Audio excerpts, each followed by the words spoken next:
I would like to convene the June 2023 Bridges and Tunnel Committees meeting. Ms. Piscone, are there any public speakers? Good morning. We have one member of the public registered to speak today. As a reminder, we ask that all public speakers adhere to the MTA's rules of conduct and decorum. I would also like to remind our public speakers that in the interest of time and fairness to all speakers, we will limit everyone to 2 minutes. Please be aware of the clock in the front of the room and the warning light you will see reminding you that you have 30 seconds left to conclude your remarks. The first speaker will be Murray Bowden. You did that very well. Good morning, everyone. My world has changed tremendously. I can walk better this month than I could last month. Physical therapy finally kicked in. The glasses are yellow glasses because when I used to ski, we had yellow goggles. It's a better contrast. So now I have my glasses made yellow. The shirt I wear has large buttons on it. I have 2 of them. I wash them every other day. But you're going to see me with the same shirt on because I can't get those little buttons done. And I can't sign my name either. So my signature now is a wavy line. This is the hard part. There was a railroad accident in Palestine where trains ran off. There was a hot box. They were told to stop. They didn't stop. They didn't follow the rules. Kathy, I remember when you taught me that consistency is safety. The lines on the road have been wrong for you, and they're more importantly now that you have to have a yellow line on the left and a white line on the right. It's a long time. She's a good teacher. She's a smart lady. Thank you for teaching me. Now I have to tell everybody, follow the rules. The rules that they designed for a different world don't exist anymore. So I can't do this anymore. My time's over. I can only say suggestions. Implementation is now your job. Change that neutral area and the exit line with a dotted line and stop the aggressive drivers from driving up to the end and cutting everybody off. Because they can do it legally. You can stop them. And thank you for being a good teacher and teaching me all this stuff. Thank you. Madam Chair, that concludes the public comment. Thank you, Rose. I don't believe we have a quorum today, so we're going to approve the minutes of the May Bridge and Tunnel Committee meeting in our next July meeting. President Sheridan, are there any changes to the work plan? Chair Barbaras, there are no changes to the work plan. I'd like to note the first quarter 2023 diversity report for bridges and tunnels, which appears on page 44 of the committee book, will be discussed at the diversity committee later today. Thank you. President Sheridan will start off with her remarks. Good morning. For all of us in the transportation business, weather is never far from mind. The possibility of extreme conditions requires diligent planning and preparation. As soon as we put away our snow fighting equipment each spring, it's time to gear up for hurricane season. Lessons learned from past severe storm events inform our agency's approach. The priority is always safety for customers and employees, protecting our facilities, which are such critical links in the regional network, and ensuring business continuity. Several weeks ago, I was pleased to spend some time late into the night at the Hugh Carey Tunnel to witness a highly coordinated test of our tunnel portal flood doors. This joint effort among our construction and development engineers and contractors, B&T maintainers, and other B&T staff was a testament to MTA's commitment to resiliency and protection of our assets. Seeing up close the preparation and movement of the 20-ton flood door was truly impressive. I commend the entire team for all the work they put into this operation. Repeated 7 more times for each portal at the Hugh Carey and Queens Midtown tunnels. This is just one recent example of mostly behind-the-scenes activities in our annual lead-up to the months of increasingly unpredictable weather conditions. I'll now turn it over to Vice President and Chief of Operations, Rich Hildebrand, to begin our joint departmental presentation regarding our coordinated approach to hurricane and seasonal storm preparation.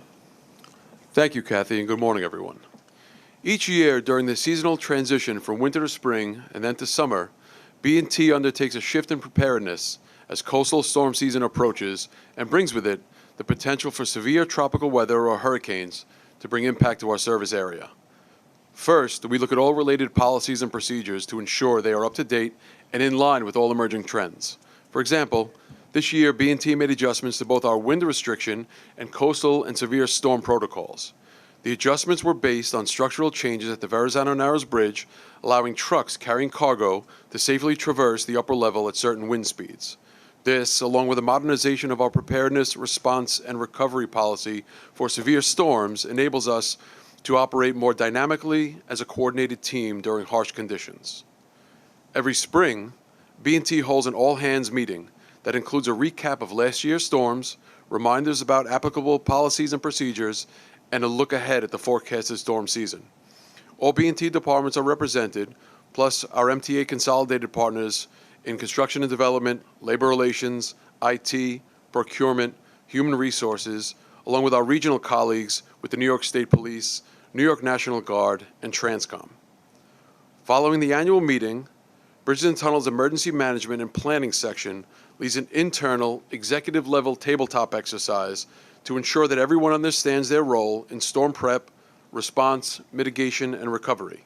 The exercise plays out as if an actual coastal storm is threatening our service area, and all involved are expected to speak to their department's role during each phase of storm response.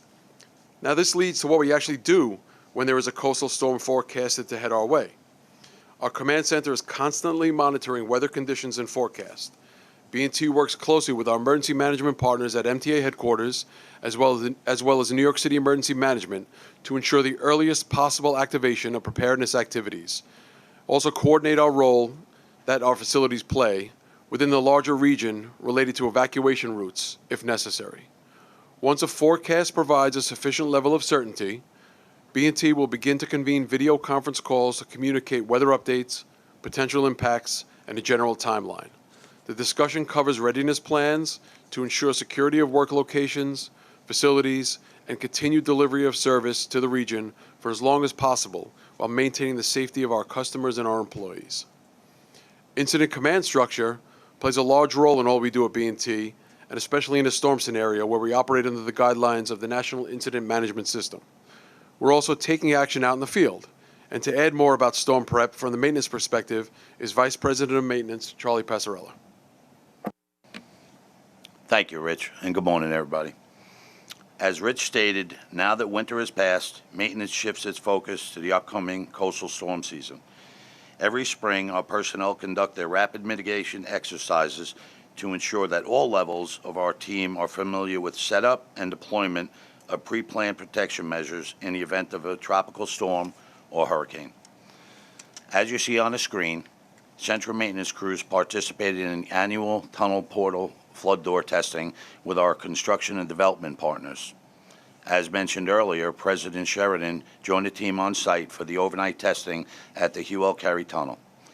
Each tunnel entrance is sealed by a 20-ton steel door, approximately 29 foot wide, 14 foot high, and nearly 2 feet thick. In the event of a real coastal storm, these doors provide the last line of defense, preventing water from infiltrating our tunnels and causing extensive damage, as was seen during Superstorm Sandy in 2012. Another exercise involves the annual deployment of water-inflated property protective flood barriers, also known as WIPs, as you see in this video. While originally part of our tunnel rapid mitigation measures, they are now utilized at selected building facilities. We have a total of 11 WIPs measuring 4 feet high and 9 foot wide and range from 35 foot long to 85 foot long.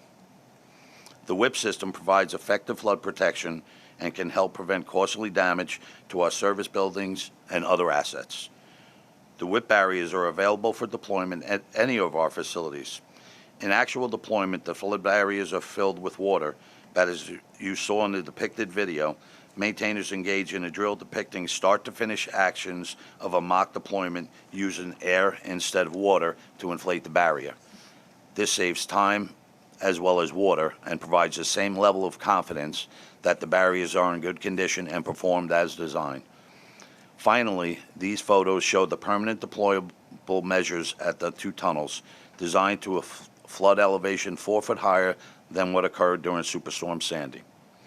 On the left side is a stop log system at the Queens Midtown Tunnel, and on the right side, you see the aqua fence systems at the Hugh L. Carey Tunnel.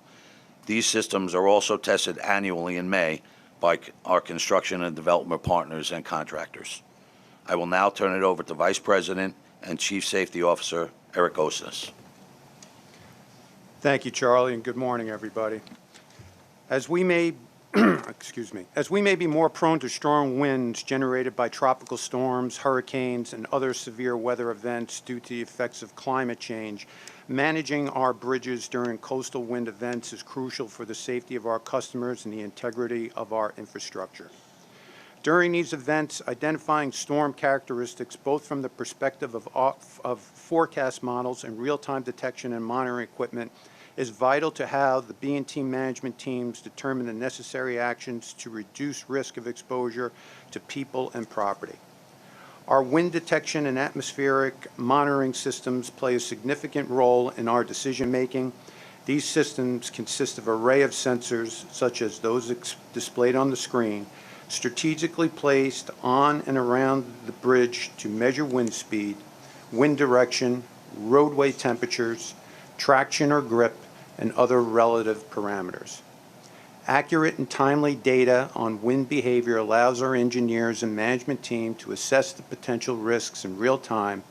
By continuously monitoring the wind conditions, our team can make informed decisions by determining whether wind speeds exceed established thresholds per our procedures, triggering the appropriate response.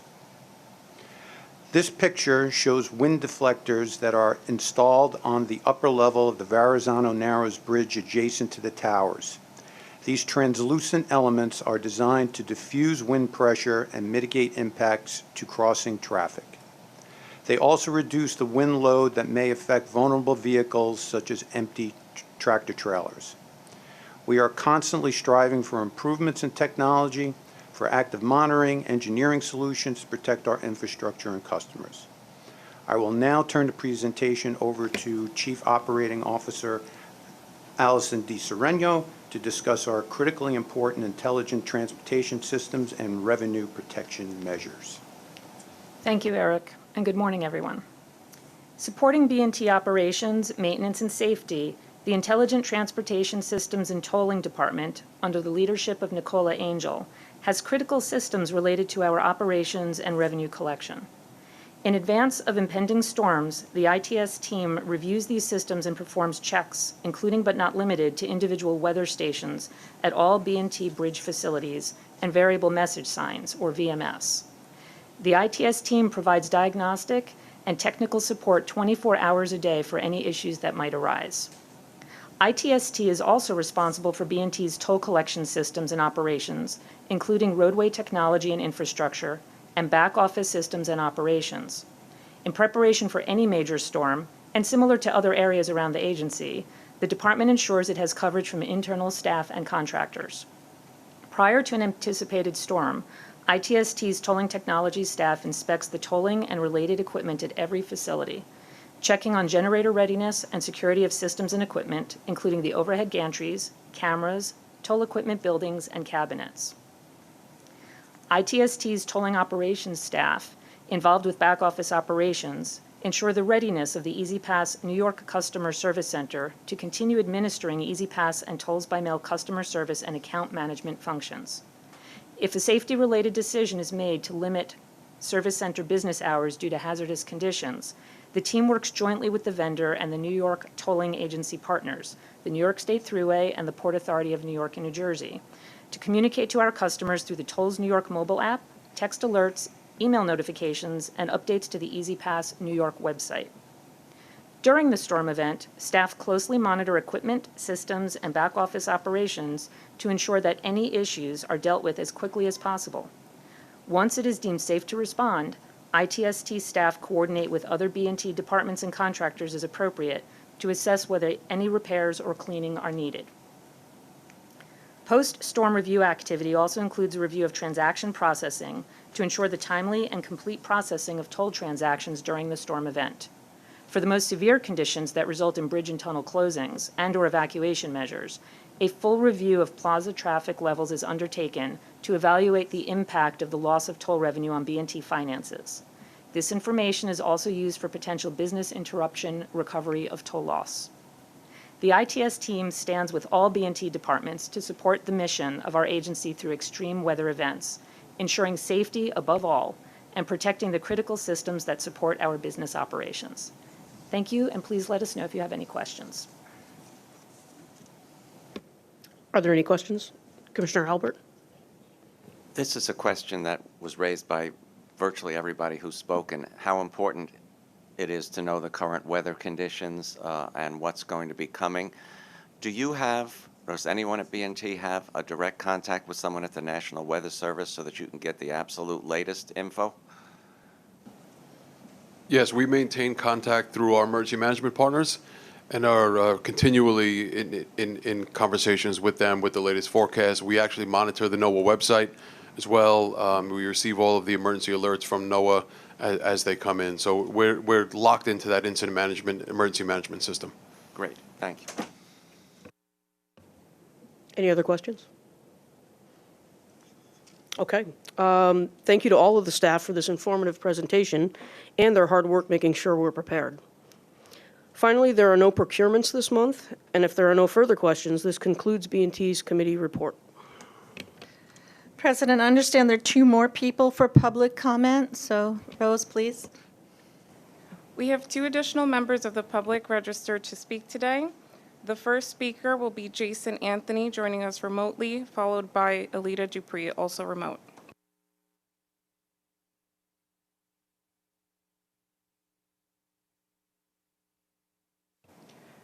The next speaker will be Alita Dupree.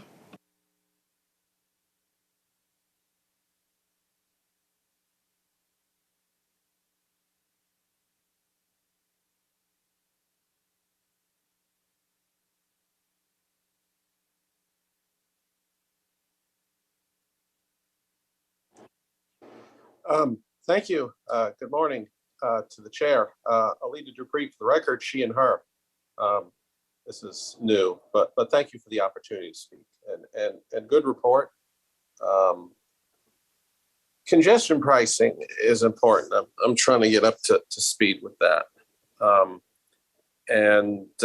looking forward to the day when we're going to be able to go into construction and set the rates for usage. And it's very complicated. And I do think that it will work. I ask that you stay strong in it. I haven't had a car for 14 years about. I can rent one. I have a driver's license. But for the most part, other than having the experience of it, I personally haven't felt a need. And that's because when I have public transportation around, it essentially negates the need for me to use it the vast majority of the time. So I certainly think that this program of congestion pricing, despite its naysayers, is going to help us build the best subway and bus system that we can.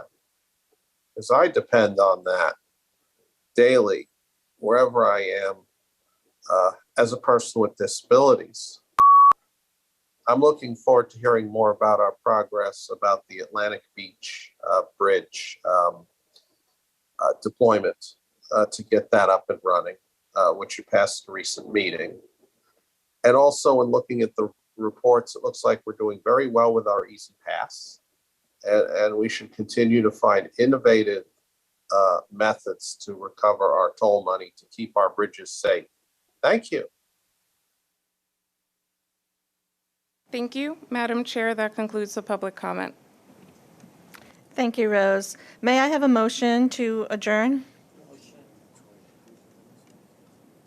She came too late. Yeah. Do you want to approve the minutes? No, or she's too late? Okay. All right, good. Okay, so Earlier, I said we didn't have a quorum, but we do. So I'd like to have a motion to approve the minutes of the May Bridge and Tunnel Committee meeting. May I have a motion? So moved. Any discussion? Vote? Thank you. The minutes are approved. Now may I have a motion to adjourn? Second? Second. Thank you. Meeting adjourned.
Sometimes the public may call us train drivers. Honestly, it doesn't bother me because I know they don't know.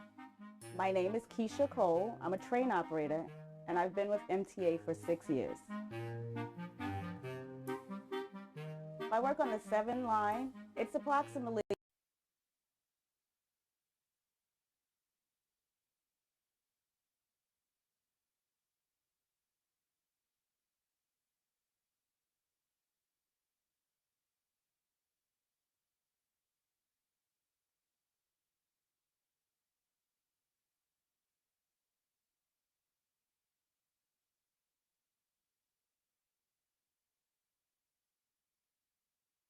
Good morning, all. On behalf of myself and my co-chair, Blanca Lopez, I'd like to call this meeting to order. This is the joint railroad committee between Metro North and Long Island Railroad, and we begin with any public comments. Good morning. Before we begin, I'd like to clarify that as a result of questions we've received regarding the time allocation for public speaking, every public speaker will have 2 minutes to speak to the meeting agenda.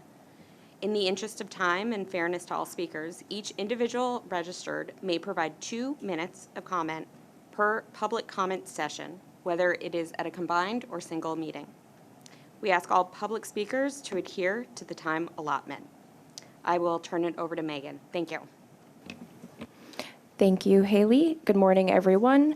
We have 6 members of the public registered to speak today. As a reminder, we ask all public speakers to adhere to the MTA's rules of conduct and decorum.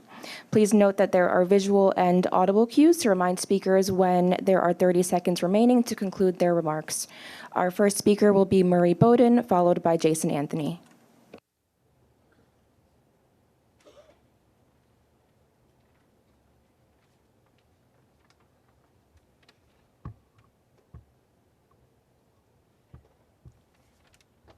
Got this little thing to stand up.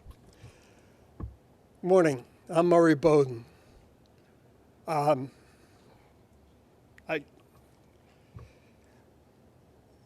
What's a red light mean to you? Red light means stop. Flashing red light means, well, stop and then you can go.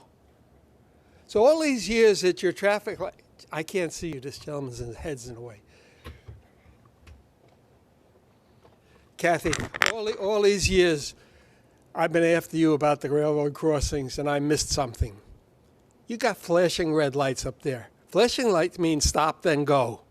All you have to do is turn off the flasher and put solid red lights at all those crossings. Why didn't we ever think about that? Everybody knows, you see around town, there's a hanging in the middle of a flashing red light. You stop, look both ways, and you go. But if there's a solid red light, you don't go, especially if it says don't turn on red. How'd we all miss that?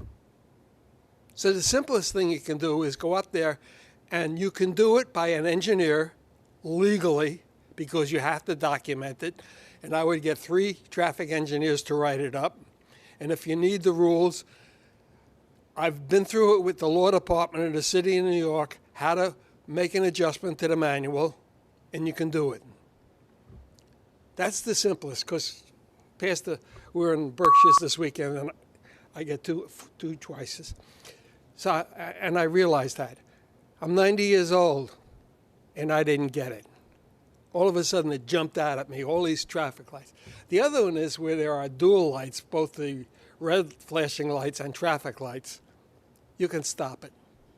Safety requires distracted drivers get confused by it, and there's no reason to.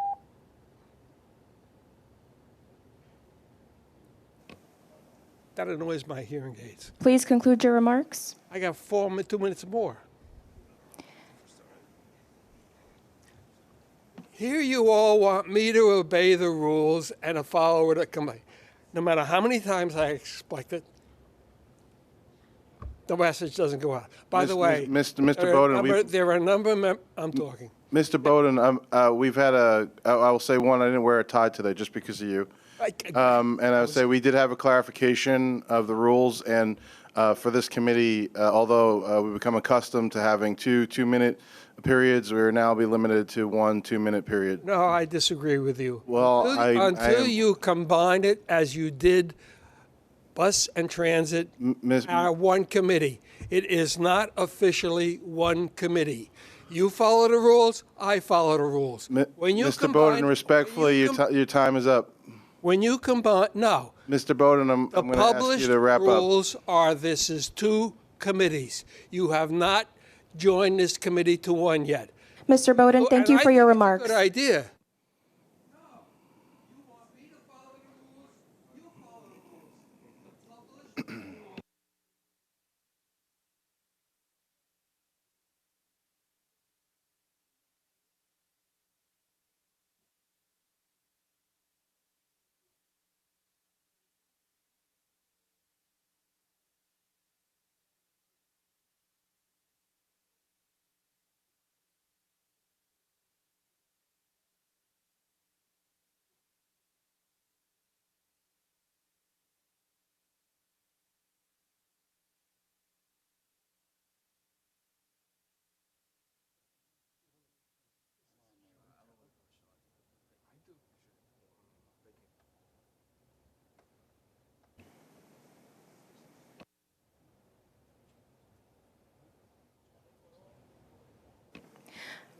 Our next speaker will be Jason Anthony over Zoom.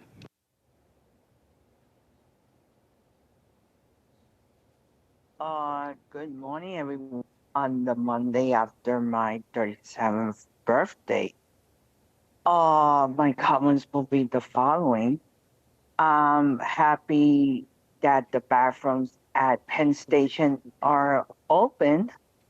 Kathy, please resolve the issue that you guys have with the Port Authority regarding GCM and the air train. Because recently, when I was traveling to Orlando, the maps at JFK Airport are now updated to reflect the service to GCM. And please have signage at Penn Station to reflect that we could use the Long Island Railroad to Jamaica to service for the air train at JFK Airport, because passengers who often go to JFK Airport are confused to which message to use, either the A or E trains or the Long Island Railroad. So we should get together New York City Transit and the Long Island Railroad to have signage. And this could go to for GCM for the E and the Long Island Railroad there. So that's all I have to say for this month.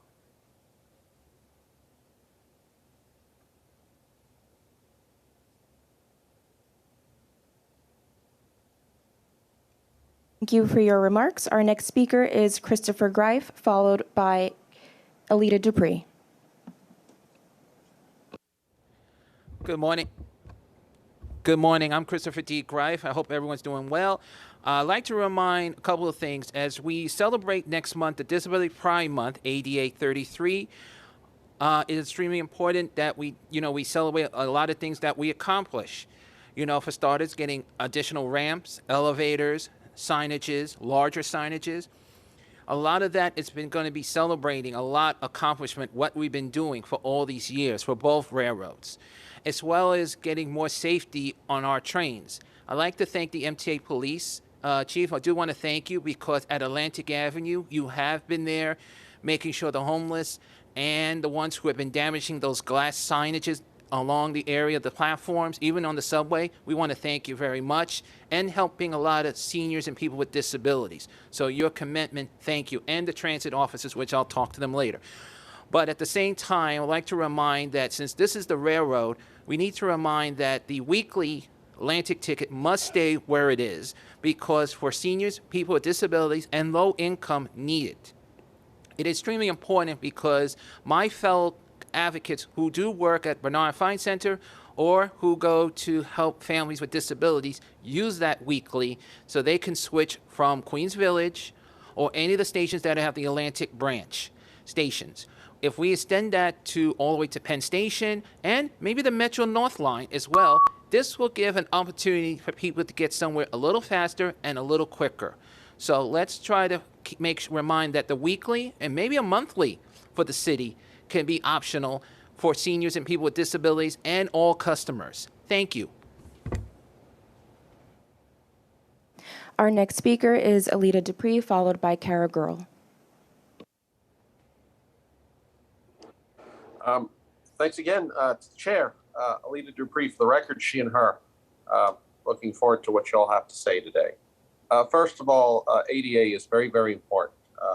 We want to finish up these stations on commuter rail, so it'll be easier for lots of people. We want full participation.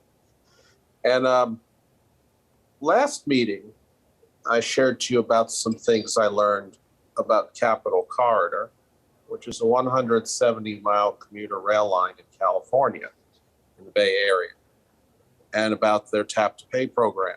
Well, since that last meeting, I have been to California, and I've actually used it. So maybe that's what Omni is going to look like on the on our commuter rail.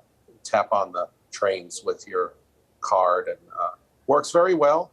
And they have meetings, even though the trains are operated by Amtrak, and the BART is their managing agency. They have a board meeting, and they held it at the BART boardroom last week in Oakland. So that's something that maybe we could bring here to the commuter rails soon, so we can enjoy Omni in that way. And renewable fuel. How can we have renewable fuel in our locomotives? There must be somebody in New York that makes a drop-in renewable diesel fuel, as they're using in Capitol Corridor and Metrolink in California.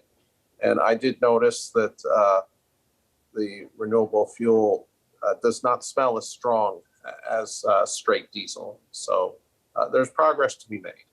And lastly, I hope to see you all soon. You can never have enough Grand Central Terminal. I talk about it all the time. It's a place where I discovered things bigger than myself. Thank you.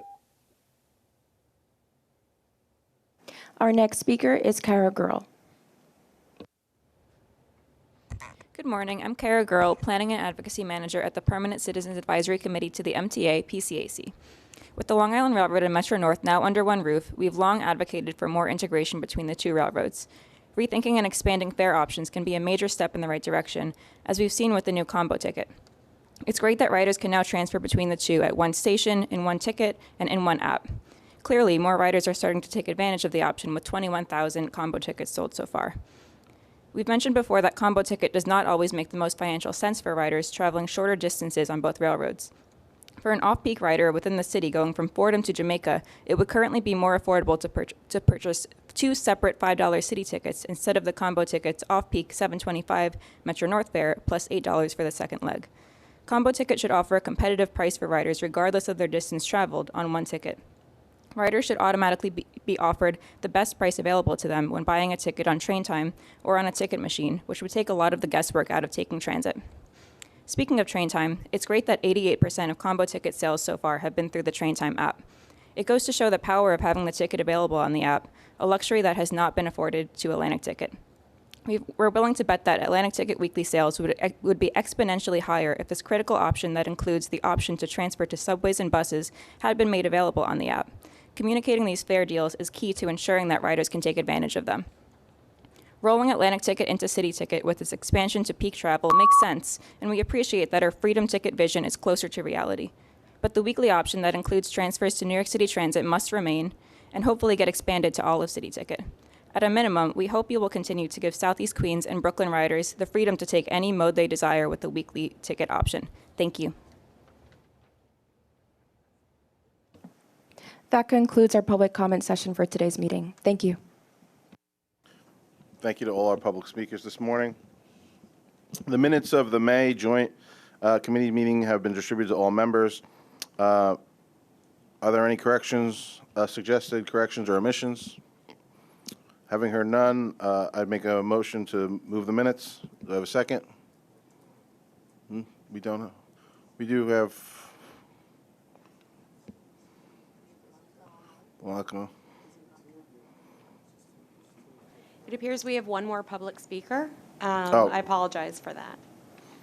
Okay.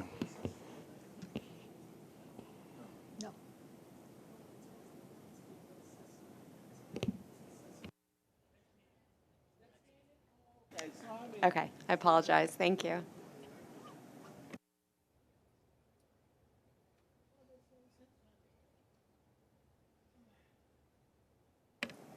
Okay, there is no further public speaking. If we are not at quorum, and it's our understanding that those joining virtually do not count towards a quorum, I'm actually looking for confirmation if we have a qualified quorum.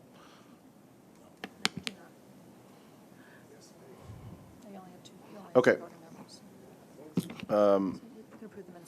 We will approve the minutes should we have a quorum before the end of the meeting or next month. Moving on to 2020 work plans. President Rinaldi, are there any changes to the work plans for either railroad? I do. So the work plans are located on page 45 and 51 of the committee materials. There's a slight change in the work plan for this month and for November, just kind of reclassifying the strategic priorities update to align them with Chairman Lieber's strategic priorities. So you'll see that they're now identified as joint railroad strategic priorities update. And we'll be having that later on in this meeting. Thank you. Now I'm going to ask President Rinaldi to go right into her president's reports. Great. Thank you, Mr. Chairman. It's been another lively and eventful month on both sides of the Long Island Sound, and ridership remained robust in spite of the major holiday weekend, early vacations, and the air quality issues that the region experienced a couple weeks back. Long Island Railroad ridership kept its strong pace in the month of May, with 20 out of 22 weekday workdays exceeding the 200,000 ridership threshold. More one-day pandemic-era ridership records were set, with the new Long Island Railroad one-day mark set on May 31st, only to be surpassed once again on June 13th, the 14th, and then again the following Tuesday and Wednesday. The current record is now 242,162, which was set on June 21st. On the Metro North side, Metro North also broke its one-day post-COVID ridership record on May 23rd and again on June 20th by more than 10,000 riders, with the current record of 224,371 riders. That same week of May 22nd through May 28th, Metro North also set several additional records: average weekday, average weekend, and the since surpassed average Tuesday through Thursday marks. And 6 out of the 7 days that week all produced individual day ridership records. While May 27th wasn't the best pandemic-era Saturday that we've had, 5,065 people took Metro North to see the Yankees beat the Padres, which was our highest one-day Yankee Stadium tally in the post-COVID era. Impressively, it was about 11% of that day's gate, also a COVID-era record. And this past weekend, both railroads had extremely strong ridership on both days. If you go back 2 weekends to the Friday before Memorial Day, the Long Island Railroad saw significant eastbound ridership, increasing 36.4% above the same day in 2022 and launching the strong summer leisure travel season on Long Island. To help kick off the season, I was joined on May 26 by local officials and the Long Beach Lifeguard Patrol on the beautiful boardwalk in Long Beach to discuss Long Island Railroad's extra summer service, including the popular Cannonball Express to the Hamptons and Montauk, and the discounted packages and escorted tours to many popular Long Island Railroad attractions. Of course, summer travel deals are a great way for Long Island Railroad and Metro North customers to check out the wonderful sights and experiences in each other's service territories, and we've got the new combo ticket, which is the perfect way to do it. So since the opening, one of our public speakers just spoke to this a little bit. Since the opening of GCM, roughly 21,000 combo tickets have been sold as of June 12th, accounting for more than $400,000 in sales, and 88% of which of those sales were via the Train Time app.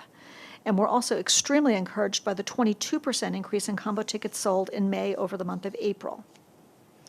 So to sum up, ridership-wise, we've had a fantastic spring, and we are thrilled to see so many riders return. However, now that schools are out for the summer and vacation season is starting up, we would expect ridership to level off or potentially drop a little bit. That's the pattern we've seen in past years. But we fully expect that ridership will be back with a vengeance after Labor Day. Both Long Island Railroad and Metro North are celebrating Pride all month long, and you may have noticed some festive additions to our rolling stock. Customers can ride the rail on trains decorated with specially designed Pride decals. Our crews have fixed the decals to some 50 Metro North and 50 Long Island Railroad cars, and these trains have been out and about all month long, spreading the spirit of love, acceptance, and inclusion for all.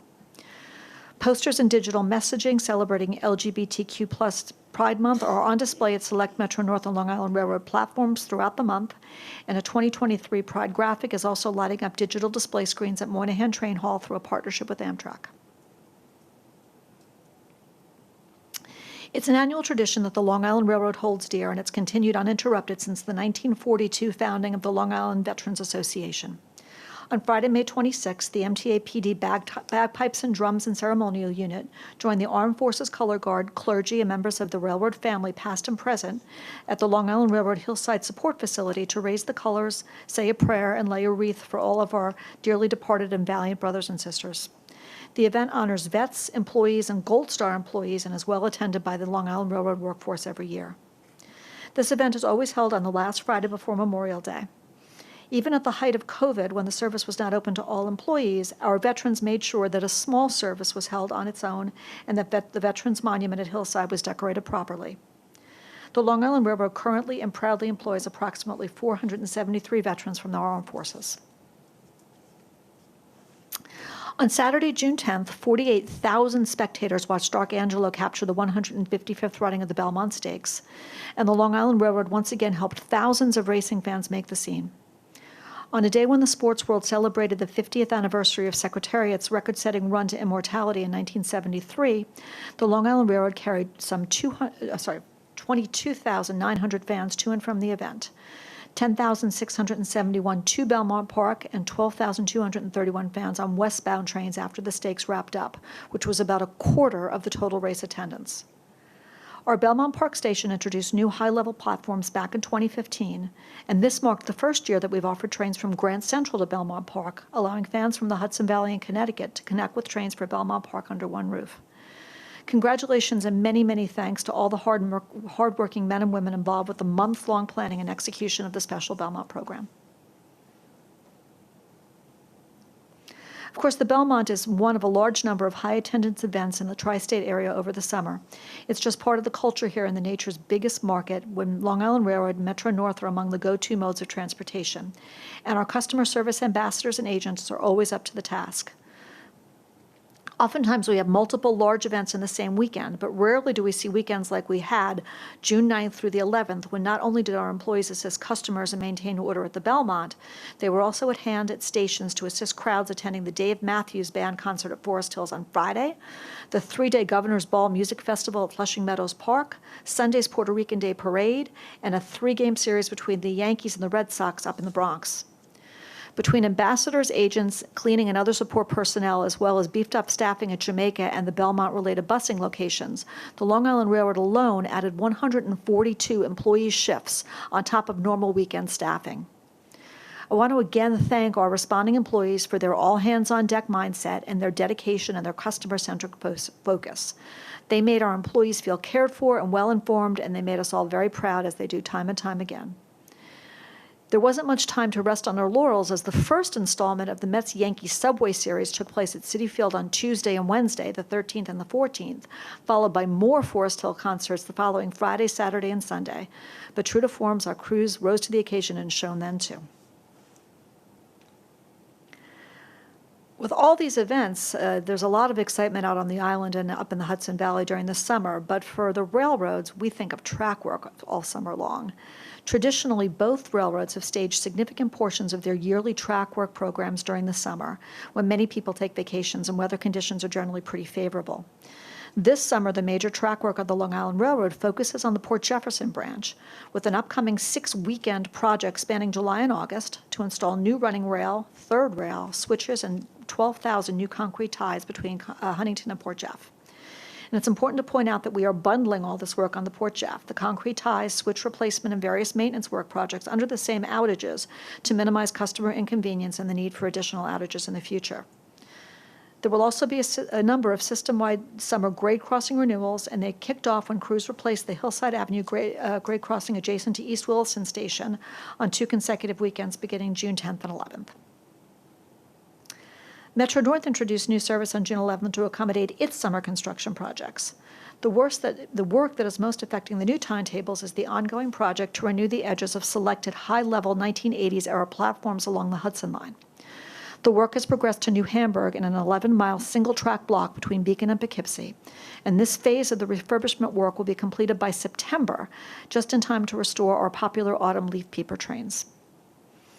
And on this topic of combining projects to minimize future schedule impacts, Metro North Structures forces are also taking advantage of this outage to replace bridge timbers on the Wappingers Creek deck bridge just south of New Hamburg. Also on tap this summer, but with minimal scheduling impacts, is switch replacement work at Woodlawn, which is where the New Haven and Harlem lines come together. And over on the New Haven line, we have, among other projects, rail replacement between Mount Vernon East and New Rochelle, significant switch replacement work just east of New Rochelle, the resumption of prep work at the Walk Bridge replacement in Norwalk, Connecticut, and mudspot remediation between Milford and New Haven. So here's me and Justin.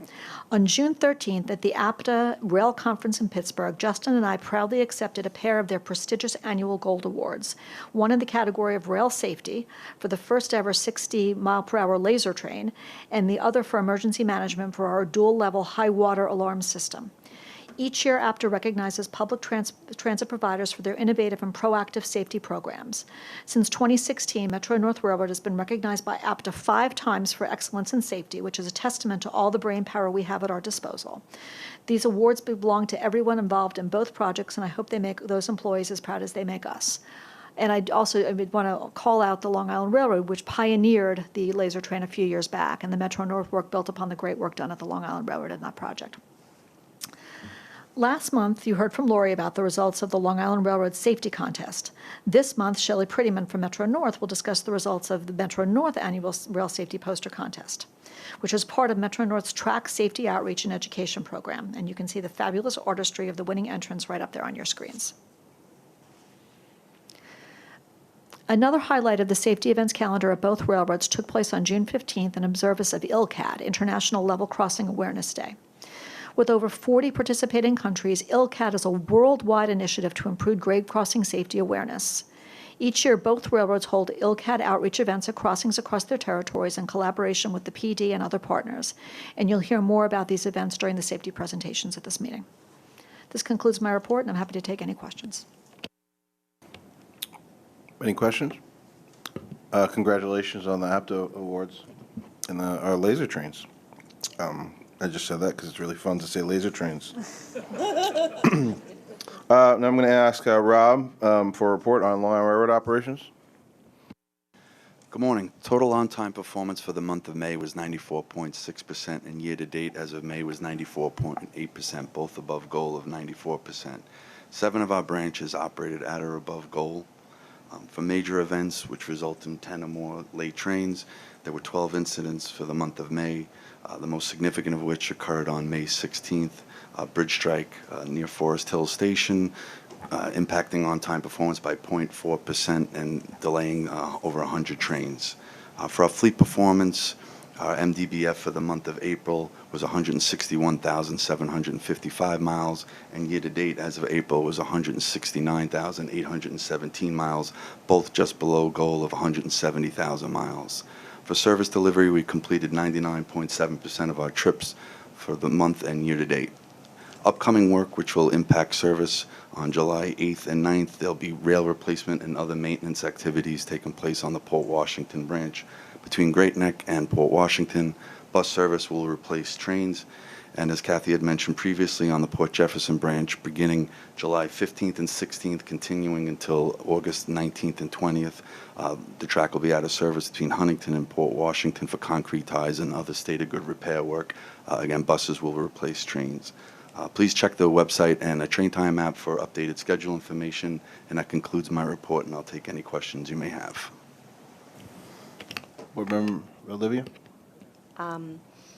Thank you, Rob. I just had a question. I saw on the performance metrics, the mean distance between failures it seemed to have really declined. So would just love your perspective on it. And I see it kind of, especially when you compare, the Metro North MBDF has been going pretty well. So just wanted to check on that. Well, as you know, recently we implemented a pretty increased service level there. So what happens is with all the extra trains, sometimes it could expand, the mean distance because of all the trains. But with that being said, on the M7 side, which we're a little disappointed with, to be honest, but a big issue with that was a workmanship issue with Kenor on the number 8 vent valve, and that has to do with the braking, regulating the air to the brakes. The instructions as far as greasing a particular valve was incorrect, so it was taking place at the warehouse, where Kenor replaces them and fabricates them, and then also us when we maintain them as well. So we've had an issue with that working with Kenor. We've since rectified it, but that caused an issue there. We've also had a little bit of an issue on the M7 side with the analog controller converter, and that again regulates the braking. It sends messages on how to brake.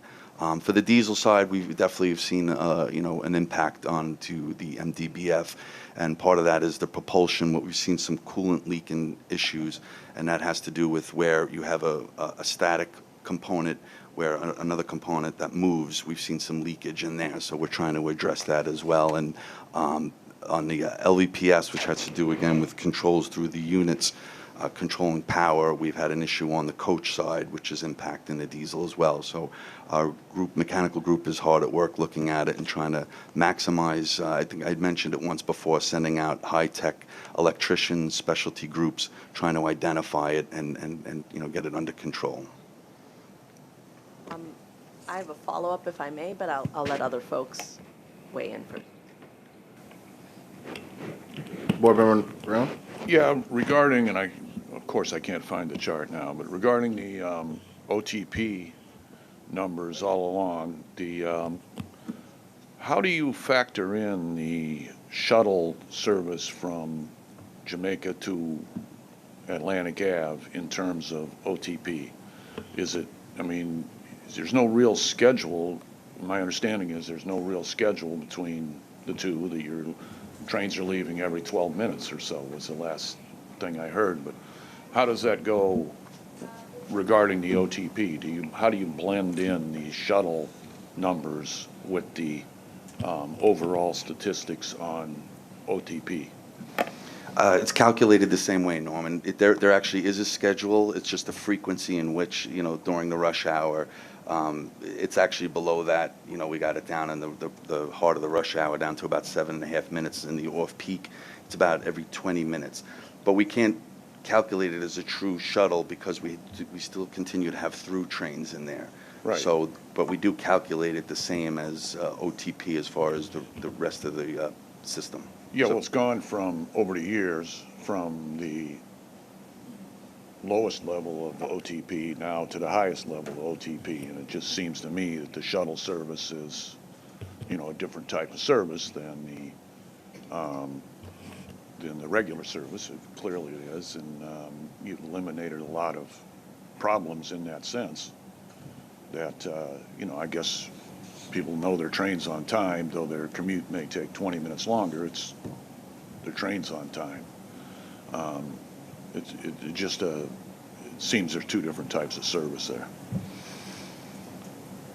Well, the beauty of the service to Atlantic Terminal is it's isolated from the rest of the railroad in the sense that, to a large extent, we're not having trains operating from 30, 50 miles out, interfering with the service going to Atlantic Terminal. So it's isolated, it's encapsulated, it's not affected by the other system issues that we may have. So it generates a very reliable service.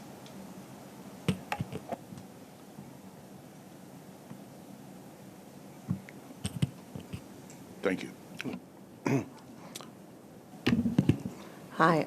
So, Rob, this is actually following up Brooklyn Jamaica shuttle. Where are we? how do we define success, given a lot of the concerns and outcry, and what do you think is next for the shuttle service?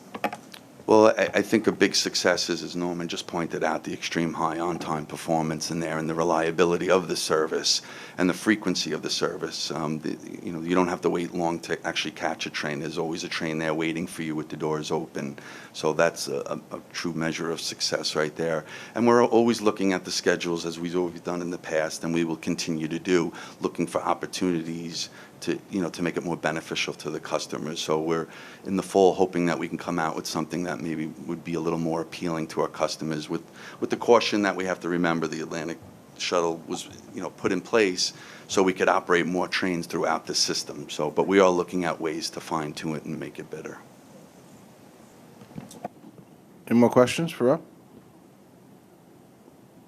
Board Member Brown? My next question is more a comparative thing, so you're going to... You want me to move? Sure. Now I'm going to ask Justin to deliver, thank you, Rob, deliver his report on Metro North operations. Sure. Metro North service delivered rate for May was 99.8%. System-wide OTP was 98.5%, above goal of 94%. Year-to-date OTP was also above goal at 97.7%. The mean distance between failures for the fleet was over 500,000 miles in April and above goal of 175,000 miles. Year-to-date MDBF was also above goal at 452,000 miles. Regarding service changes, Metro North will run Sunday service on July 4th and will resume regular service on July 5th. And finally, as we enter hurricane season, we have begun our readiness activities. This afternoon, we will be holding a tabletop exercise with all operating departments to review preparedness activities and review lessons learned from previous storms. This concludes the report, unless there's any questions. Thank you, Justin. Board Member Brown? Yeah, and again, this goes as to comparisons between the two railroads, which I really don't know whether I want to do or not, depending on how the statistics go. But seems like you've made that decision. Really, yes. Yeah, and I'll continue to make it. But regarding criminal fare evasion summonses, is one statistic. I mean, the statistics, they go up, they go down, they move all over the place. But one thing is consistent over the years, certainly the years since COVID, has been the much higher rate of criminal fare evasion summonses on Long Island versus Metro North. And to what do you attribute that statistical discontinuity? What is it, that the riders are much better behaved on Metro North, or that our control of them through the conductor police process is better? How come you got twice as many criminal fare evasion summonses on Long Island as Metro North?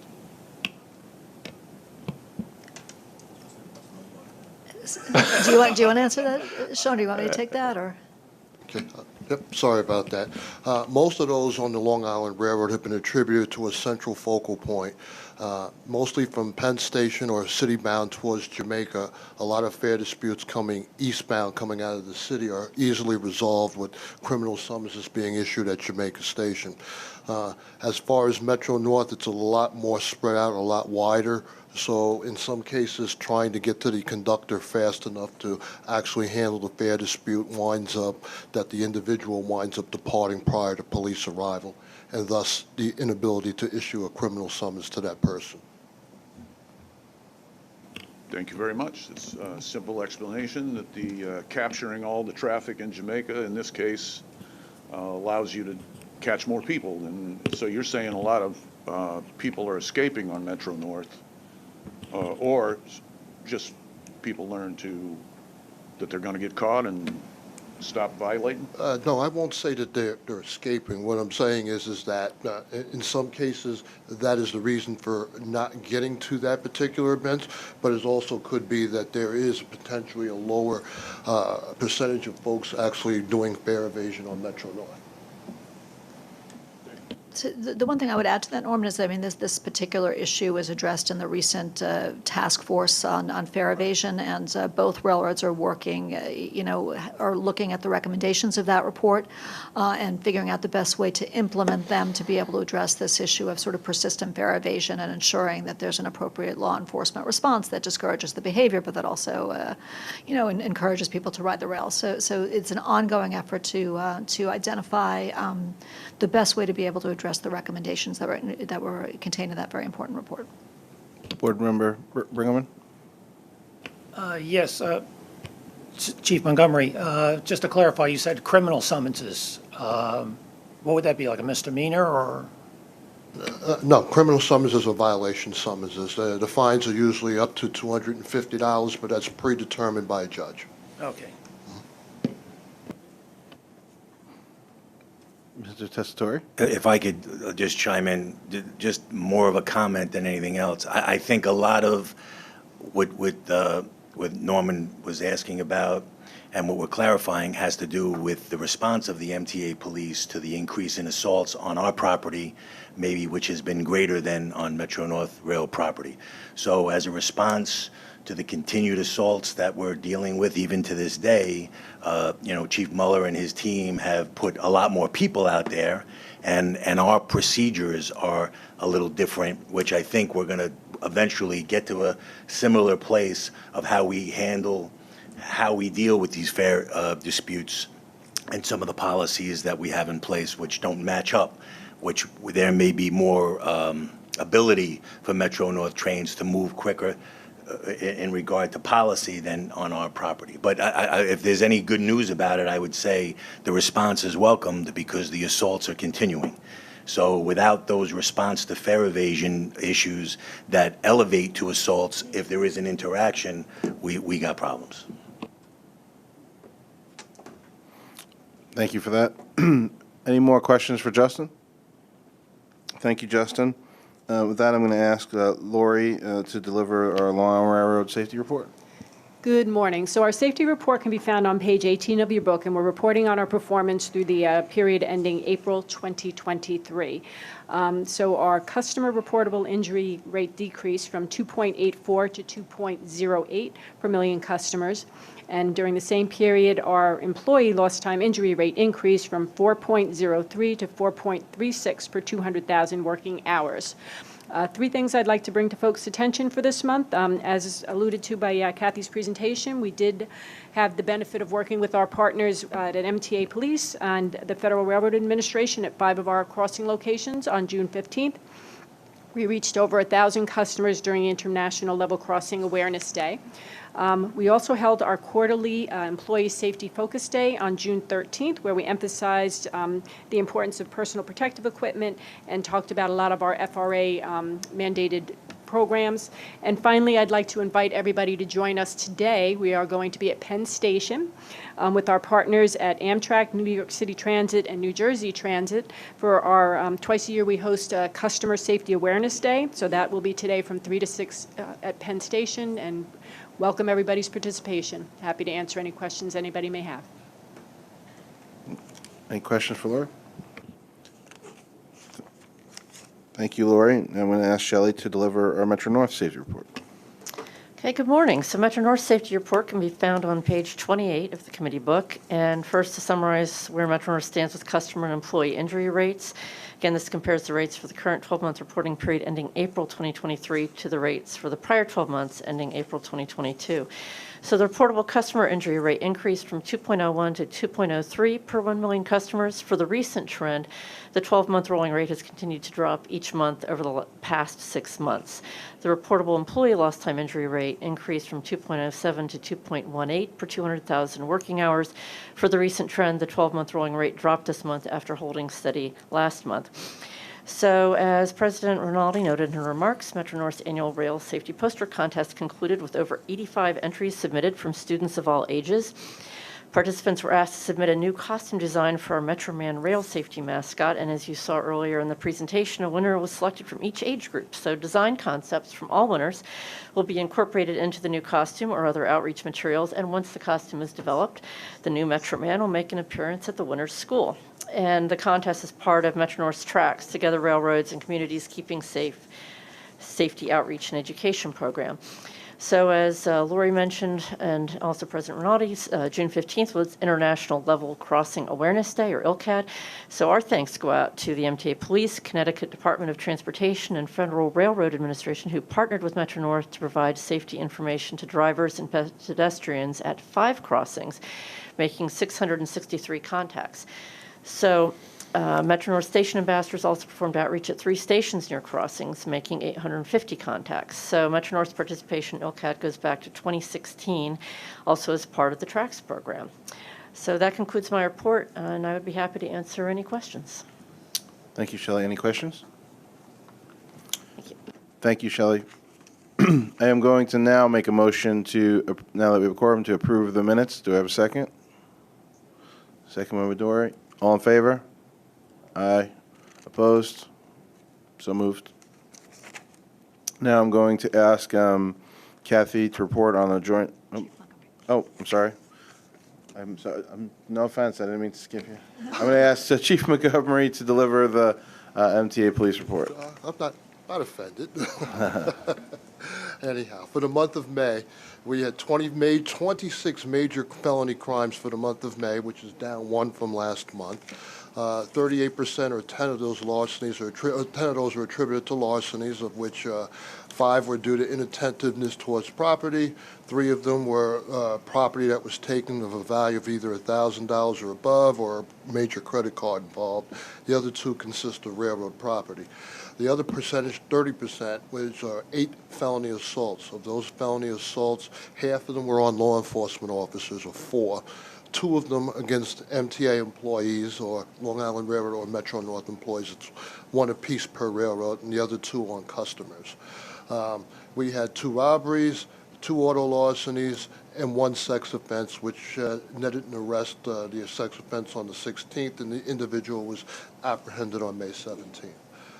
With that said, like I said, incidence was down 1 from last month. That concludes my report, unless there's any other questions. Board Member Glucksman? Hi, thank you. Not your fault. You're not responsible for creating the book, but the table that we used to get for years and years on number of, showing the numbers, not a graph like this, especially the one on hate crimes, is absent from here. I don't know, how do we get that added back in? I mean, it's an important thing to track. It's in the transit book, but it's just not in this one. Okay, we'll look into that, Randy. Thank you. Board Member Zuckerman? Thank you, sir. Chief, focus group of 1, which is never a great technique, because you just don't know whether the moment I was there was the right moment, but there was 2 moments, actually. I was at Harlem 125th Street on Saturday afternoon and Sunday afternoon, and I was struck by the level of vagrancy and intensity outside and, frankly, inside the station. I haven't been at that station in some time, and obviously the economy is not the way it used to be, and there's implications for that. But I must admit, and I'm a man, I'm probably a little more fit than the average guy. I don't feel, and I was in the Army, so I'm generally not fearful for my safety, but I did feel a level of intensity outside of behavior, a lot of screaming, and again, both days in a row, guys sleeping on the side of the building, laying against the side of it, no police presence that I could see. Maybe it was plain clothes for all I know, but I do subscribe to the notion, and not terribly dissimilar to our observations, everyone on this board has seen fare evasion in the subways. When I see stuff like that, I feel obliged, as the cliched phrase says, to say something, so I'm saying something in a public venue. I'm sure you're well aware of it. It's obviously a very important station for us, and I don't know if you've observed, or your men have observed, or people, excuse me, have observed things at Harlem 125th Street, but given its importance to Metro North, I did feel obliged to mention my observations on both days. Okay. All right. And you have the particular dates in mind that you have? Yeah, Saturday and Sunday. This past Saturday. Yeah. Yeah, I was there at 4 o'clock on Saturday afternoon, or sorry, not 1 o'clock, and I was there at 7 o'clock on Sunday afternoon. I I was just startled, I must admit. And I've been there other times in the mornings, but it just seemed like worthy of raising it to you to give just take a look and see if. What I'll do is I'll sit and consult with Chief Muller and see exactly what the regional commander, and we'll see about working on whether or not, I mean, one, I know what you saw, you said you saw. We'll go back and check all of our information, and we'll see exactly what kind of plan we can develop to make sure that if there wasn't anything else going on, to see whether or not we can rectify this problem. Yeah, don't worry about a plan at this point. I'm just as a focus group of one, just raising some observations, and if that validates data you're seeing about behavior and things, it'll be worth just adding that to your mix. Yeah, no, it's definitely a focal point for us, so we definitely don't want that to fall through. So if this is what you're seeing, let us go back and evaluate what we're doing, and then we'll make sure that we come up with the appropriate adjustments.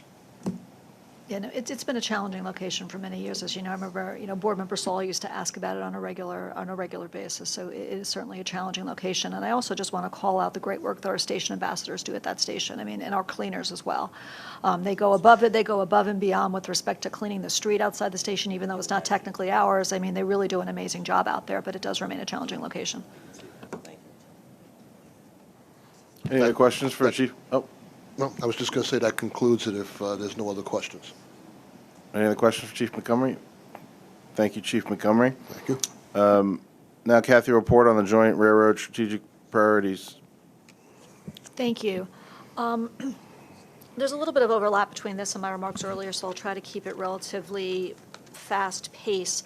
As I mentioned, with respect to the work plan amendment at the top of the meeting, both agencies have work plan items for Metro North for Way Ahead, for Long Island Railroad Forward, but it seemed more appropriate for us to kind of amend the biannual reporting slightly to see how both railroads and their performance is aligning with the MTA 2023 strategic priorities as set under the leadership of Chairman Lieber. And we're really happy to give this report today because it reflects a lot of great work that's going on at both railroads. So you see here the 8 strategic priorities that Chairman Lieber and his team have set. We are making progress on 5 of the priorities that we're going to discuss today.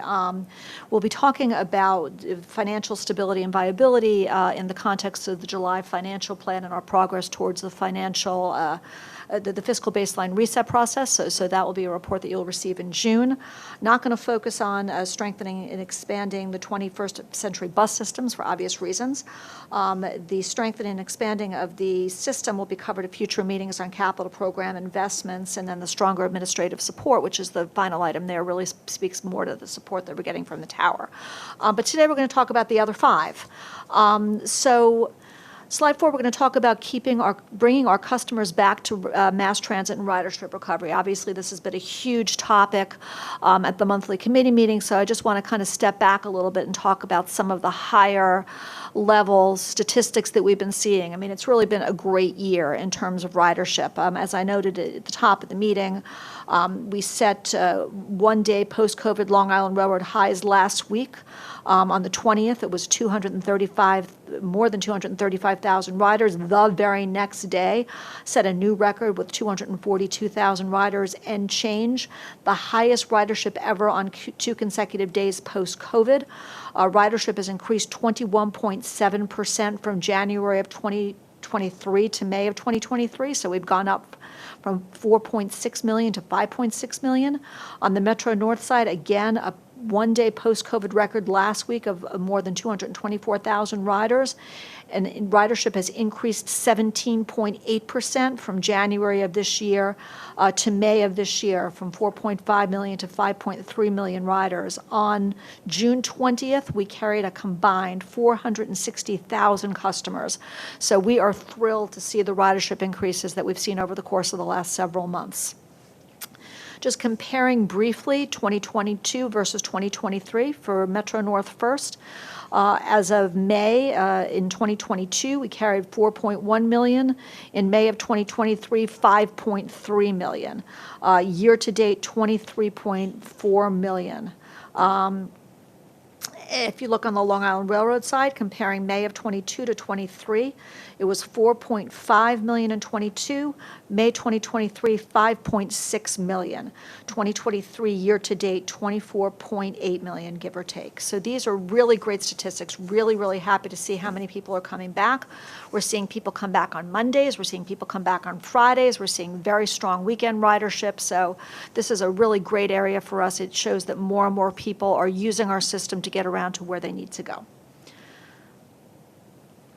Delivering better service. We are analyzing the trends and the data that we're seeing post-COVID and trying to adapt to the travel frequency of our riders and whatever this new normal is so that we can meet our riders' travel demands safely and reliably. We are providing better service. Off-peak and leisure discretionary travels, intermediate ridership, reverse commutation, the service is strong and we're seeing the results. On the Metro North side, one customer service adjustment that we're making in alignment with our environmental sustainability goals is to begin allowing bikes on AM reverse peak trains that operate out of Grand Central Terminal. This began last Monday, June 19th. Usual bike restrictions apply in terms of size and number of them on the train.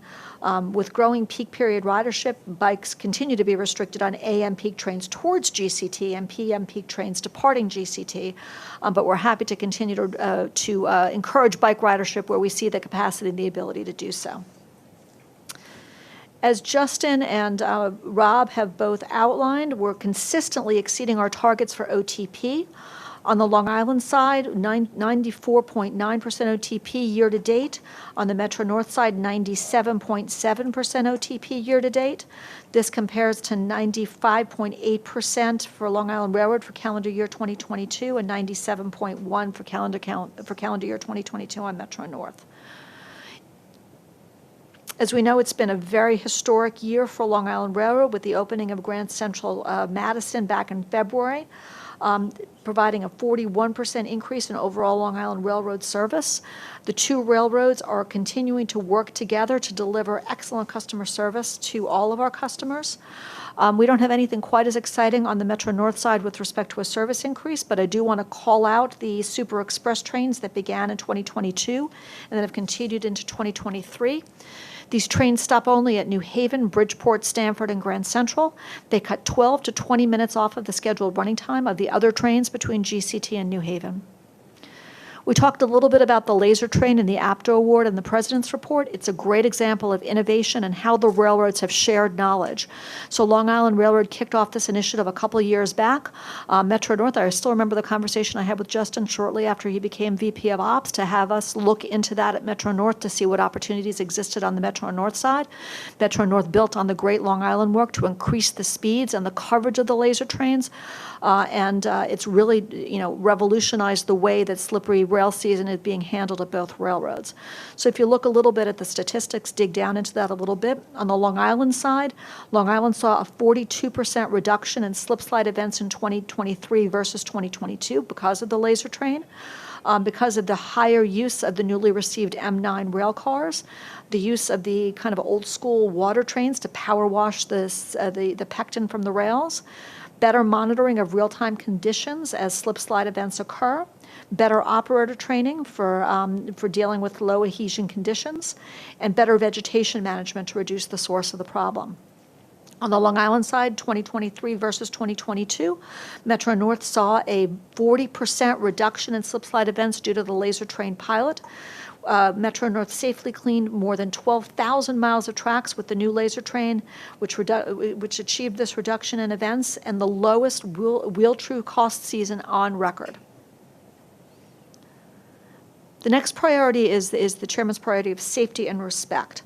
Both railroads are working together to share information and best practices across both safety and security.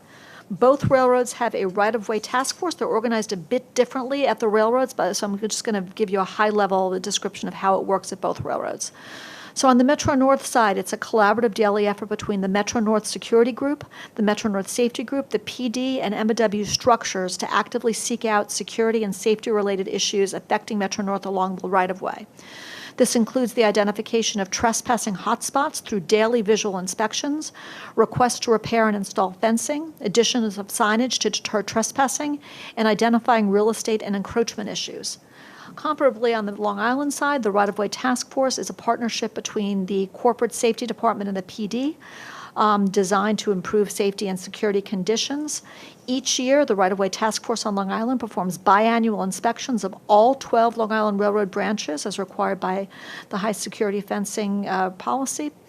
The Right-of-Way Task Force also responds to complaints including but not limited to breaches in the fencing, homeless encampments, illegal dumping of debris, and trespassing conditions that may be reported by employees and the public. The Right-of-Way Task Force program has continued to prioritize Long Island Railroad properties for high-security fencing installations. They use an algorithm which accounts for accidental and undetermined fatalities, suicides, debris strikes, trespasser reports, and cut fences. The railroads continue to share best practices and challenges to assist each other in addressing common hazards. Solutions are then implemented taking into account our unique physical characteristics and operating environments. The task force members for both railroads survey rights-of-way to identify fencing that needs repair, review inspection processes and procedures, analyze existing community educational efforts, ensure that railroad employees secure all access points along sensitive areas, and work with local elected officials to identify new resources that may be available to repair and erect new fencing. Both railroads, and you've heard from Lori and from Shelley, have their TRACS programs, their safety education and community outreach programs that provide free rail safety education to individuals and groups through our respective territories. And as we've already discussed today, both railroads participate in ILCAD and other rail safety events, including the National Rail Safety Grade Crossing Week, Suicide Prevention Day, Customer Safety Day events, fire and train shows, town events and festivals, with the assistance and partnership of our partners at the MTA Police, the MTA Police Explorers, local DOT and FRA personnel, and public affairs groups led by Will Schwartz. Train Patrol is a partnership with the PD. Working with Chief Mueller, we have significantly increased police patrols on board our trains at both Railroad and Long Island Railroad and Metro North.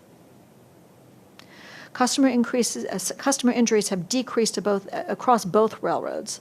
The Office of System Safety continues to work with the operating departments to address incident and injury trends, complete in-depth investigations, and perform yard cleanups. The most recent cleanup on the Metro North side was held in Grand Central on June 10th to promote a safer work environment. Okay, I'm going to skip over this because we've gone over this already. Let's go to the next slide, which is the increased appeal for our customers. We've talked a bit about the combo ticket. We are increasing the appeal for our Metro North and Long Island Railroad originating customers through our new combo tickets. We've talked about the sales up to this point. And again, want to reiterate that we're thrilled to see that approximately 89% of the combo ticket sales are on the Train Time app, which again reinforces the attractiveness of this app for our customers and the ability that it provides for cross-agency travel, which is a really wonderful trend to see. Train to the Game services on both railroads, and now with the opening of GCM, it is easier than ever for fans of both major sports teams to arrive by rail. A good example is of the increased ability for people to take the rails is the ridership that we've seen at Elmont UBS events.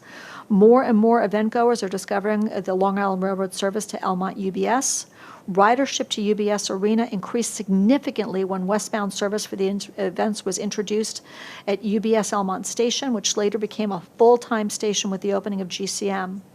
22% of the gate attendance for the Blink 182 event at UBS Arena was transported by the Long Island Railroad. 25% of all Belmont attendees were transported by the Long Island Railroad.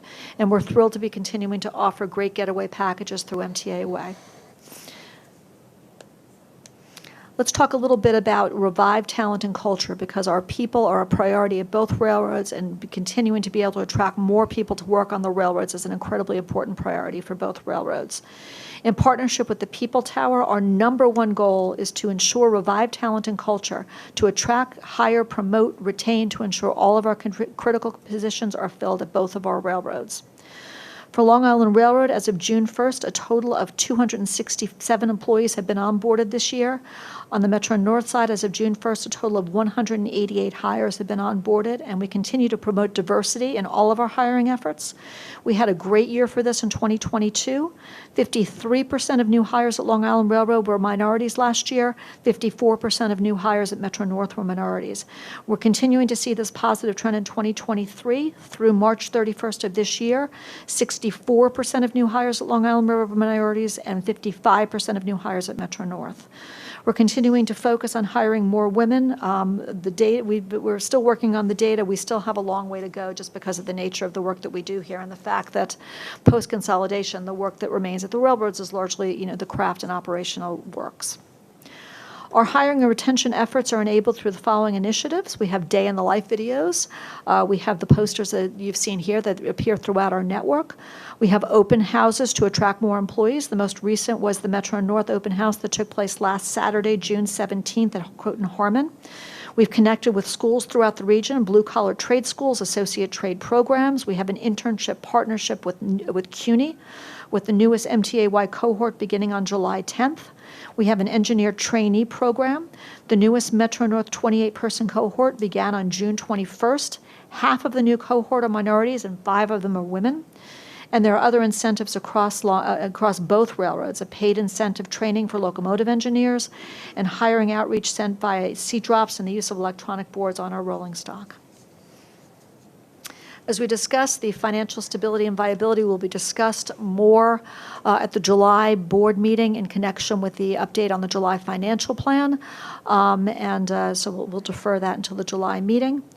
Finally, the slide about the operating the railroad of today and planning for the railroad of tomorrow. As the president of Metro North and the interim president of Long Island, we are all committed to the ridership recovery, the economic vitality of the region, continuing to provide safe and reliable transportation services. The leadership team and indeed the entire workforce of both railroads are committed to the following enablers in order to continue our success and progress. We want to develop and cultivate the next generation workforce and understand better the requirements of attracting and retaining the next generation of employees for both railroads. We want to continue the process and the progress that we've made in terms of innovating and sharing best practices between the railroads. This is done largely through international and national benchmarking, as well as learning from each other and continuing to advance and grow. We want to continue to leverage inquiry and questioning, use better data analytics to be able to improve our performance, leading to better informed decision-making for the success of our railroads and providing better service across the region. This concludes this update, and I'm happy to be able to answer any questions that y'all might have. Thank you. Board Member Glucksman. Thank you. Interesting report. I like the Super Expresses on Metro on New Haven, but I heard a report this morning on CBS 880 that they're looking again. They still have that on the table to cut the service on the New Haven line. So I'm concerned about it. Yeah, so just as an update, because we talked quite a bit about that last month, so just to continue to bring you up to speed, those conversations with the state of Connecticut continue. They did pass their budget back in at the end of their legislative session, which was the beginning of June. Staff level conversations, as well as conversations between me and the Commissioner of Transportation, continue. As I've indicated to this group before, we are focused, and Governor Hochul has been very clear that New York riders, should not be caught up in all of this, which accounts for some of the back and forth that we're having with transportation to ensure that New York riders are continue to enjoy the same level of service that they're currently providing. But we're providing data to CDOT. We've had very productive conversations, but we have not yet landed on a schedule. I have my co-chair Lopez has a question, a comment. Hi, thank you. Good morning, everyone. I just have a couple of comments. One question, which President Rinaldi just answered with respect to the budget and the state of Connecticut's budget and its impact in the New Haven line. But my other two questions have to do with the report that the chair just presented, which was very informative. Thank you very much. With respect to the increased appeal, I don't know if there is some sort of plan or something that you could share at some point. There seems to be, in many different stations, pockets of trash that keeps accumulating, whether it's across the tracks, whether it's in areas that is really hard for maintenance staff to get to. And I was wondering if there was some sort of response to that. Because, for example, in Portchester, when I go down the steps from the platform, there are always areas that are very hard to reach, but very easy to kind of dump trash in. So I'm wondering if there is a response to that. The other comment or question with respect to the internship program, I wasn't sure if there has ever been any conversation with perhaps Westchester Community College or Nassau and or Suffolk Community Colleges to do some sort of internship program with the MTA. Thank you. Sure. So answering your first question first with respect to right-of-way cleanups, there's a number of ways that we become aware of those kinds of conditions. So, we'll hear about them through the work of the right-of-way task forces, which we've talked about a little bit. And, we also hear about them from community groups. We have partnered with community groups. We've done really intensive cleanups along the right-of-way in certain areas. I think we reported on one that we had done in the Bronx on the Metro North side not that long ago. So we do, we'll partner intensely with community groups on certain problem areas. We'll do cleanups in connection with, work that's done along the right-of-way as part of our, our various track initiatives. So we'll sort of dig in while we're there to be able to address trash. So it tends to be sort of a mixture of ways of actually getting at the problem. But, we continue to want to hear about conditions that people see along the right-of-way so that we can target our limited resources in the appropriate spots. But we do the best we can with the resources that we have, recognizing that it is part of the appeal of our services and unsightly accumulations of trash along the right-of-way. Definitely are issues that concern the community and concern our ridership. Sometimes we have issues with hypodermic needles where we need to actually call in outside contractors to be able to address medical waste, which can make it a little bit more of a time-consuming process. But we do have a sort of faceted approach towards dealing with trash that accumulates along the right-of-way. With respect to your second question about community colleges, obviously the recruiting efforts are now led by the People Tower, which is under Lizette and Hugo's leadership. But we have a fairly broad base of colleges and trade schools that we deal with. The most recent example of that is the real concerted recruiting effort that we did for the Metro North hiring fair that was just last week. We did a very, very broad outreach to a number of different trade schools and community colleges across the area to ensure good participation at this event, and we were very happy with the participation that we saw. We continue to build upon existing internships and relationships that we have with those schools to be able to better diversify the people who are applying for jobs here and just to have more interest for the many jobs that both agencies are posting. Thank you. Board Member Brigham? Yes, I know it's early in the game, but how is Elmont Station doing as a commuter station? I mean, we all hear about the service for Yeah. UPS Arena, but is it getting much use as a commuter station? And is there parking there? I don't even know if there's parking there for. There's a lot of parking there. I don't know the answer to that question, Rob. Do you? I don't have numbers. There is commuter parking. It's, through the local community, but I don't have numbers as far as usage. And it's not heavily used, but it is used. Yeah. I just don't have specific Yeah, numbers. Again, it's early in the game, Yeah. and maybe it's something we might need to promote. Yeah, we can see what we have and get back to you next month. Okay, and then I just wanted to follow up on what Blanca had mentioned about the training in community colleges. Out in Suffolk, offshore wind needs people, and Yeah. they've actually partnered with Suffolk Community College to develop programs. They've partnered with the Department of Labor for scholarships for people to take these courses. So if there's something that might be appropriate for the Long Island Railroad for some of your workers, maybe you can work something out there. Yeah, no, I think that's a great idea. I mean, when I was at APT 2 weeks ago, I guess, there was a presentation along those lines where, actually putting together programs with schools to get people interested in railroad work and what do those partnerships look like and how can we profit from those? Because, yeah, I mean, I think, we need to establish a talent pipeline and get people very young interested in working at a railroad because that's really, it's key to our future and key to our ability to be able to continue to provide service to our customers. Right, it's great to hear that. Thanks, Kathy.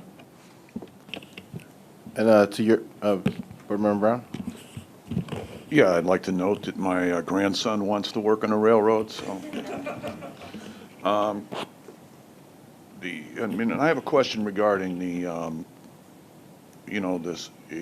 what I believe Sam brought up before, the wonderful sound of the laser train, that we like the sound of the laser train, and we like it a lot better than it's a much better marketing language than what it replaced, which we used to call the slime train, because they used to put slime on the tracks to get the same sort of level of cohesion.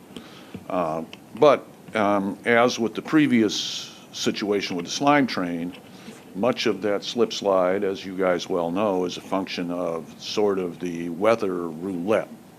And since this winter we had no winter, and it's also a function of when precisely the leaves fall.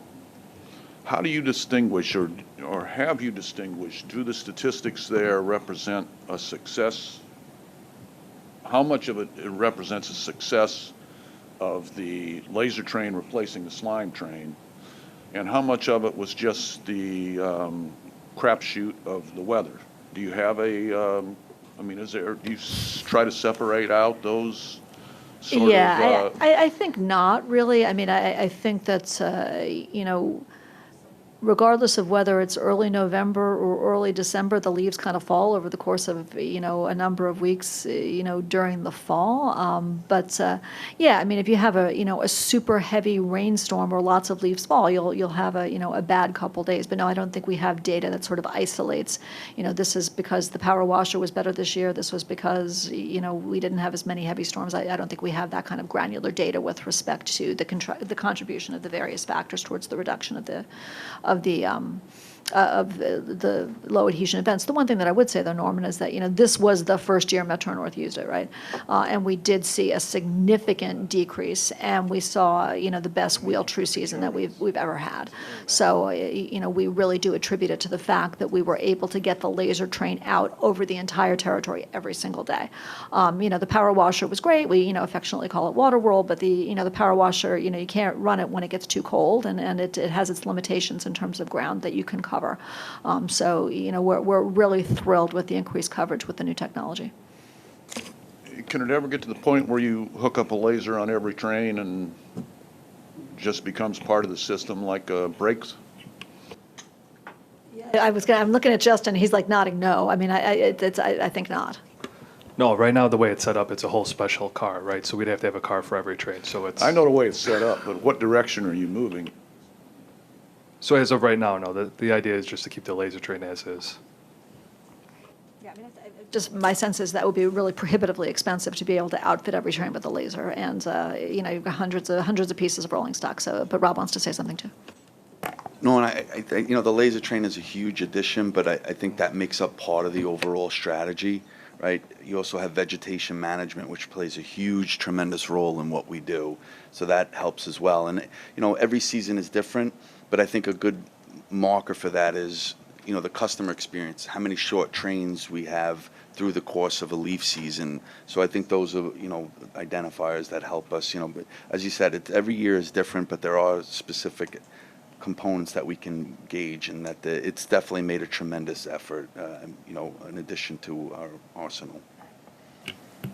Well, it shows you how many layers of data there are on these things, because there's many, you also added more wheel truers, I believe, on both properties in the same window of data. So that, you've got more available cars, partly because you got more wheel truers too. So you're truing more wheels. And the statistic, there's 3 or 4 moving parts in this one simple little statistic, and weather being still a significant one.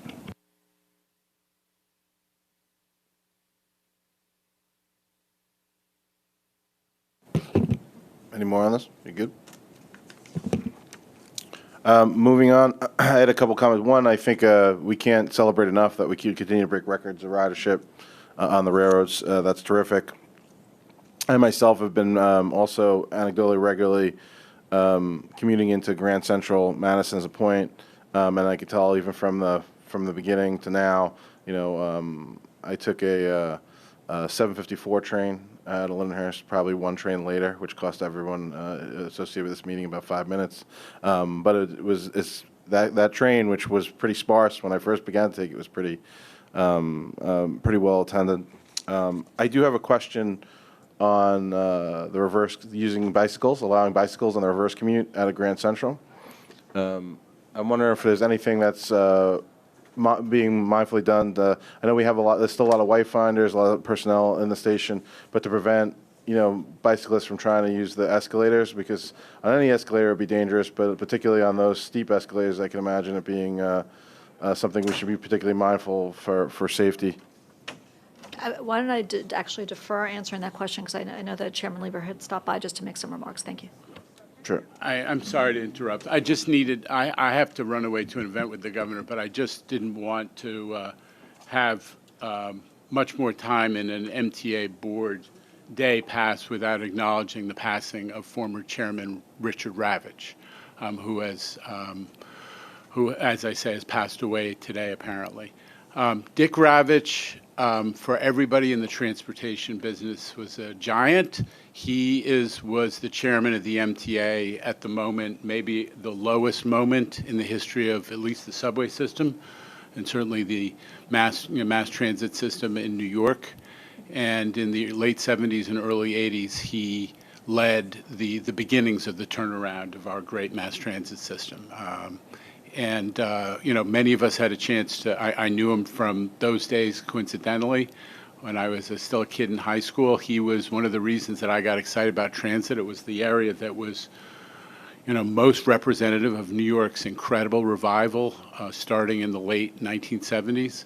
And in many ways, he is one of the fathers of the mass transit system that we have today, and which we celebrate in so many different ways, and try to continue to improve in his spirit.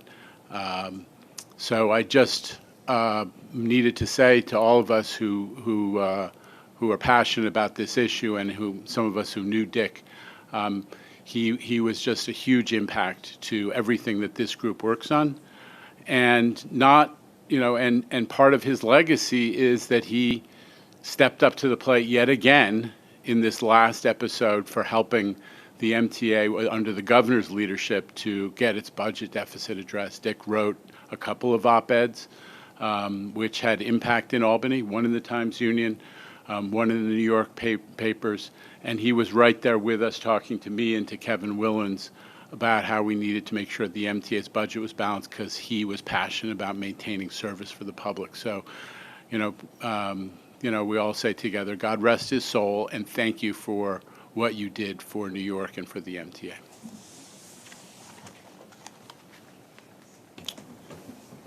Thank you for that dedication, Chairman. It's worth noting that I've met so many people associated with, prior service to this agency that continue to have that commitment. It seems like once you touch this, and Mr. Ravitch is a good example that you continue to maintain a passion, and it's definitely a sad day to lose such a committed public servant. So bicycles on escalators. So with respect to GCM specifically, because that's where we've got the big escalators, there's actually been an ongoing partnership with safety and the Long Island Railroad to just sort of figure out the signage and the announcements. There's a big issue with luggage. That's another big issue out there. The extent to which people should be directed to elevators and elevators as opposed to taking the escalators. So there's signage in place now. There's announcements that are in place now. We're continuing to refine that just based upon the kind of traffic that we're seeing. Great. because I know, and Co-Chair Lopez and I have talked about in the past, we have quite a bit of enthusiasm about other first mile solutions. I know those pilots are happening. Love a update on the progress of that at some point.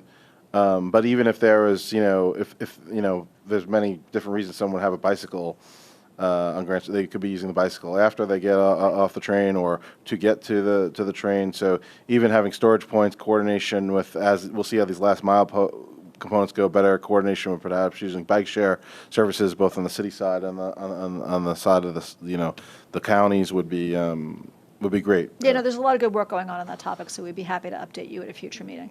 Sure. The one thing that I would say, since I have the mic for a second, and we're talking about people who contributed to the MTA and the MTA family, is I also want to acknowledge the passing of Michael Hradnicanu last week, who, for those of us who worked with Michael closely, obviously a tremendous loss to the MTA family, and, was a real partner with respect to the delivery of the East Side Access Project. I mean, so many of the advancements were made under his leadership, and, was a friend to many of us, and, a tremendous loss to the MTA family. So I want to acknowledge his passing as well. Thank you, Kathy. Kathy, are there any more information items to report? We're just going to zip through the rest of Okay. this. Okay. Oh, I'm sorry. Go ahead, Jerry, please. While you were talking about Grand Central Mass, I was there one day last week in Biltmore Room. One of the escalators was out. The up one was working, the down one's being serviced. So some kind of a signage or people out there to direct customers in case it is out, how they can get upstairs, downstairs to Grand Central Mass. Yeah, I mean, we can certainly, our station personnel will work with the GCMCOC. We'll figure that out, Randy, yeah. Go ahead, Jerry, please. Yes, just a ballpark idea. What's the difference between Tuesday, Wednesday, Thursday versus the Monday, Friday ridership? And the reason I ask this is, rumor has it that the 20-trip ticket might be on the chopping block to push people more towards monthlies. So I just wanted to get a feel for, how many people are still hybrid working, how many people are still coming back, at least as we see it on ticket sales. Yeah, I mean, I can get you a little bit more granular information next month, but the one thing that I would say on the Long Island side is consistently now, for the past several weeks, we're breaking 200,000 every single day, Mondays as well as Fridays. So Tuesday, Wednesday, Thursday are definitely the highest, Tuesday and Wednesday being the highest of the three. But regularly on Mondays and Fridays, we're also seeing more than 200,000 riders. So that was not the case 5-6 weeks ago. Okay. But that's consistently been the case for the past, maybe month or so around? Yeah, it was about a month now. Okay. So which is good, and even on the Metro North side, Friday is not as heavy, but Mondays are coming back. Okay, great. So we're starting to see, instead of being like a 3-day-a-week railroad, on the Long Island side, we're kind of a 5-day-a-week railroad, and Metro North 4-day-a-week railroad. So these are all really good positive trends that we're happy to see. Okay, great. That's what I wanted to know. Thank you. Terrific. Now I'm going to ask you to just I'm run through your. I'm going to zip through as fast as I can. So We're a breakfast meeting and we're headed into lunch. So. I'm all good. So, all right, so agency information items. So there's 2 Long Island information items, the summer track work program and the diversity EEO report. The diversity report will be discussed in more detail at the diversity committee meeting. And then on the Metro North side, there's only one information item. Again, the diversity EEO report, which will be discussed at the diversity committee meeting. The finance reports for both agencies are in the book. As always, if you have any questions, we are happy to answer them. And there is one Metro North procurement, which will be explained by my friend, Mr. Masato, down there at the end of the room. Hello, can you hear me? Good morning, everyone. Thank you. Metro North, on behalf of the Connecticut Department of Transportation, CDOT, is seeking MTA board approval to exercise an option under a contract that resulted from a competitive RFP in the amount of $78.8 million to Siemens Mobility for the design, manufacture, testing, and delivery of 6 dual-mode diesel-electric locomotives. The base contract was awarded by the board in December 2020 and included options for additional locomotives for Metro North Long Island Railroad, New York State DOT, and CDOT. The price for the option locomotives established at the time of the award is subject to a price adjustment based on a formula that incorporates a number of price indices. The 6 locomotives under this option will replace the CDOT-owned locomotives that are beyond their 25-year useful service life. Based on the current contract schedule and continuous production, The delivery of these 6 locomotives is scheduled to begin in the second quarter of 2027 and be completed by the fall of 2027. This option is fully funded by Connecticut Department of Transportation. Are there any questions? Nope. Having none? May I please have a vote for this procurement? I'll make a motion to move this. Do I have a second? Second. All in favor? Any opposed? Abstentions? So moved. With that, I'll make a motion to adjourn. Thank you. Second? So moved.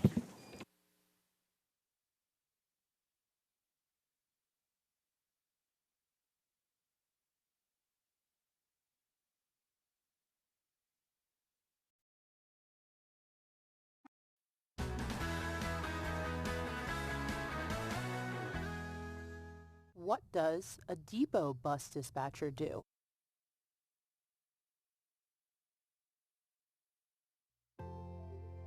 My name is Veronica Torres. I'm a surface line dispatcher. I've been with Transit for 15 years, but I've been a dispatcher for about 6 months. Being a dispatcher is a big opportunity to broaden my experiences.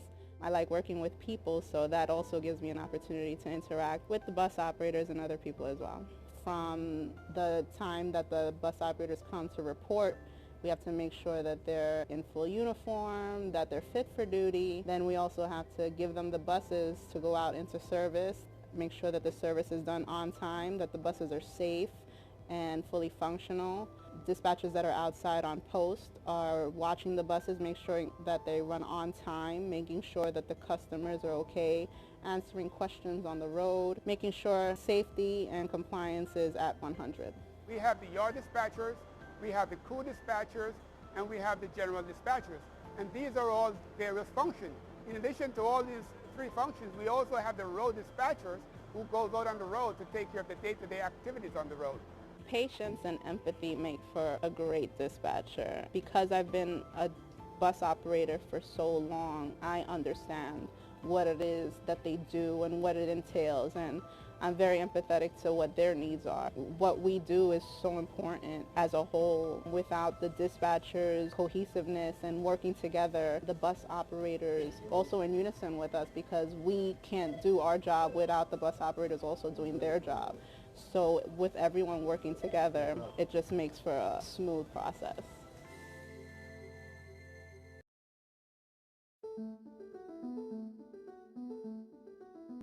My name is Winnie Espada. I'm a car appearance maintainer, and I've been doing this job for 10 years.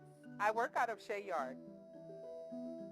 I was interested in helping the community, the public, so when our passengers get on the train, they'll see that I cleaned it. I'll feel good that I did the job, that they're comfortable, and they don't have to worry about the mess because we took care of it.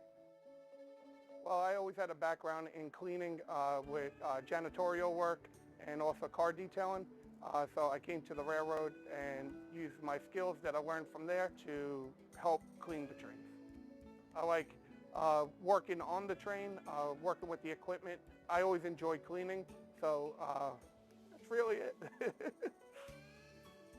A typical day is thorough cleaning here in the EIC dock, where we take the seats apart, make sure the sides of the seats are clean from garbage. Any newspaper, cans that are left behind, we clean that up. Clean the windows, we take care of the doors. We make sure that the engineer's cab is clean and ready for him to go for the day. So we take pride in making sure we sanitize everything from the bathrooms itself and everything the customer put their hands on. So, it's very important to make sure we take care of our customers here. We sanitize everything. My work is important because we have to make sure the trains are clean, especially in the times of the pandemic. We have to make sure the trains are disinfected and ready for all riders to be comfortable getting onto the train. There's a lot of anxiety going on right now with passengers and customers getting onto dirty trains. So our job is to keep everybody safe and keep everybody's head in the right place.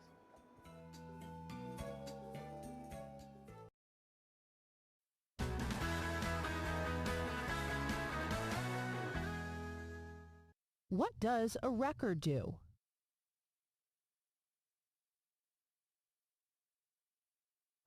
Hi, my name is Devin Mullen. I'm an assistant maintainer at the Verrazano Bridge, and I've been with Bridge and Tunnel Authority for 5 years now. Well, basically, we make sure that anything that happens on the bridge, whether it's a collision or a disabled vehicle, contractors working, we make sure everyone gets on and off the bridge safely. Any 5-minute delay turns into 20 minutes of traffic. The city is busy. Rush hour is tough. Roadways are congested to begin with, so we want to make sure that we can keep those roadways clear, and that's, main function of a record driver. Every day they save the day. That little disabled vehicle, if that disabled vehicle is not removed, a lot of people are not getting to work in the morning. So their quick response is going to determine how the rest of the day is going to go for a lot of people. They are the go-to guys. We depend on them on a daily basis, and they perform their job very well. Our truck is our main tool. We make sure it works well and then it serves us well. The light duty record is usually we use for flat tires, overheat, small vehicles. The medium duties, they're basically utility. Anything we need other than tractor trailers and heavy trucks. Anything that requires heavy boom lifting, winch outs, things like that, we're going to use the heavy records. Working on the roadway, it's a dangerous condition. You have vehicles flying by you at 60 miles an hour. People aren't paying attention half the time, so you do run the risk of getting hit. So they never know what's going to happen when they're up there. I mean, there's different types of, disables. There's all kinds of different vehicles. There's trucks. There's hazmat vehicles that are carrying chemicals. So there's always a challenge when they get up there. We're first on scene a lot of the time. We just try to help people. We try to get the bridge moving, the traffic moving, get people where they got to go. And we try to get them there safely. It gives you a sense of responsibility, and it's satisfying at the end of the day to know that you are part of keeping this running and keeping everyone safe.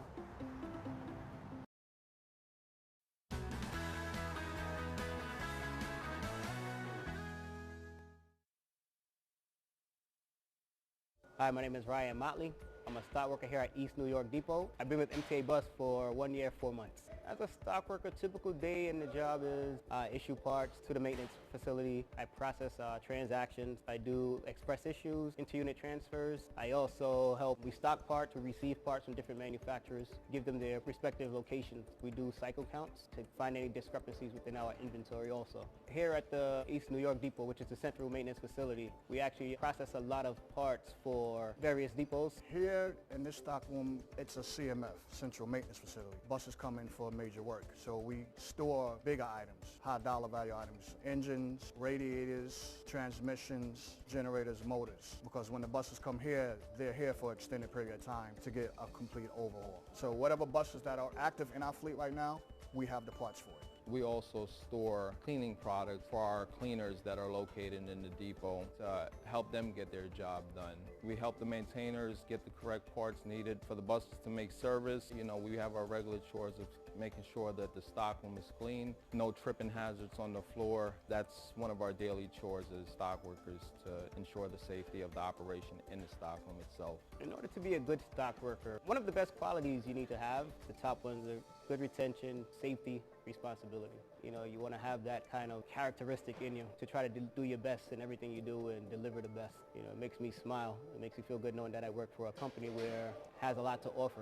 We all play a different role in what we do to keep the buses rolling out. Without these parts, these buses will be out of service and the customers would be upset. MTA basically moves New York, and that feels great to know that I work for a company like that.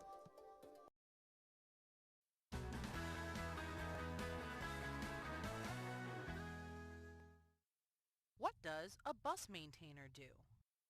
My name is Perry Evel. I've been with the transit system for 8 years. I work at Casey Stengel Depot in Flushing, and I'm working as a BMB, which is a bus maintainer. My responsibilities are basically maintaining the buses, changing filters, oil, electrical, undercarriage, hydraulic system, cooling system. My main pick is brake system. We're specialized in brakes. I think our job is the most critical because if the bus don't stop, people will get hurt. When an individual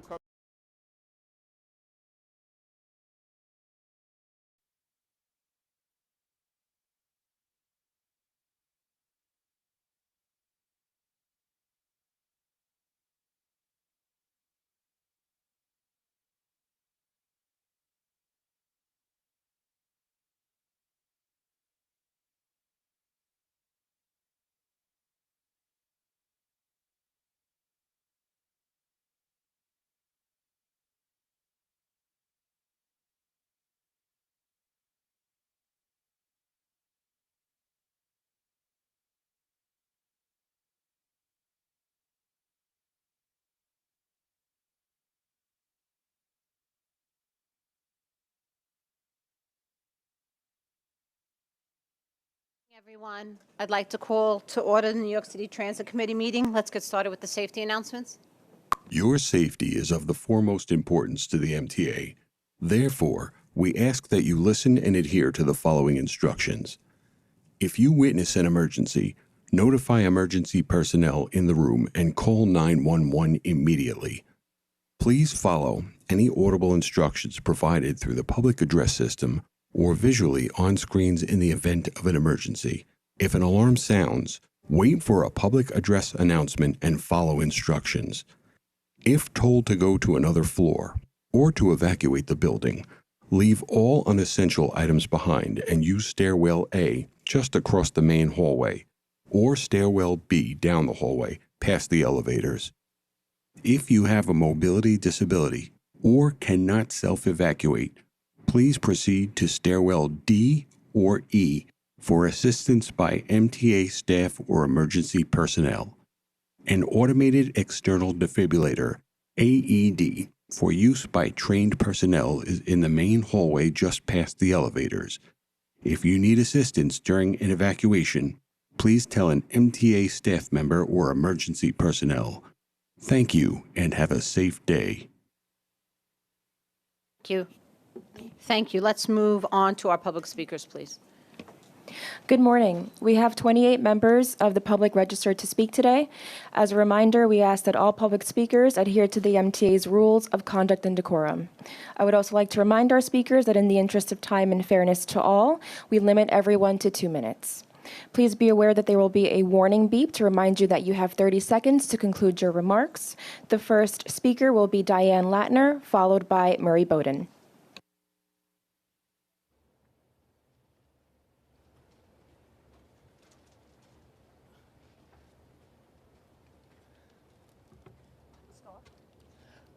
Okay, first I would like to speak about the excessive ride when they cancel our rides. We have to cancel our rides within 2 to 3 hours, which is fair. But with brokerage, my ride could be at 11 o'clock a.m. and they'll cancel my ride at 11:05, and I have to wait another hour for them to find me something. As being a senior at 67 years old, that's not fair to us. It's not just me; it's a bunch of us. Another thing, it's supposed to be put your seatbelts on when you're in the car. The brokerage will put you in the car with 3 people in the back, and it happened to me plenty of times, and there's only 2 seatbelts. One time he stopped short, and the one that was in the middle went all the way up almost through the glass because there was no seatbelt for her. If you're going to tell us we have to put our seatbelts on, it should only be 2 people in that back. The next thing I'm complaining about is the road rage on the highway. When they get upset, this is brokerage again, when they get upset with somebody on the highway, they stick their finger up. It happened to me. The man was coming after him. I didn't know if that man had a gun or whatever, but he was rushing to catch up to him. I got scared. I asked him to stop because if he shoots you, I'm dying with you and I don't even know you. Okay, so don't do that. Don't yell at them. Don't stick your finger up. Just drive. But I also need to know, do y'all inspect their cars? Because I've been in the car where the seat cushions are slashed and bugs was coming out the cushion. I got pictures on my phone. Also, I was in the car with one more to drive, and I heard him telling his cousin or whoever it was on the phone, my car didn't work, so I had to, I got my brother's car. But was that car inspected? We don't know that. We're seniors, and it's not right to what they do to us. So I appreciate Cesaride. I love Cesaride because they surely help me, but they need to look into some of this because it's not right what they do to us seniors. Thank you. Our next speaker is Murray Bowden, followed by Tucker Salovera. Good morning. There is so much change that I've seen since I got here this morning that everything I was going to speak about becomes secondary. We live in a world that's vastly, vastly different than just a couple of years ago.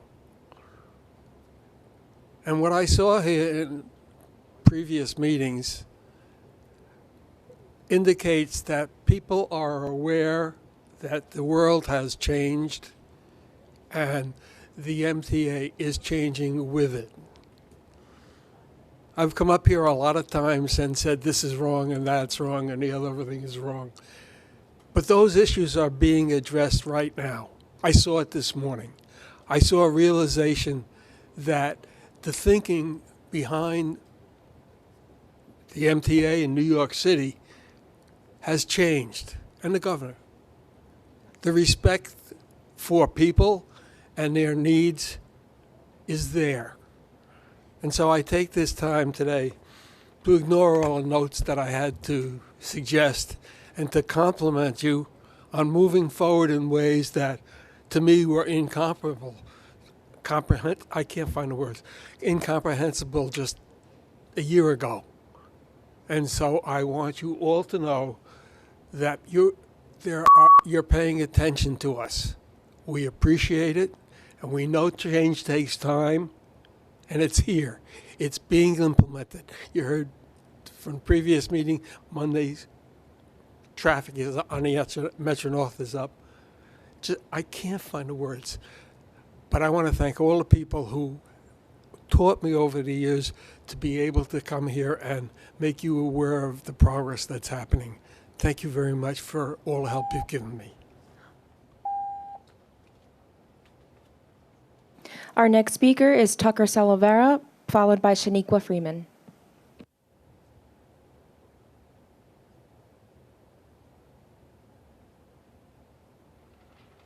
Hello, I'm MTA in God's.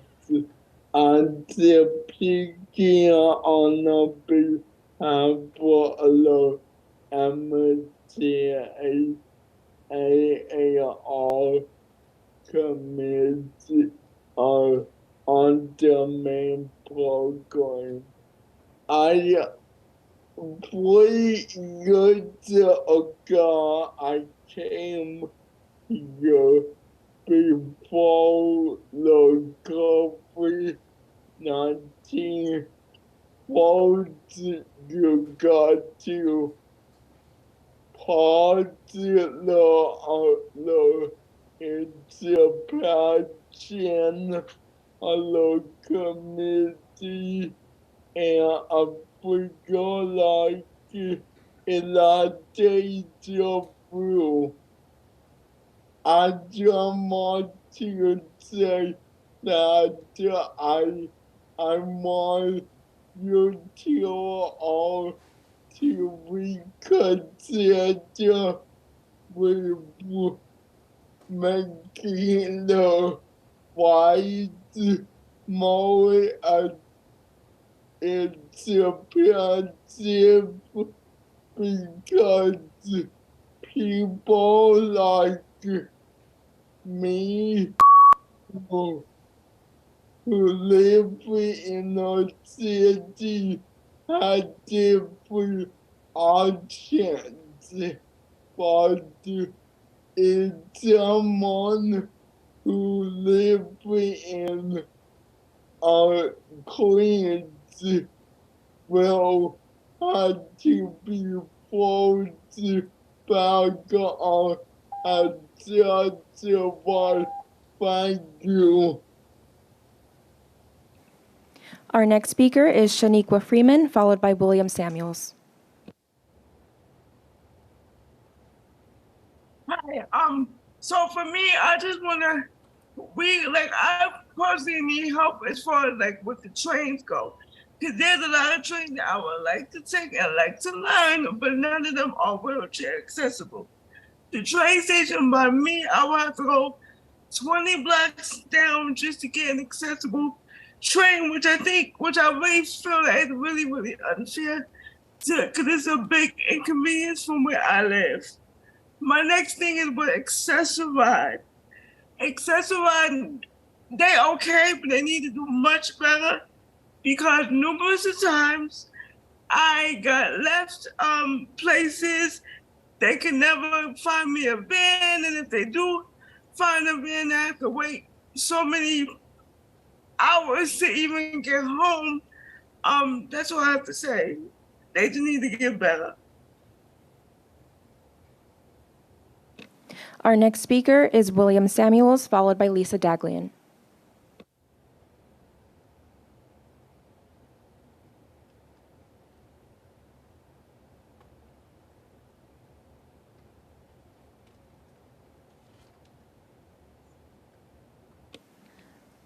William Samuels. We'll move on to Lisa Daglian.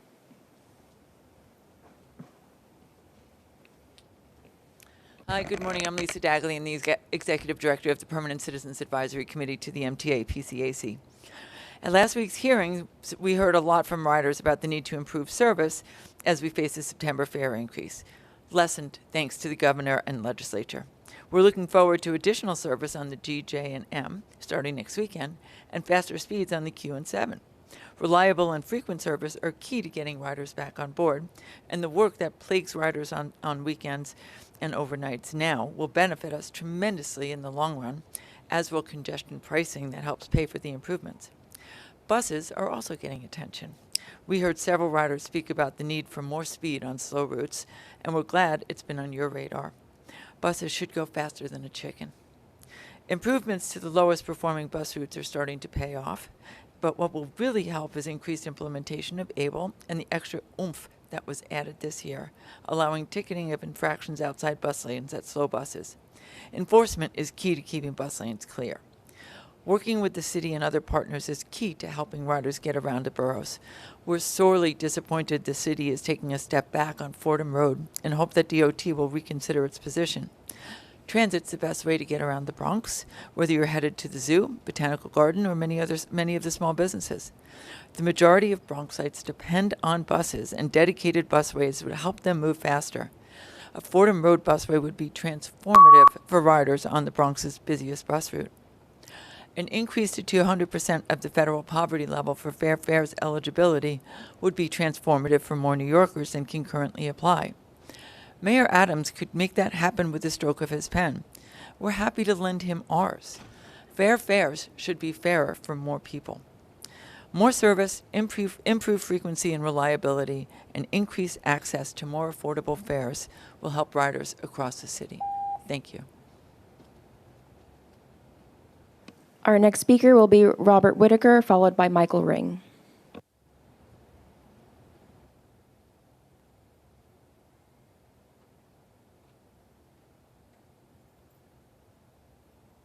Good morning, President Davey, Chairman Halsas, and members of the Transit Committee. My name is Robert Whitaker. I'm a local 100 bus operator driving out of the borough of Brooklyn. I carry multiple titles. I am a local 100 shop steward. I'm a local community board member. I'm a city and state taxpayer and a Brooklyn resident. President Davey, 13 months ago when you took over, you said, "Tell me what I need to know, not what you want me to know." Frankly, I do not believe that you, the public, and your employees are benefiting right now. Let's talk about what really isn't and isn't. Changing the perception that you care about your employees and you care about the public is a good thing. That's not being well served in the Brooklyn redesign. Parts of Brooklyn and southwestern Brooklyn seem to be falling behind in getting feedback and responses.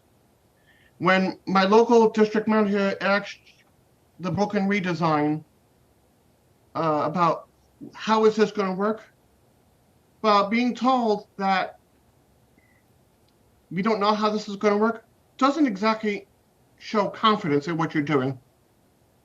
When you're asked for bus stop utilization stats to fall into a deaf ear, it shows disbelief and distrust in the agency. We kindly ask that you make all that information available to the public and be more transparent in the next round of MTA Brooklyn bus redesign. Thank you. Our next speaker is Michael Ring, followed by Dustin Jones. Hi, my name is Michael Ring. I'm speaking for Disabled in Action, and unfortunately, I'm home today because COVID is still happening, and I got COVID. But I'd like to speak about the pilot program for On Demand. I've been in it. I've been one of the lucky people that's been in it since the beginning. It's been great because I've been able to travel spontaneously like everyone else in New York City. I could arrange for my rides in real time. But I understand there's changes on the way. changes that don't take into account any of the feedback that was asked of us while we were in the pilot program. They seem to all be about finances. There's going to be limits on how many rides people can take and limits on how expensive they can be. At the same time, on the subway, people are encouraged with the Omni fare to ride more often. I mean, at once you make 12 rides on the subway or the bus, then they're free. But if you are in the on-demand program, they want to limit how many rides we can take. This is the opposite of what the direction things should be going. People on Access-a-Ride should be able to ride spontaneously. Feedback on the program should be received that it works well. Add more people randomly instead of the movers and shakers that you added in the beginning. We use it a lot because it works. Invite other people to the program that are standard Access-a-Ride users, and you'd get better feedback. But if there's any way you could keep the program moving forward without putting a limit on how often people ride or how far you can go, because it's one city. It should be expanded to Nassau and Suffolk and Westchester counties as well, instead of being restricted in very complicated ways that I can't even understand, and I have a master's degree. So thank you very much. Our next speaker is Dustin Jones, followed by Tasha Larabors.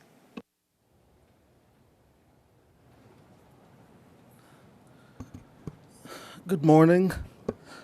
I'm here to talk about the Access-a-Ride pilot program that you guys have. And I want to talk about the changes that you guys are forcibly making without a public forum with the people who take it. It's not all the time where I could actually say that the MTA does something good for people with disabilities and the elderly community. But the MTA continuously, without protection, screws this community over and over again. It is mind-boggling to me how you can ask with a straight face people who are statistically proven to not have any employment, live in poverty, and have a fixed income to pay $5 per trip that you're going to cap, by the way, and then spend more money on top of the $40 that you guys are limiting us to have. Where's this money coming from? You might as well tell us, don't ride. I cannot understand how this plan can go forward without thinking about the people who help push this system forward. I challenge you guys today. The money you claim that you don't have, invest it in the disability community. And I advise you to do that because whether you want to believe it or not, we travel just as much or more further distance and put money in your pockets than any other able-bodied person that I could think of. Thank you.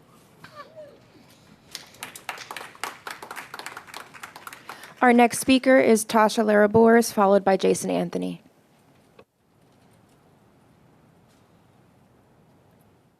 Good morning. My name is Tasha Larabors. I'm a community organizer for Center for Independence of the Disabled, also an ARG member. I'm also here to talk about phase 2 of the on-demand pilot program. And while it was the idea was given more thought compared to the November 2019 idea, I completely disagree with it. I watched last week's public hearing. How many people talking about the difficulties of the $2.90 fare? And yet the idea of disabled community, $3,600, mind you, having to pay $5 copay. And that's just one way, but just the whole idea altogether is completely mind-boggling. What is it about the disabled community that same-day trip can't be affordable as our non-disabled peers? What is it? I lie to you not. As a disabled person, as someone who advocates for people with disabilities, I honestly cannot understand what is it about the disabled community where a same-day trip has to be so complicated. It's very difficult for me because I was worried that I wouldn't be able to testify because I had an 11:30 pickup. Luckily, fortunately, I had someone who managed to help me. But as I said, something I really would love is for each of you to experience it, both Access-a-Ride and this change that you are planning to make. I would love for all of you to experience it. Thank you. Our next speaker is Jason Anthony, followed by Jack Nierenberg. Good morning. Good morning, Rich, and good morning to the Transit Committee on the Monday after my 37th birthday. A couple of issues that I want to bring this month. Yesterday, I noticed some issues during Pride. There was a serious meltdown on the 8th Avenue line that I noticed myself on the C train going uptown. It was very packed like sardines that even myself was affected. Regarding safety, there has been a rise regarding stabbings on the subway. We need Chief Kemper to address this issue. A couple of days ago, yet again, another subway surfing incident occurred along the Canarsie line. Another teenager lost his life. And then we have the mother of one of the teenagers who passed, calling out the MTA for their nonsense. Rich, please do something, call out the social media companies for publishing these videos. And since I work in Amazon, Prime Week is around the corner. Please raise the frequency on the S40. And regarding the pilot program, please reconsider it. Is affecting the people with disabilities that they might be disenfranchised with these changes of the second phase. So that's all I have for this month. Thank you so much. Our next speaker is Jack Nierenberg, followed by Valerie Williams. Can you hear me? Yes. Awesome. Good morning from across the pond. I'm Jack Nierenberg, Vice President of Passengers United, and I'm inside the Rome Metro, as you can see here, where you know how much it costs to get in here? $150. That's $150 for the Metro, all of the buses, additional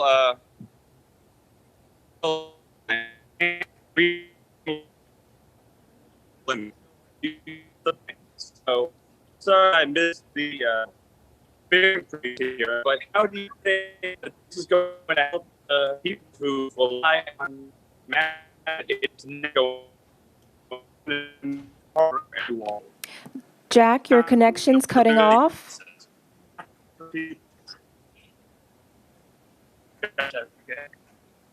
Since I'm on the record, I know I'm probably going to cut out because my data is terrible, but just for the record, this is not going to help everyday New Yorkers, and it's just going to hurt everyone. We're already in an affordability crisis, and you know it's really good.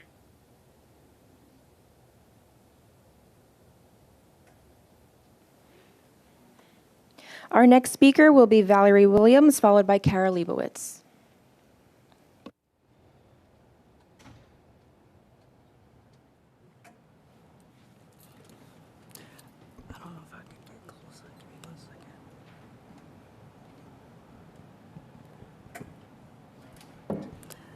Good morning. My name is Valerie Williams, and I am an on-demand customer.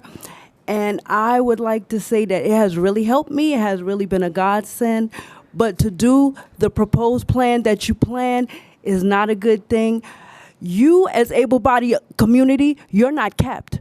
You're not told when you can get up, when you can go someplace. With traditional Access-a-Ride, sometimes we have to get up. I have to get up 4 or 5 hours to be ready. Sometimes they do not show up. Sometimes we get left behind. And because of this program, that's why I'm here today. I took the on-demand coming, and I have to take it going back because I don't know what time the meeting is finished.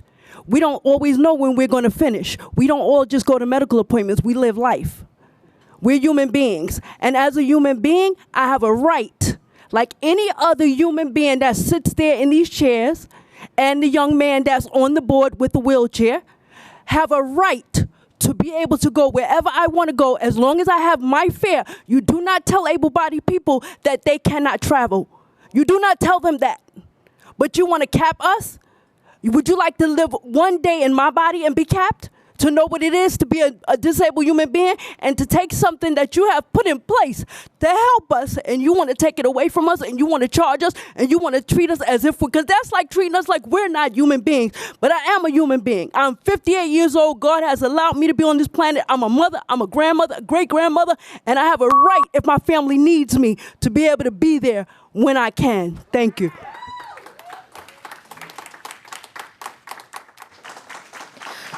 Our next speaker is Kara Leibowitz, followed by Iman Romani Doster.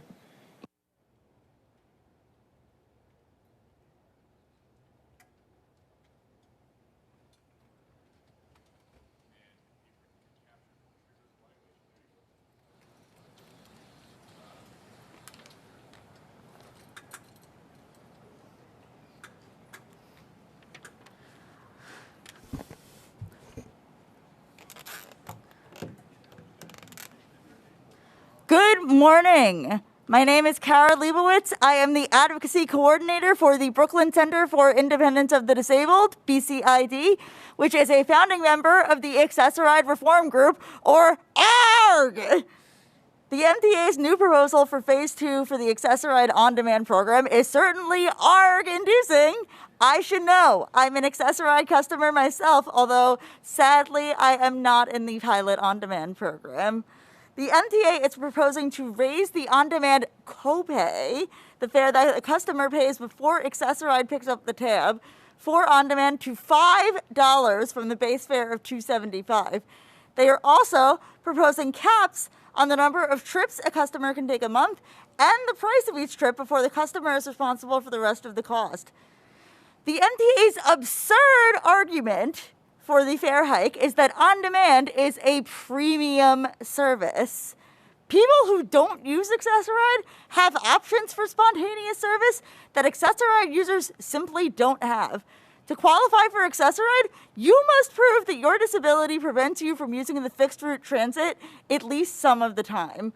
While other people can simply catch the next train or bus for $2.75, people who depend on Access-a-Ride are now going to be faced with the choice to plan their schedule the day before to book a regular Access-a-Ride and pay $2.75, or be penalized for their spontaneity with $5 for on-demand and possibly more, depending on if the cost of their trip exceeds the cap.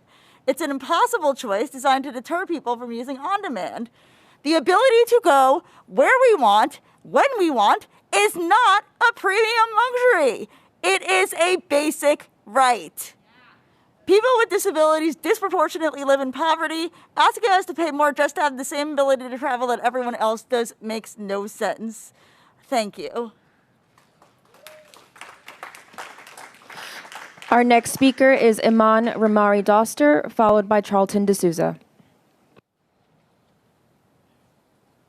Thank you. Good morning. Good morning, board. My name is Iman Romani Doster, and I am the Executive Director of the Harlem Independent Living Center, a member of ARG, the Access-a-Ride Reform Group, and I'm also an Access-a-Ride customer.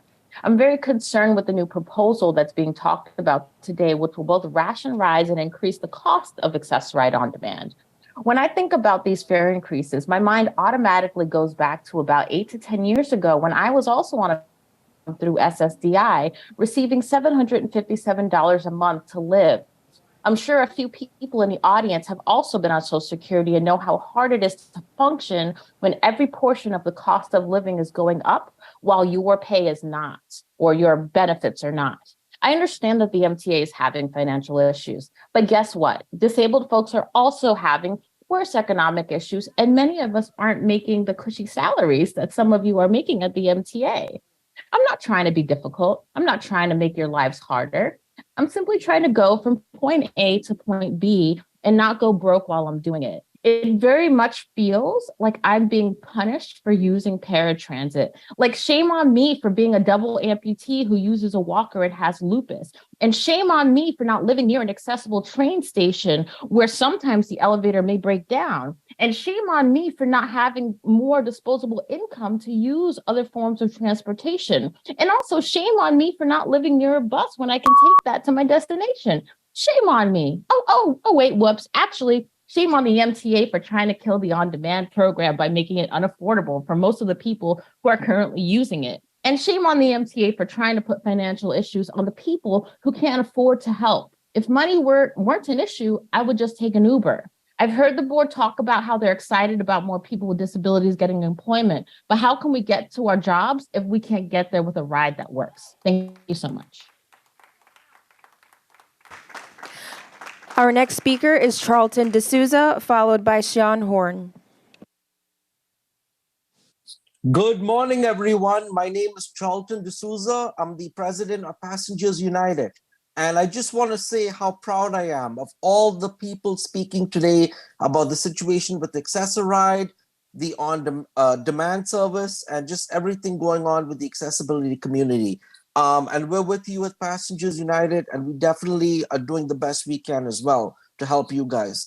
But right now, we have a situation in our subways where people are getting stabbed, they're getting robbed, conductors are being beaten up, and the police are letting the suspects go free, as is what happened on the D train with that conductor. I am outraged. And, you know, the NYPD, you have some good officers who try to do the best they can, but there are some police officers who don't care.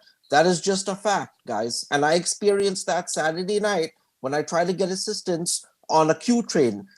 We had a guy who was being disruptive on the train, threatening people. So the conductor radioed for police. Nobody showed up. I went to the district upstairs to get help.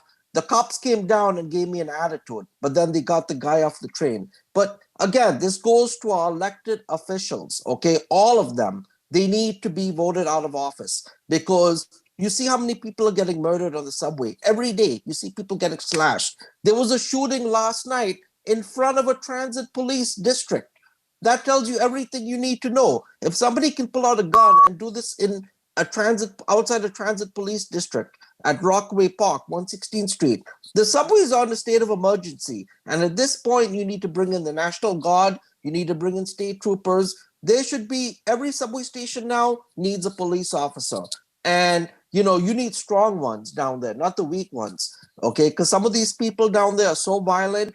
I'm scared now, and I'm riding the trains overnight. So don't be surprised if I end up on the news being shot or stabbed. Our next speaker is Sean Horn, followed by Jessica Tambor.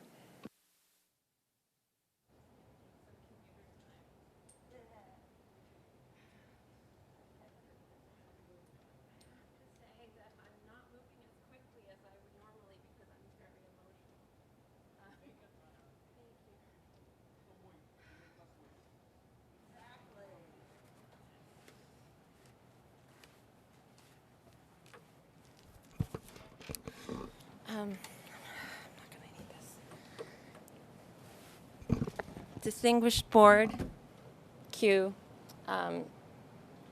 First, I want to thank you so much for this program on demand, which honestly needs to be available to every disabled New Yorker because it is the only form of equity that we receive.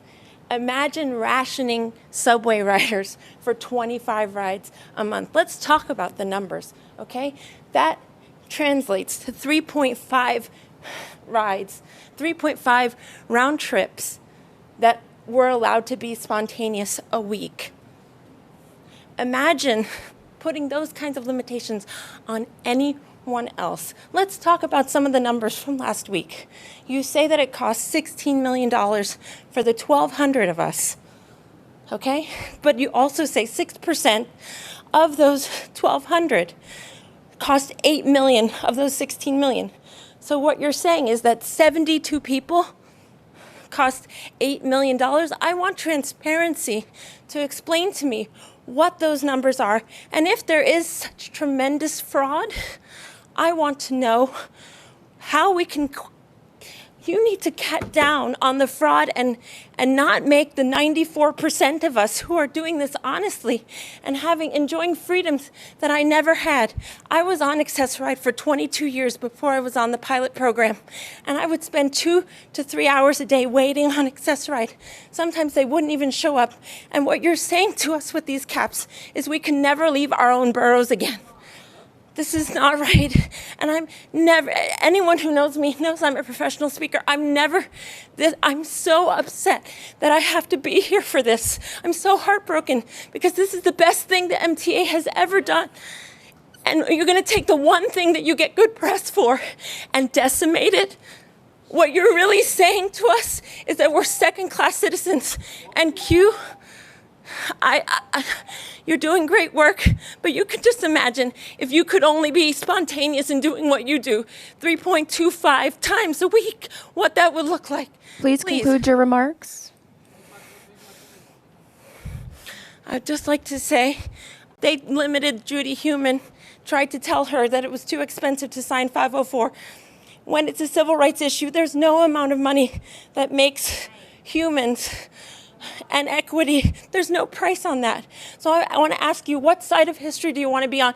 Because otherwise, Please I will tell you, get lots of bad press. And yes, I'm a Forbes contributor, and I know many other people that are really upset about this. I have a petition that got 6,500 signatures before the pandemic, and we will get more. Thank you very much. Thank you.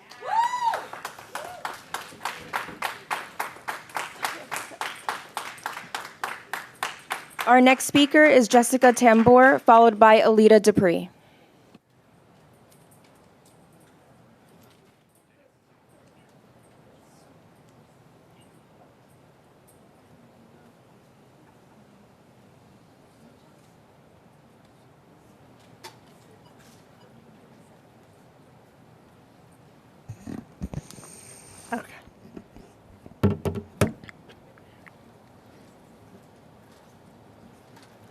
Good morning. My name is Jessica Tambor, and I work at Bronx Independent Living Services. The way e-hail now is important to me because I live in Whitestone, Queens, and it is very expensive to travel anywhere outside of my town. I work in the Bronx, and I go to appointments and socialize in all the other boroughs. If e-hail is capped, I wouldn't be able to afford the rides anymore and would have to be forced back on Access-a-Ride for most of my rides. There are not enough Access-a-Rides for everyone, and they'll wind up giving us even longer ride times because more people will be back on Access-a-Ride. We will also be late for appointments and miss appointments because of this. Keep e-hail the way it is and open it up to more consumers. It gives us the freedom to go where we want when we want.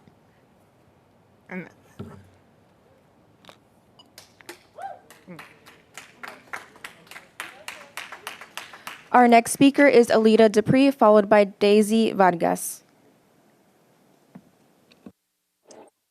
Thank you. Good morning to the chair, Alita Dupree, for the record, she and her. To save the best near the end. I'm going to claim standing and speak. I'm simply an ordinary user of the subway and the bus system and other systems of public transportation. That's the perspective I share with you. So ADA is very important. I want to keep working on these stations. I always get excited when I hear about new stations opening up that I can enjoy more fully. And how can we continue our work on Omni? I hope to be there soon and enjoy the fare capping. I have the app set up for the reduced fare, and I'm sharing that with others. Hopefully they will turn that on before the Metro card sunsets. It's nice doing new things. How do we build the best subway we can? And I think about building a renewable energy powered subway. Sitting here in my home which is powered by renewable energy. And we should do that on our subway. And how can we get our new electric buses out? We got lots of buses to buy. And the time is right. Electric bus riding should not be a novelty. And now I'm going to reframe a bit. You know, I have 53 years of experience on New York City subway. I believe in this system. Despite all its challenges, I still believe in this subway. I was watching excerpts of Saturday Night Fever. John Travolta riding overnight trains on the RR line of the New York City subway. I want to get back to riding trains in the day at night on this subway because I believe in this legendary and historic system that is a subway, and it's an institution that is stately. Thank you. Our next speaker is Daisy Vargas, followed by Mannion Lyons.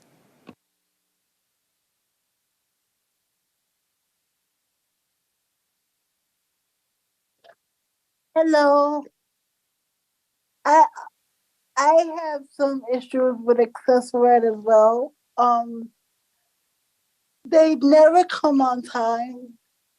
They always come late, and where I live specifically, the trains are not accessible where I live. So it's very hard for me, even if accessory was to leave me or anybody else, I wouldn't be able to use the train to get where I need to go because it's not accessible. And if you guys raise up the fare, like some other people said before, we won't be able to afford it. And I don't think that's right because we live from check to check and we have other bills to pay besides using accessories. So I strongly believe that you guys shouldn't raise up the fare for us because it won't. We can't live our life like that.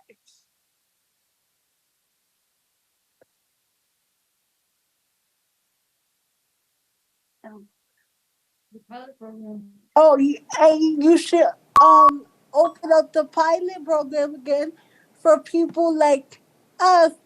Like if we gotta go somewhere and the access ride is late, we can just have the same day cab service.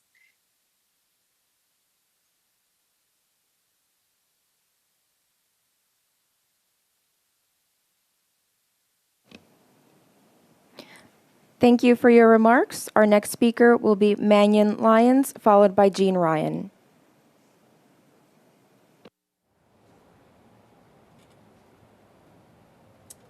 Good morning. My name is Mannion Lyons. Can you hear me? Thank you. Good morning. My name is Mannion Lyons, and I am a participant of the pilot program. And as you heard prior to me, it has really opened opportunities. And it's a sad day when you pick and choose opportunities. This is a land where people come from other countries to get a better education, to live as independent as possible. And people like myself and the people that were before me, we live in this country, we fought for the ADA rights, and we're going backwards. Like someone said, mass transit finally got something right. You get a good report, and now you want to take it away from us. How are we supposed to go from visiting a friend, a family member, or a hospital, a doctor's appointment, if we have only a certain amount of days to travel or a certain amount of trips to take? You wouldn't do it to no other population, whether you're able-bodied or not. And what you got to remember, people, is that you can walk right now, but you don't know what's down the line. And you would want to live as independent as possible. And if you had to take care of a mother or a father or a child, you would still want to take them out and give them opportunities and options. What you're doing right now is taking away options. I understand that everything's expensive, But you know what? You're gonna give her freedom and then take it away. Where are we supposed to get the extra money, the $5? Sometimes we don't even have the $2.75. And you know that because you go shopping. We live independently. We're not in hospitals. We're not in institutions. We just want to rights like everybody else. God bless you. Thank you for your time. Our next speaker is Jean Ryan, followed by Ruth Lowenkron.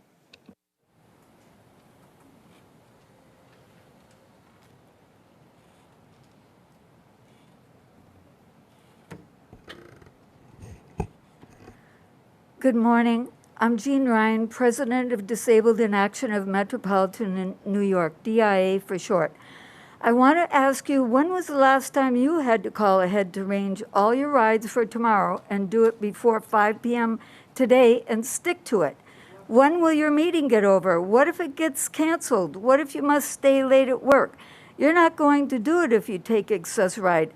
AAR is so bad that only about 35% of people who have Access Ride use it. It doesn't meet our needs. Our options are few. The subways don't have many elevators. 30 are out of service every day. We often don't know which ones. And there are big gaps to the train from the platform. Express buses don't run 24/7, and we can seldom get on them. Right now, about 1,200 Access Ride riders have something that's better. The MTA wants to take it away and give us and 2,400 more people a limited discount program that will give us some money towards rides we take. We will have to pay a lot of money to go to another borough, or if it rains, or it's rush hour, like the time I got stranded, totally stranded and had to pay $128 to get home after 2 hours of trying any other way to South Brooklyn. With the new program, I'd still have to pay $88. Who has that kind of money? People have gotten jobs based on their ability to get around. We can be more productive and do more things in one day. In the new program, Access Ride will not pay tolls. What? We have to subsidize the MTA to get places? That's unfair to people who live in the outer boroughs. A big deal is made by Access Ride of the few people who committed fraud or took a lot of trips. There were absolutely no rules in the 6 years this program was in operation. 3 more sentences. Didn't they analyze it? They could have instituted rules and Please stopped conclude fraud your when they remarks. found it. I heard that Access Ride lumped in the cost of rescue trips into this program. That is not right. Thank you. Our next speaker is Ruth Lowenkron, followed by Christopher Greif. Good morning, Ruth Lowenkron. I'm the director of the Disability Justice Program at New York Lawyers for the Public Interest. We're also one of the founding members of ARG, the Access Ride Reform Group. And it's hard to follow all the voices out there. I hope you are hearing them. I want to add to this, as a lawyer, perhaps what I know best. This is a civil rights issue. It is not legal to treat the disability community differently. You already have lawsuits on your hands, one about the fares. So how is it that, notwithstanding the lawsuit that says you should not be denying the discounts to the disability community, you decide that you can charge $5? This is not a luxury service, as many have said, and it should cost no more. In fact, it should cost less. You should have those discounts. The other lawsuit that you're already facing is the fact that, as many have said, unlike what is available to people who can use mass transit, you can use the services at any time to go wherever you want, whenever you want, for whatever reason. You want to go for a beer? God bless you. Go for a beer. You don't sit there and say, is this part of my, whatever she calculated, 3.13 trips of the week?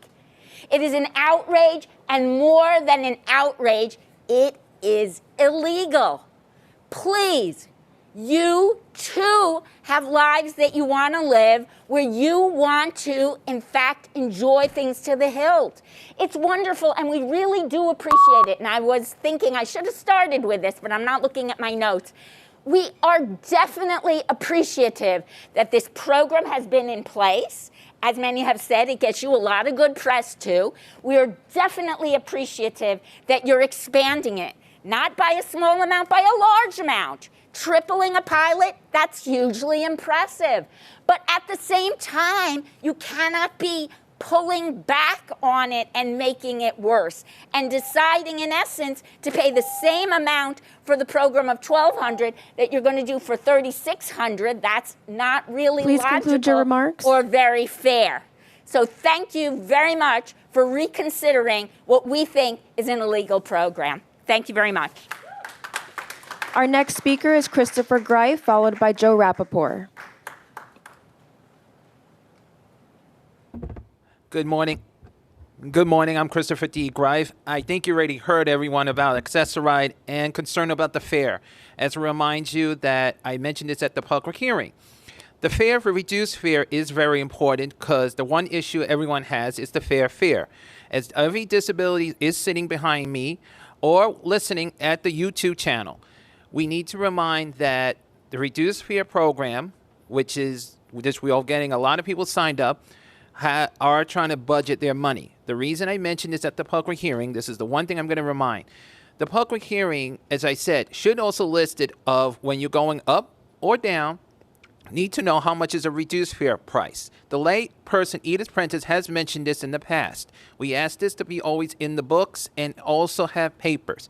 If anything changes, we need to know because Social Security, Medicaid needs to know because of budget. I have said this in the past. I know Edith Prentice said this in the past, and now everyone else is going to say it again. We need to concern about the fare. The other thing we like to remind that next month is Disability Pride Month. As you see me wearing the 8833 pin, we need to celebrate, make sure we celebrate the 8833. MTA is celebrating it, but we need to remind everyone out there, Disability Pride Month is a very important. Things we have accomplished and things we need to accomplish, but we need to work together. So MTA, let's have a big celebration. Let's smile and work together. Thank you. Our next speaker is Joe Rappaport, followed by Yolanda Aline.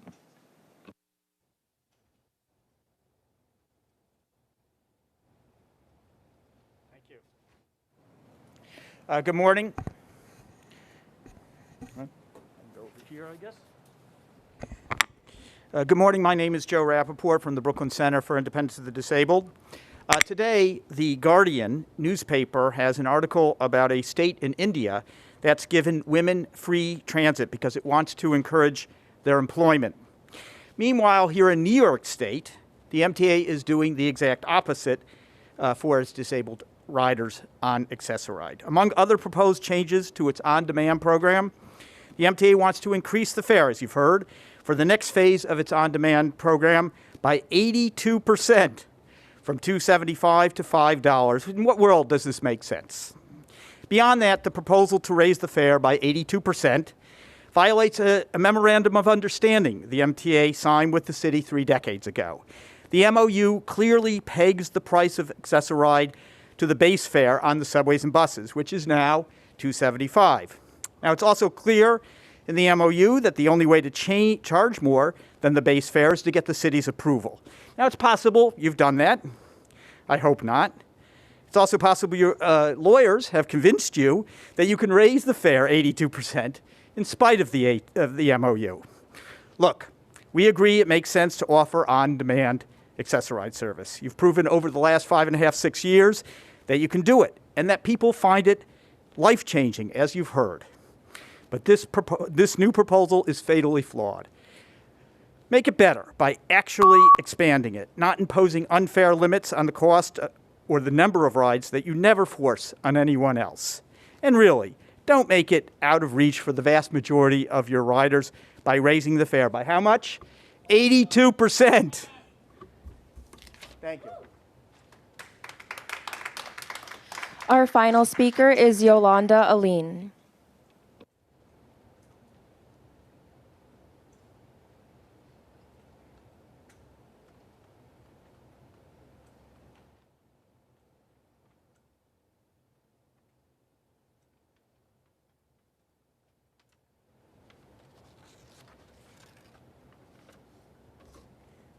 Hello.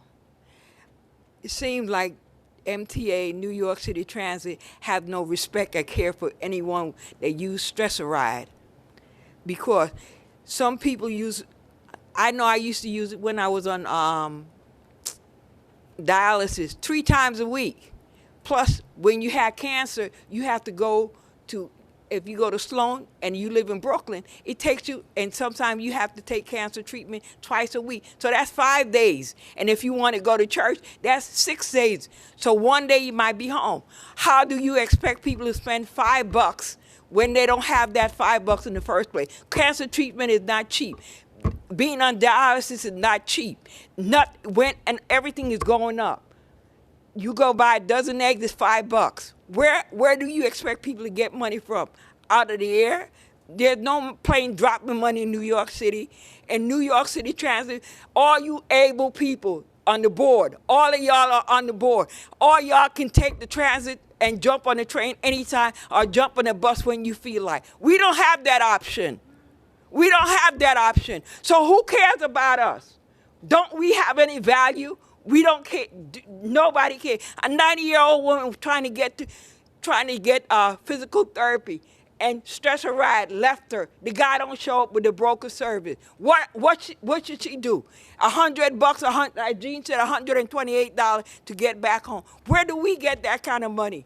Ain't nobody dropping money, and no money is growing in anybody's backyard. That's ridiculous. And all you guys are able. All of y'all are able, except for these 2 gentlemen. You can jump in the subway. You can do anything you feel like. What do we get out of this situation? Absolutely nothing. Don't be ridiculous. Don't be disrespectful for people that need stressor ride. Enough is enough. I had it every month. I come here with the same nonsense, and nothing is getting any better. And all you board members, what are you doing? Please all conclude y'all your sit remarks. down there and do absolutely nothing. Enough.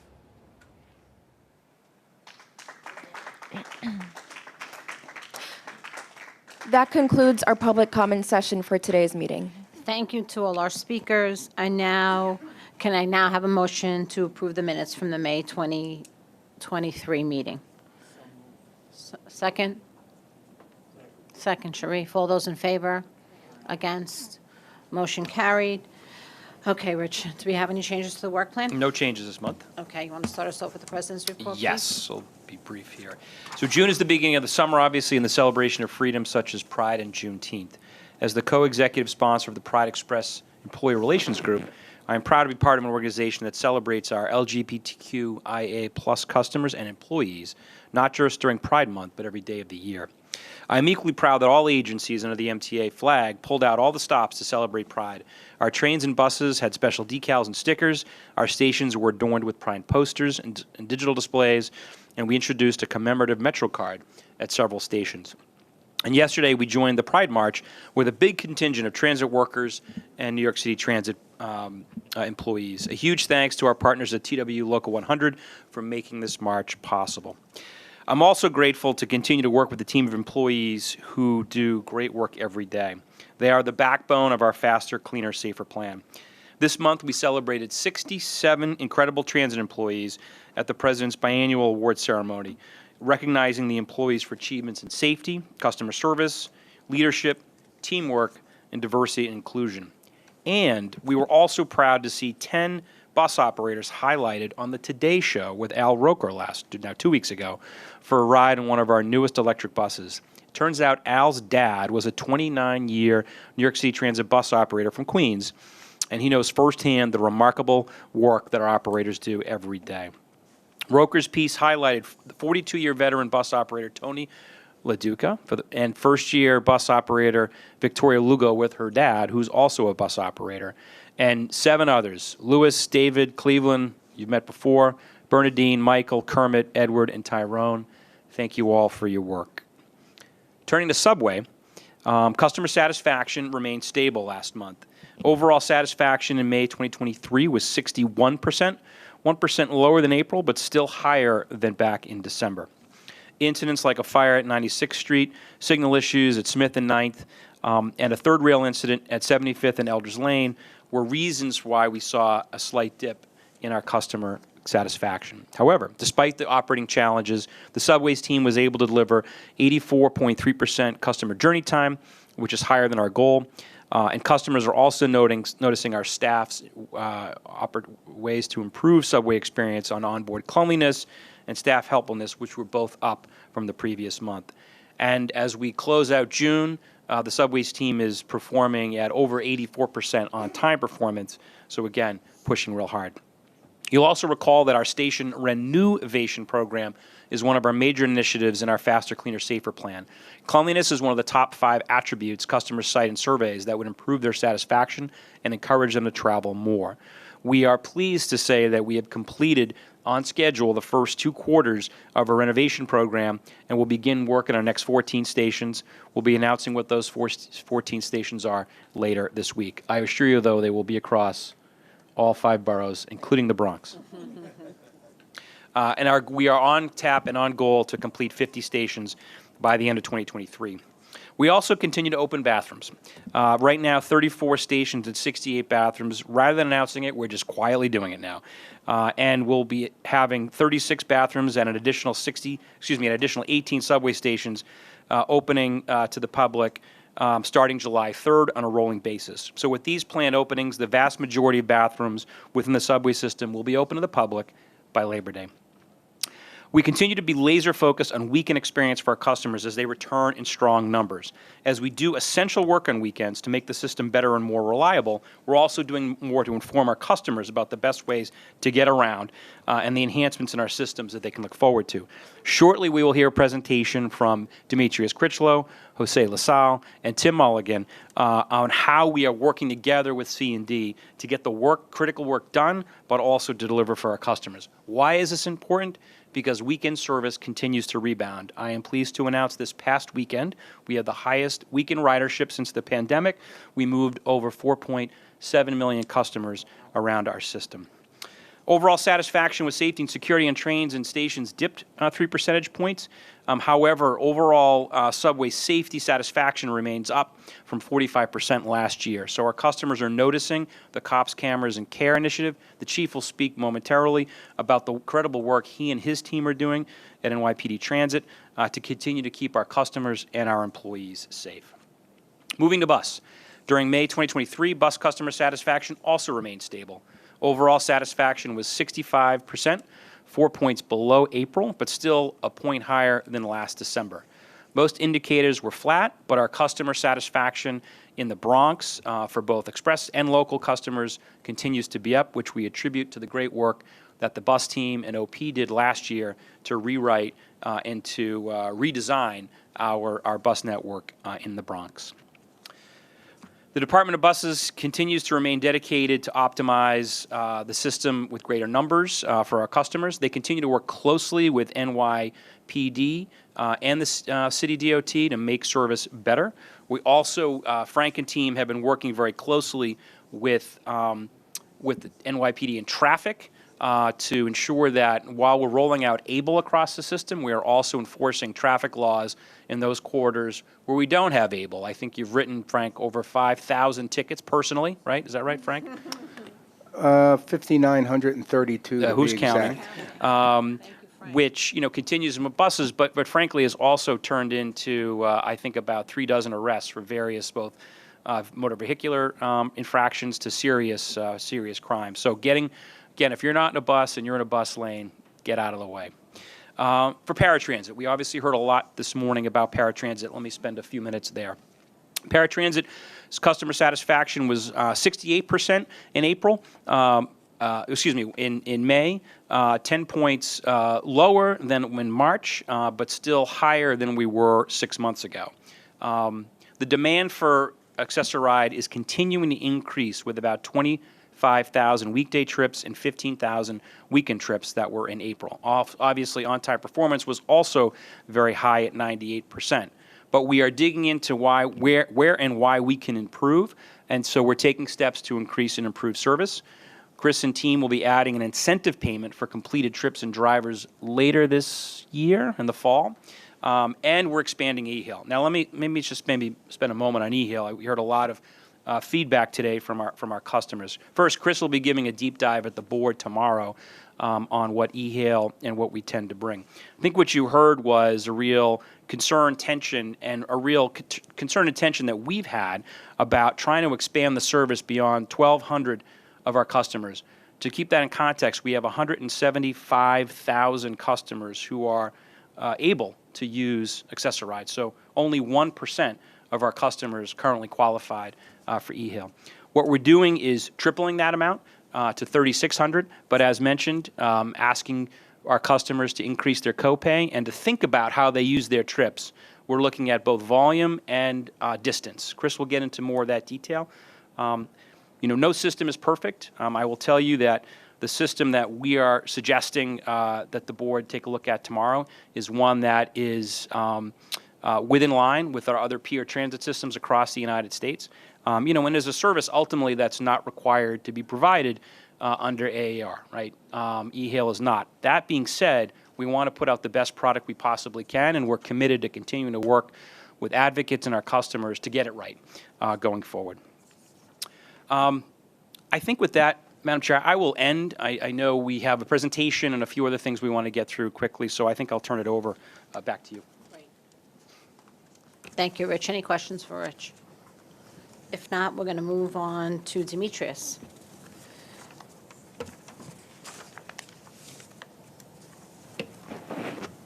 Thank you, Hayda.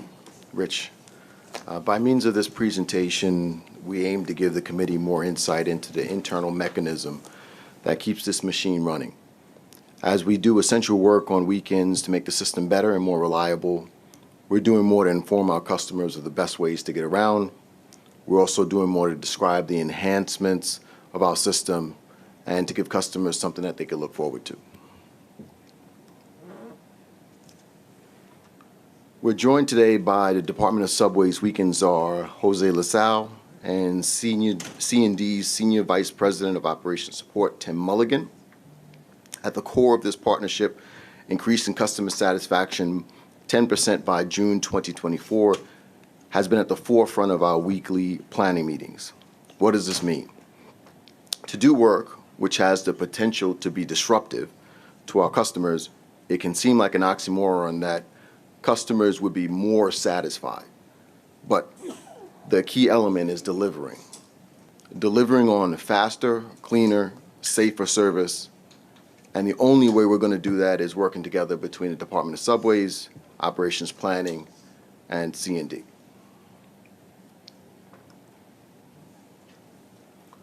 With weekend ridership rebounding strongly, it's even more important than to balance a quality service with critical work. If you liken this system to your own health, there are elective procedures and treatments that enhance the beauty, and then there are those core medical procedures and treatments that are vital to the organs. They keep your system working. You can't survive without them. For the MTA, this means prioritizing the crucial matters that may not be flashy. They may not make the headlines for ingenuity or for leading industry standard, but without proper care and attention, we cannot perform efficiently or frankly at all.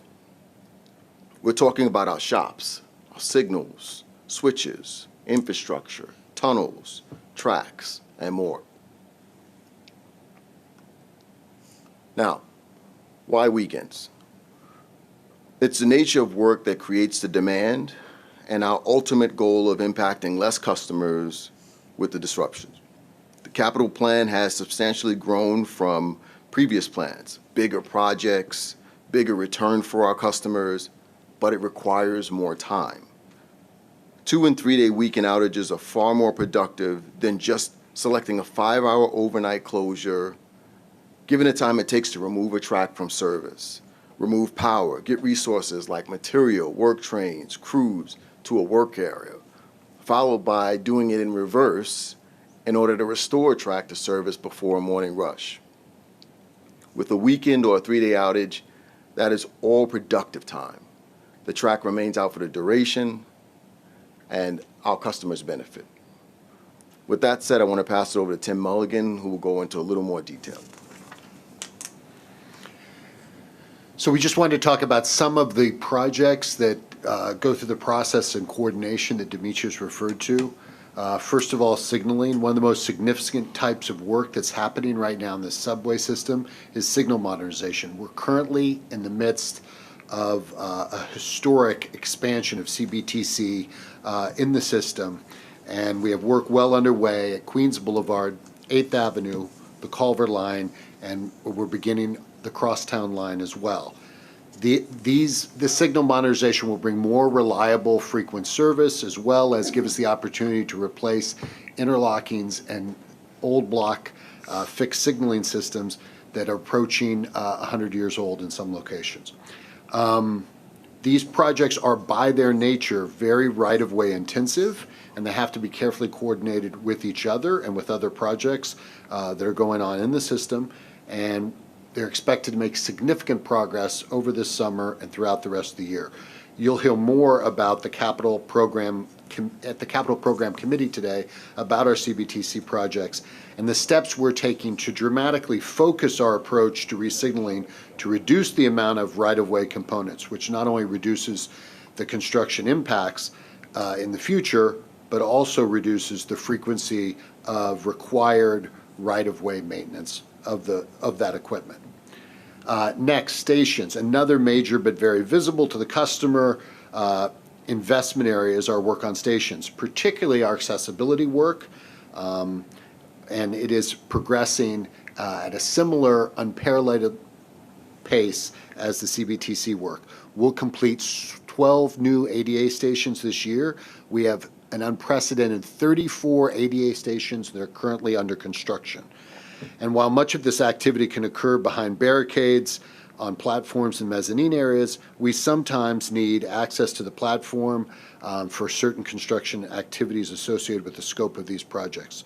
We need to reconstruct the platform edges to be ADA compliant and sometimes realign the track itself to make the gaps ADA compliant as well.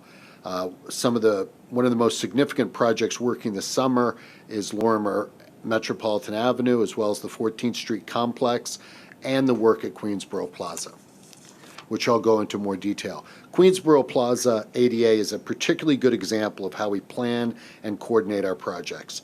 Making this station accessible, it's a major transfer station. It impacts, almost 100,000 daily customers, and it requires the installation of a 3-level elevator as well as additional elevator to the street, as well as expanding the mezzanine, reconstructing platform edges, and ADA boarding areas.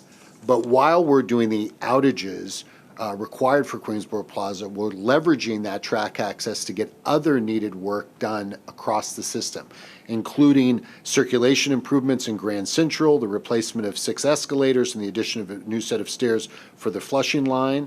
Coordinating some of the work on the 5 station renewal projects on the Flushing line, as well as the crucial structure work at Woodside, and swinging new track panels in Astoria to keep that line's track in a state of good repair. This is an essential concept that we use to leverage outages to get more work done in the same amount of outages, so the customer get more benefit for the disruption. Finally, infrastructure. Infrastructure projects are some of the least heralded but most vital investments in our system, keeping the bones of the subway system intact.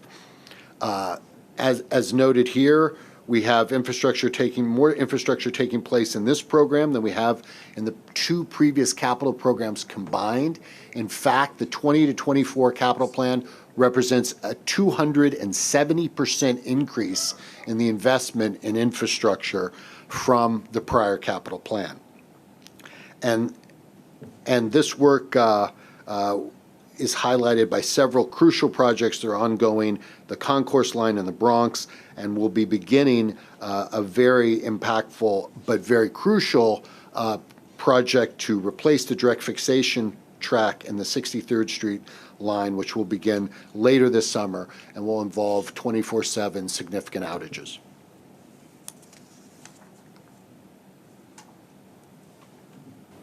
Thank you, Tim. This cross-departmental and cross-agency effort means we're not doing business as usual. We're thinking ahead and being more strategic with where and when we do our GOs, coordinating work to minimize the impacts.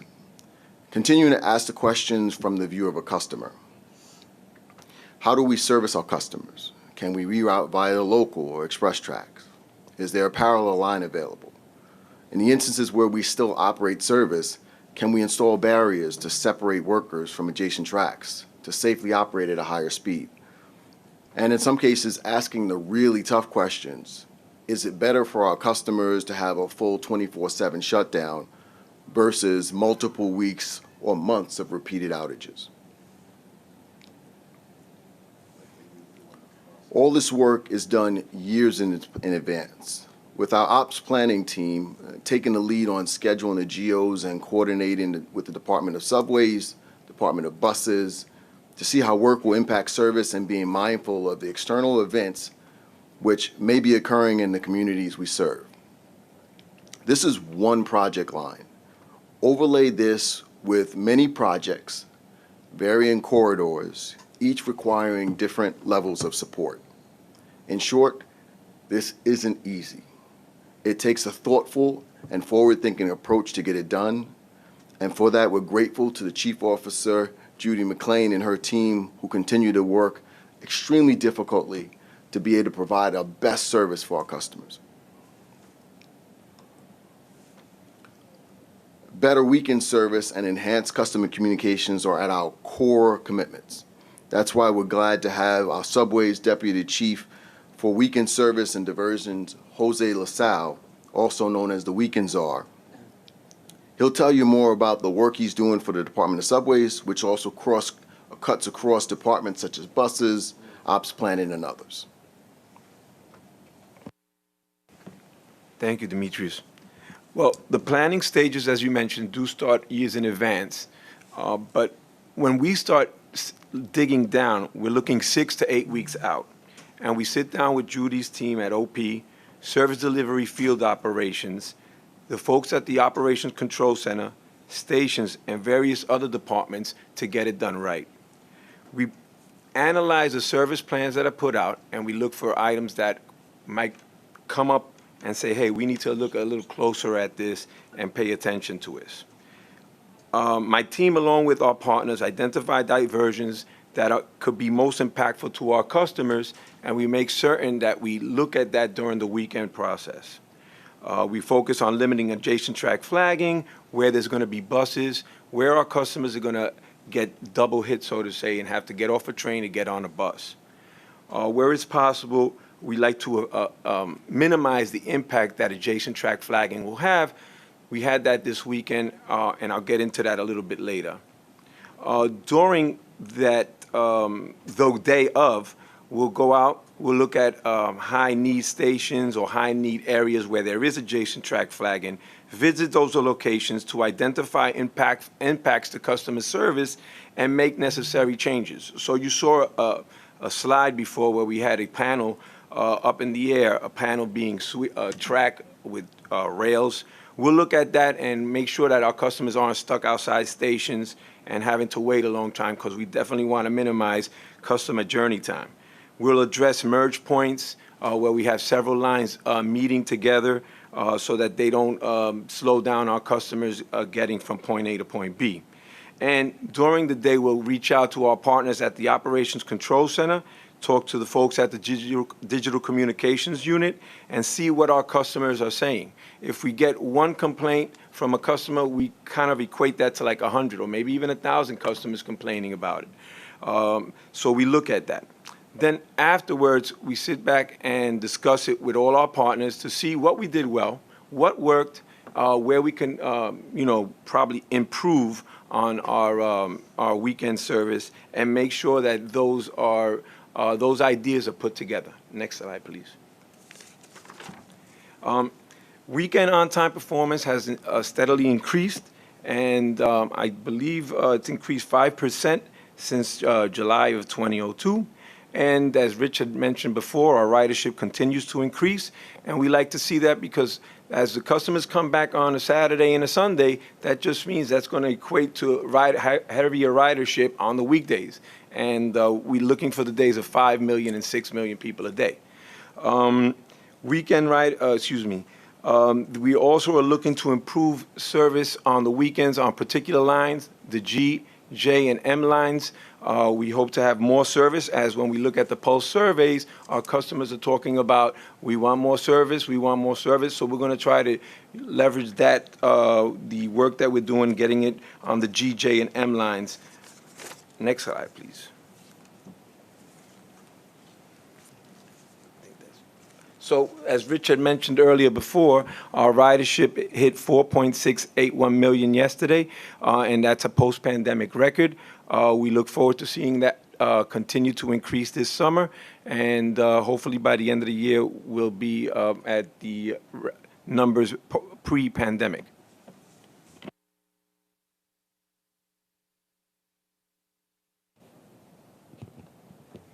Thank you very much. Do we have any questions for the weekend czar or the outstanding team here? Board Member Albert.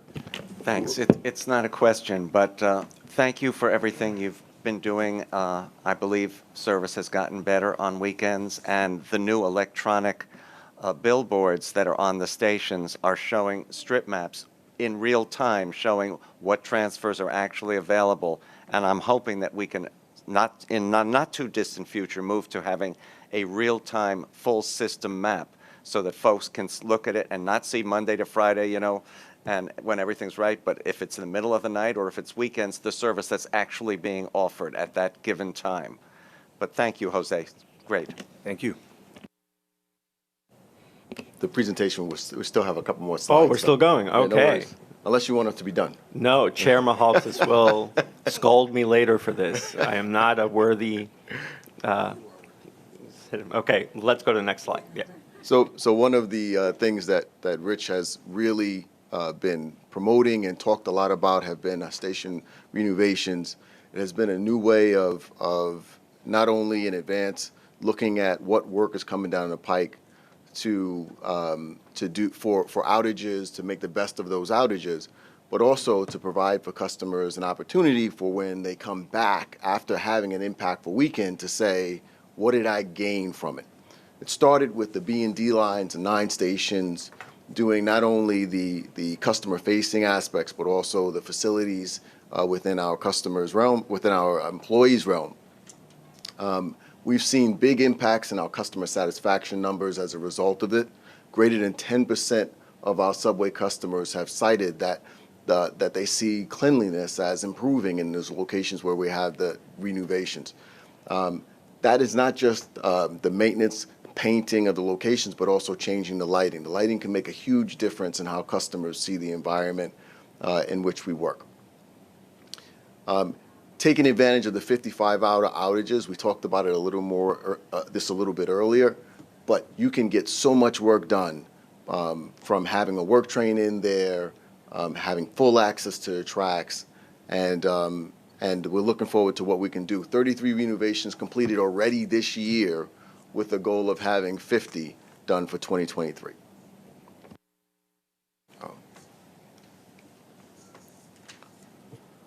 So better customer experience means being more thoughtful in the decisions we make and not ruling out an idea because it didn't work well for us years ago. Can the work be done smarter? Can we make it more efficient? Can we make better, more efficient use of the outages? Can we do more at night versus during the day? When we do so, we've looked at our means of communicating with customers. We've revamped the program that oversees our onboard and in-station announcements to include resources to report to remote locations for more individualized service announcements. We're also working to improve the communications that we provide to our station agents so there's a knowledgeable team member who's willing, able, and has the tools to assist. Jose? Yes, so regarding that, the OCC, we have the dedicated announcers. We are going to have folks at our specific locations to individualize those announcements. In addition to the stuff you see here on the slides, we had the Digital Select Weekend Service Maps, which I know a lot of folks love. I really enjoy them. I think they're time intensive to put out. So, we're going to have them for big events. And then the Weekender and the My MTA app, which I, can't seem to get enough of. I think our customers should really sign up for the Weekender. I think the MTA app is tremendous in giving us real-time information on what's going on with our service. Next slide, please. And this past weekend, while I was on the 7 line checking on work zones, I encountered this sign on the left-hand side here, which was really, it stands out. It's pink, and it tells our customers what's going on. They usually see these signs that they kind of walk by. With this, it stands out. It lets them know what's going on, and they really pay attention to that. In addition to that, this past weekend at the Canal Street complex, we have a station that's like a labyrinth there, and we had these signs with specially made out by the service change customer service communications team. They put that out for us, and it was really outstanding in terms of our customers would see it, pick up on it, and they know what direction to walk and head to their trains. And now as the stations folks, we have the station agents coming out of the booth. That also enhances the opportunity our customers have to have a person give them some direction on their journey. Thank you. And with that, I'll turn it back. Okay, Board Member Valdivia. Hi, thank you for the presentation. So I just wanted to reflect quickly on Rich's point. Thank you, Rich, for recognizing the speakers that spoke today. I know we'll hear a lot more about this tomorrow, so I'll probably refrain from asking a lot of questions today because I know you'll be giving a presentation, Chris. And but I think, I was just thinking about how compelling that testimony is and how that's really important in terms of our role in just understanding, how important the public comment period is. Question for you, Chris and Rich, is the item that we're hearing tomorrow, it's not an item that the board is voting on, or is it an item that the board will vote on? Yeah, it'll be yes for the pilot. I'll be voting on. Oh, okay. So it is a board vote. Okay, thank you very much. I appreciate that. So back to the presentation from Subways. Thank you so much. Tim, you were mentioning about the extraordinary investment we're making on CBTC. I was at the MTA when we were talking about the potential and power of CBTC. It'd be great to really understand now that we're done with the 7 line, and I forget what other lines that we're done with. The L was in 2009, right? So now that, we're done with the 7 other lines, just wondering, kind of getting from an operations perspective, what are the performance metrics? What are the points of success, and because we're, as I understand, investing billions of dollars in CBTC. So we want to make sure that when it's operating, it's actually doing what we want it to do. And it is, we're getting that ROI. So I think that would be good for us to learn. Yeah, I would suggest maybe we could do a future presentation in that regard. Obviously, at the C&D, the Capital Committee, I think you mentioned, Tim, there's going to be a CBTC update. Too many acronyms with the letter C in them. I can tell you this now, being a user of the 7 line every day, but also looking at the success metrics. So customer satisfaction of the 7 line has been consistently the highest of all of our lines for sure, well north of 70 every month. I think we've actually just recently did a software upgrade to allow us to even tighten the headways, but during rush hour, Demetrius, correct me if I'm wrong, but we're at 2 to 3 minute headways on the 7 line, which is pretty incredible. And if there's a Mets game going on or a big concert out at Citi Field, actually, I couldn't imagine us not having that kind of headway. Times Square and Grand Central in particular get really busy during the rush hour. So I think that's, and the operating performance as well. So customer satisfaction, flows behind that on-time performance, et cetera, et cetera. But feel free to say more, but it's clearly paying dividends. Our customers are saying they love the 7 line, and we're able to operate pretty efficiently there. Yeah, and I think your point about maybe it's a future presentation, but we're investing billions of dollars in capital, and then kind of making that, putting that line through it. Okay, what does that mean in terms of our operations and making sure the day-to-day is good? So I appreciate that. Thank you. I'll just comment on one. I think as an agency, since we did start off with the L line and the 7 line, we tried to do our current operations and just add CBTC on. It really was, how do we run a conventional system with CBTC? And you're absolutely right. We've had this discussion now between C&D and subways. What if the system is going to completely transition to CBTC, if this is going to be the future state of the organization, we need to do things differently. As an organization, we can't just look at how we do things now with a conventional signal system. What are other partners, what are other systems doing who have transitioned to fully CBTC systems, and how do we get there? So we've had some meetings already with some of our partners in London, Denmark, and in Paris, and we still have some more work to do on this. That's great. Thank you. Board Member Soren. Just a very quick, I was actually speaking about it this morning, about the communications on when subways are not running or buses, and I really have to applaud the way the communication is happening, how efficient it's running. That was probably one of the biggest complaints I have always heard about going to subway, seeing that it's not running. So truly, I applaud you, because it's what a significant change, and really does no longer a huge impact on those traveling on the weekend. So I applaud you for the success of that program. Thank you. I'll pass that on to the team. They've done a fantastic job. Board Member Valdivia. This is about accessorize, so just, okay. So I saw on-time performance and then customer satisfaction, Rich, but this month I think customer satisfaction for accessoride dropped 10%, so excuse me if that's already been discussed. Just wanted to hear, what's going on there, because that seems to be a big decline in a month or two, so just wanted to check. So I've often said to the team, like, we shouldn't get too high in the highs or too low in the lows, right? Because particularly for accessoride, the customer base that we get is statistically correct, but it's a little smaller. All that being said, 68% still high. I think the hypothesis that both Chris and I have, and we've had these conversations, is a couple things. One is ridership continues to grow, and we've thought about this as a supply and demand challenge, right? So making sure that, in particular, our brokers are being responsive to not only returning trips, but also on-time performance. I think that's one, which is why I mentioned, I think, two things we're really looking at in terms of solutioning. So typically, again, Chris, correct me if I'm wrong, typically in the summer, we will see a bit of a dip in ridership, which will help, our ability to actually get the rides out. What we're really focusing in is the fall. When September and school comes back, we usually see an increase in ridership and accessoride.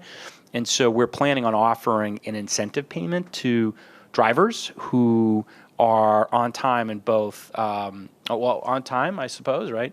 As we also reduce our on-time performance metric from 30 minutes down to 20 minutes, which we're doing at the end of the year. E-Hail obviously generated some feedback today. Obviously the board will have a conversation about it tomorrow. We do believe, given the economics, it's the right thing to expand the service, and I think with some of the changes we're making, it will actually impact the data that we have. Very few of the rides that we experienced over the last few years. But those are a few things. Chris, you should definitely jump in though, please.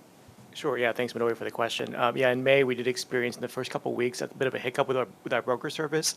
We are not seeing that in June, so we do anticipate I anticipate a higher customer satisfaction for June because of that. Last year, as Rich did say, September was our big dip. We did go down from, I think, something like 68 to 62 from August to September of last year.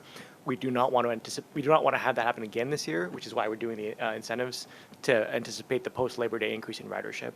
So we'll be watching that closely as it comes up. And there might be a broader policy question for us to consider, which is, the seasonality of accessoride ridership, and there might be in the future a different way to think about how we price and pay for it, meaning that during the holiday season in the winter, ridership tends to dip, but come back in the spring, dip in the summer, and come back in the fall.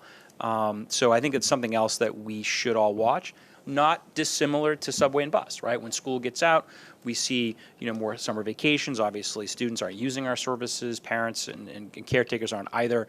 So I think that's another way to think about, in particular for Access-a-Ride, maybe how we provide incentives. Hence the reason why Chris came up with this, and his team came up with a great idea of, let's look at doing this incentive program this fall. Any further questions on the presentation? Okay, moving on to Q for the accessibility update. Thank you so much for that. So this month has been pretty busy for us here in accessibility. Accessibility and safety continues to be the two prisms by which we look at everything that we're doing here at the MTA. You heard a great presentation from Tim about our collaboration from C&D and all that we're doing to enhance accessibility system-wide, which has included a new update for all MTA employees, particularly those who create web content, to ensure that any information that we create for our customers that we publish out there is accessible in all forms so that anyone who wants that information can access it with ease.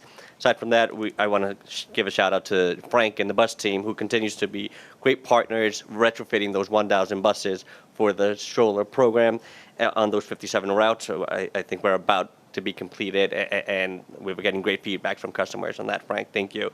And I am particularly thankful to the bus team, the subways team and C&D, who have helped us put together a program to finalize the installation of detectable warning surfaces at all those stations that are missing tactile warnings. I think, Tim, we're under 80 stations that need this now, and we have a programmatic approach to achieve full compliance in all those stations. Thank you so much, Tim. And I think that's going to be a great enhancement. Lastly, as you heard from one of our speakers, next month is Disability Pride, and we have a lineup of great programs, both webinars, live events.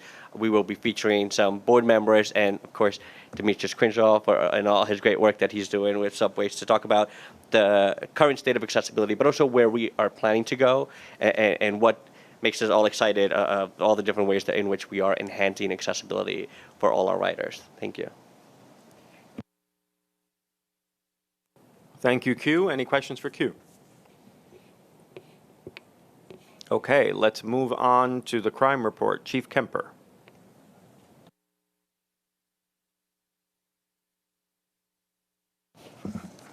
Good afternoon.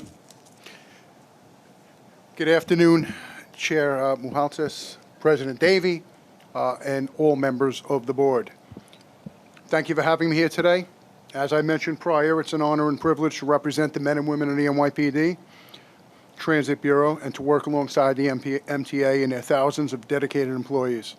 As I've said in the past, this administration, the mayor and the police commissioner have been clear and quite vocal from day one of their appointments that reducing crime, particularly in the subway system, was their top priority. And that remains true today. And their words were followed by real visible action. After starting calendar year 2022 up in overall crime in the subway system, a very concerning 42% last year, historic investments were made in relation to subway safety. It was because of those investments that an additional large number of cops were redeployed and assigned to police the subway system on a daily basis, including transit cops and our counterparts in different bureaus, such as Patrol, the Housing Bureau, and the Detective Bureau, amongst just a few. And the results of this investment were quick and positive. Because of the long hours and hard work of the men and women of the NYPD, crime immediately shifted from this unacceptable increase to a decrease. This increase in personnel and deployment assigned to the subway system remains present and will remain until further notice. It's needed, it works, and the public appreciates it. To current crime. We ended the month of May with a 13% decrease in overall crime combined, including most notably a 31% decrease in robberies. June has been a challenging month for us, as there were a few high-profile and, to be quite frank, unacceptable and unnerving incidents that occurred. Fortunately, quick arrests were made on those crimes, but certainly we wish they never occurred. As such, and as usual, our deployment strategies were refocused, pivoting focus to emerging crime trends, and that will always continue to be the case. Additionally, and tragically, we witnessed another subway surfing incident that led to the death of a 14-year-old boy and some serious life-altering injuries to another 14-year-old boy in Brooklyn just a few days ago. Cannot be more clear on this subject. Subway surfing is deadly. The attention and the clout that these kids seek is just not worth it. All too often, we are seeing young kids, 12, 13, and 14 years old, not thinking of the tragic consequences of their actions. Parents, educators, friends, and family must participate in the effort to prevent subway surfing. There is no room for subway surfing. The NYPD, we are combating this deadly and unsafe trend in many different ways, through deployment, through investigations, through enforcement, and through outreach, and by working alongside different NYPD bureaus and outside city agencies. This topic will remain a priority of ours. Again, I want to be clear. Subway surfing is deadly, and it's preventable. Currently, year-to-date crime in the subway system is down 7% versus last year. This equates to 77 less victims.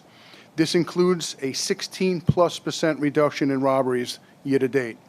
This year's overall crime numbers are some of the lowest in recorded history.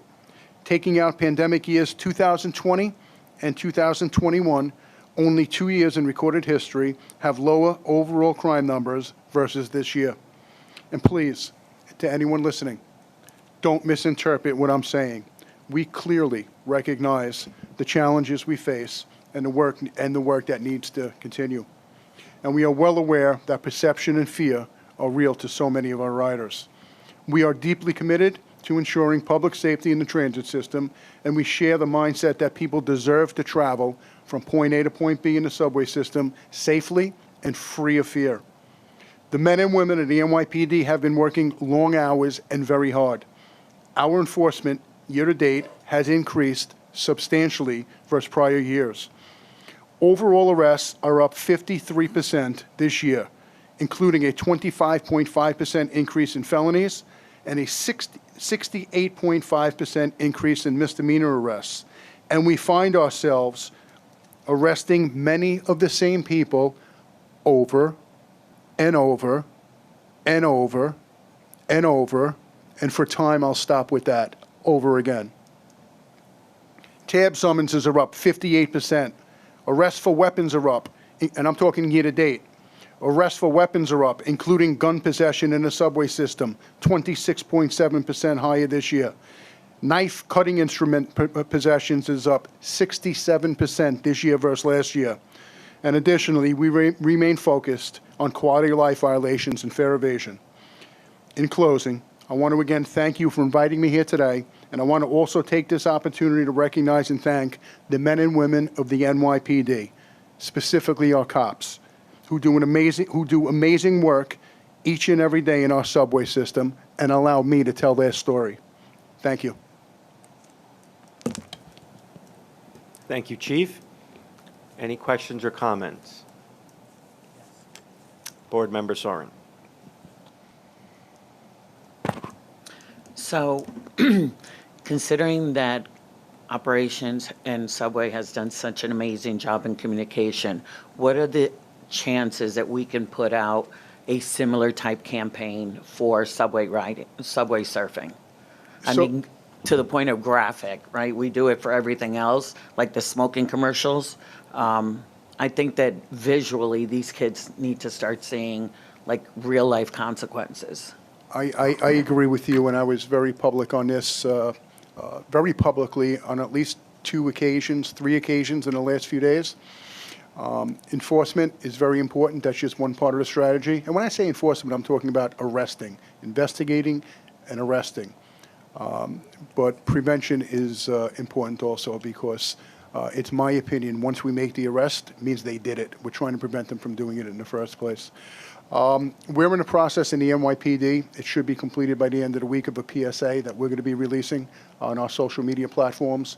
And I know already City Hall has been in discussion with my team. They're putting something together in relation to this topic, as the mayor himself has been quite vocal repeatedly, not just starting last week, in which he was, again, very vocal on this subject matter. So we are willing to work. I know President Davey, I'm willing to work with you and your team in any way we can assist in this matter, but I'm hopeful and I'm optimistic that we will have a PSA that will be released by the end of this week.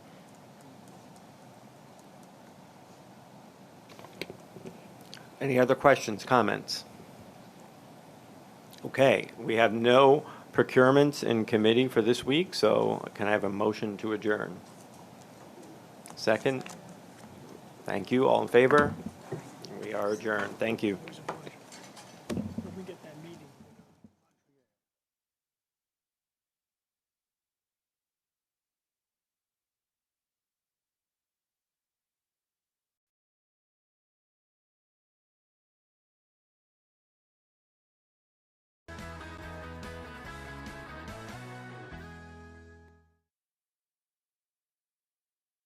Hi, my name is Ryan Motley.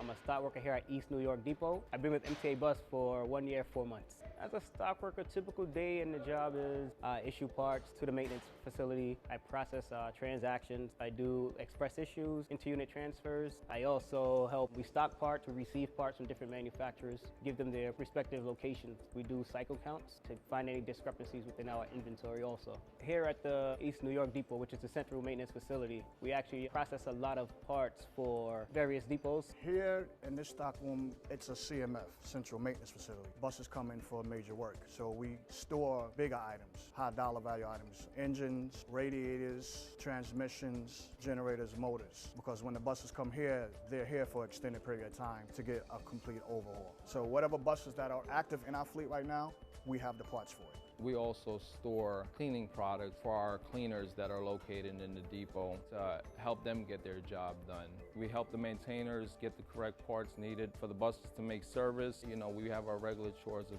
making sure that the stock room is clean, no tripping hazards on the floor. That's one of our daily chores as stock workers, to ensure the safety of the operation in the stock room itself. In order to be a good stock worker, one of the best qualities you need to have, the top ones are good retention, safety, responsibility.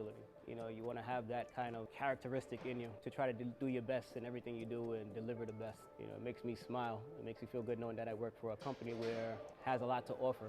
We all play a different role in what we do to keep the buses rolling out. Without these parts, these buses will be out of service and the customers would be upset. MTA basically moves New York, and that feels great to know that I work for a company like that.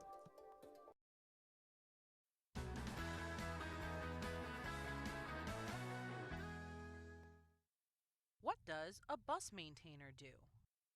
My name is Perry Evel. I've been with the transit system for 8 years. I work at Casey Stengel Depot in Flushing, and I'm working as a BMB, which is a bus maintainer. My responsibilities are basically maintaining the buses, changing filters, oil, electrical, undercarriage, hydraulic system, cooling system. My main pick is brake system. We're specialized in brakes. I think our job is the most critical because if the bus don't stop, people will get hurt.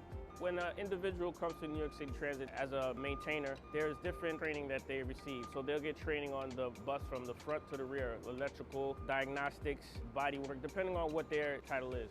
You have to be a person that cares about your job. You have to be accurate in what you do, especially in my field, where I said, you know, the brakes are very important. It's a safety issue. You check and you recheck, make sure that everything is done correct, and you make sure that your job is done very well. And I'm kind of a perfectionist too, so that helps.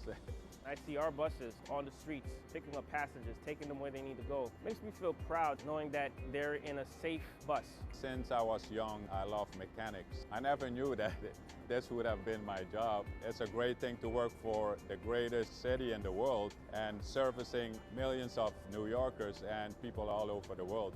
It's a great privilege, and I think it's a great honor to work in this city and the biggest bus company in the world. I think if there are no customer service ambassadors, there would be lots and lots of people taking the wrong train.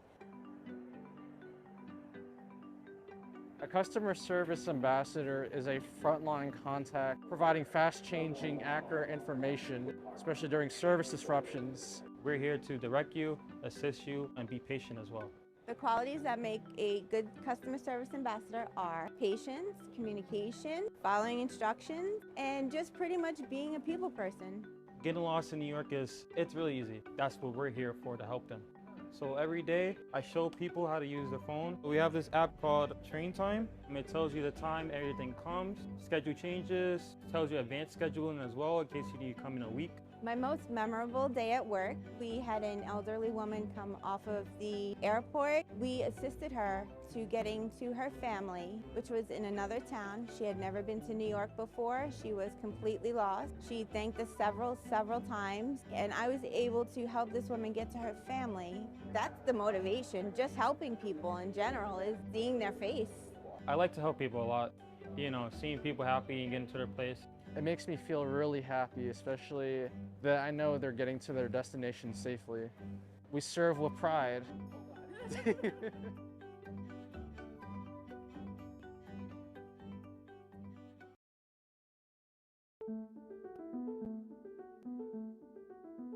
My name is Winnie Espada. I'm a car appearance maintainer, and I've been doing this job for 10 years. I work out of Shea Yard. I was interested in helping the community, the public, so when our passengers get on the train, they'll see that I cleaned it. I'll feel good that I did the job, that they're comfortable, and they don't have to worry about the mess because we took care of it. Well, I always had a background in cleaning with janitorial work and also car detailing. So I came to the railroad and used my skills that I learned from there to help clean the trains. I like working on the train, working with the equipment. I always enjoy cleaning, so that's really it. A typical day is thorough cleaning here in the EIC dock, where we take the seats apart, make sure the sides of the seats are clean from garbage. Any newspaper, cans that are left behind, we clean that up. Clean the windows, we take care of the doors, we make sure that the engineer's cab is clean.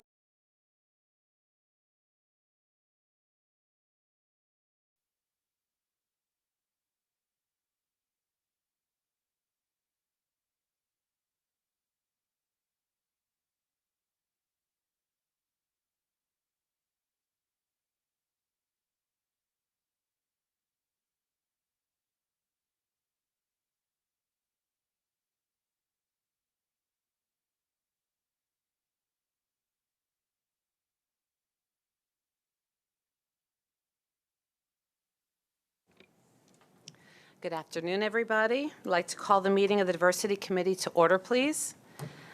My name is Elizabeth Velez, Chair of the Diversity Committee, and at this time I'd like to acknowledge fellow committee members Midori Valdivia, Neil Zuckerman, and Gerald Bringman for joining us today. Tracy, are there any public speakers this morning?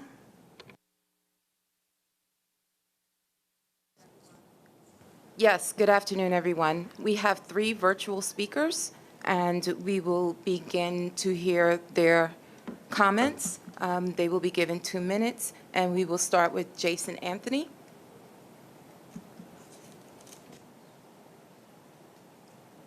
Good afternoon, Diversity Committee. Jason Anthony here. On the Monday after my 37th birthday, in the birth of Pride Month, we need more LGBT folks inside the MTA force. We know that Governor Hochul signed legislation protecting the LGBT community. The MTA needs to employ more LGBT folks. The MTA board is one example, but we need more LGBT folks in the workforce. So I hope that starting this year, the MTA will show an example for that. So that concludes my comments for this month's Diversity Committee. Thank you very much. Thank you. Our next speaker is Charlton D'Souza. Good afternoon, everyone. Charlton D'Souza, President of Passengers United. Unfortunately, guys, there's so much problems, you know, in the MTA. And as an advocate, I've experienced racism and discrimination at the MTA. And it's sad because, you know, we all come to make a difference. We all come to help. but there are certain people at the MTA who are taking advantage of the agency. And in the coming days, I'm going to be filing a major complaint against the MTA and against this one or two individuals who have ruined an opportunity for all of us. And it's not right. It's not right.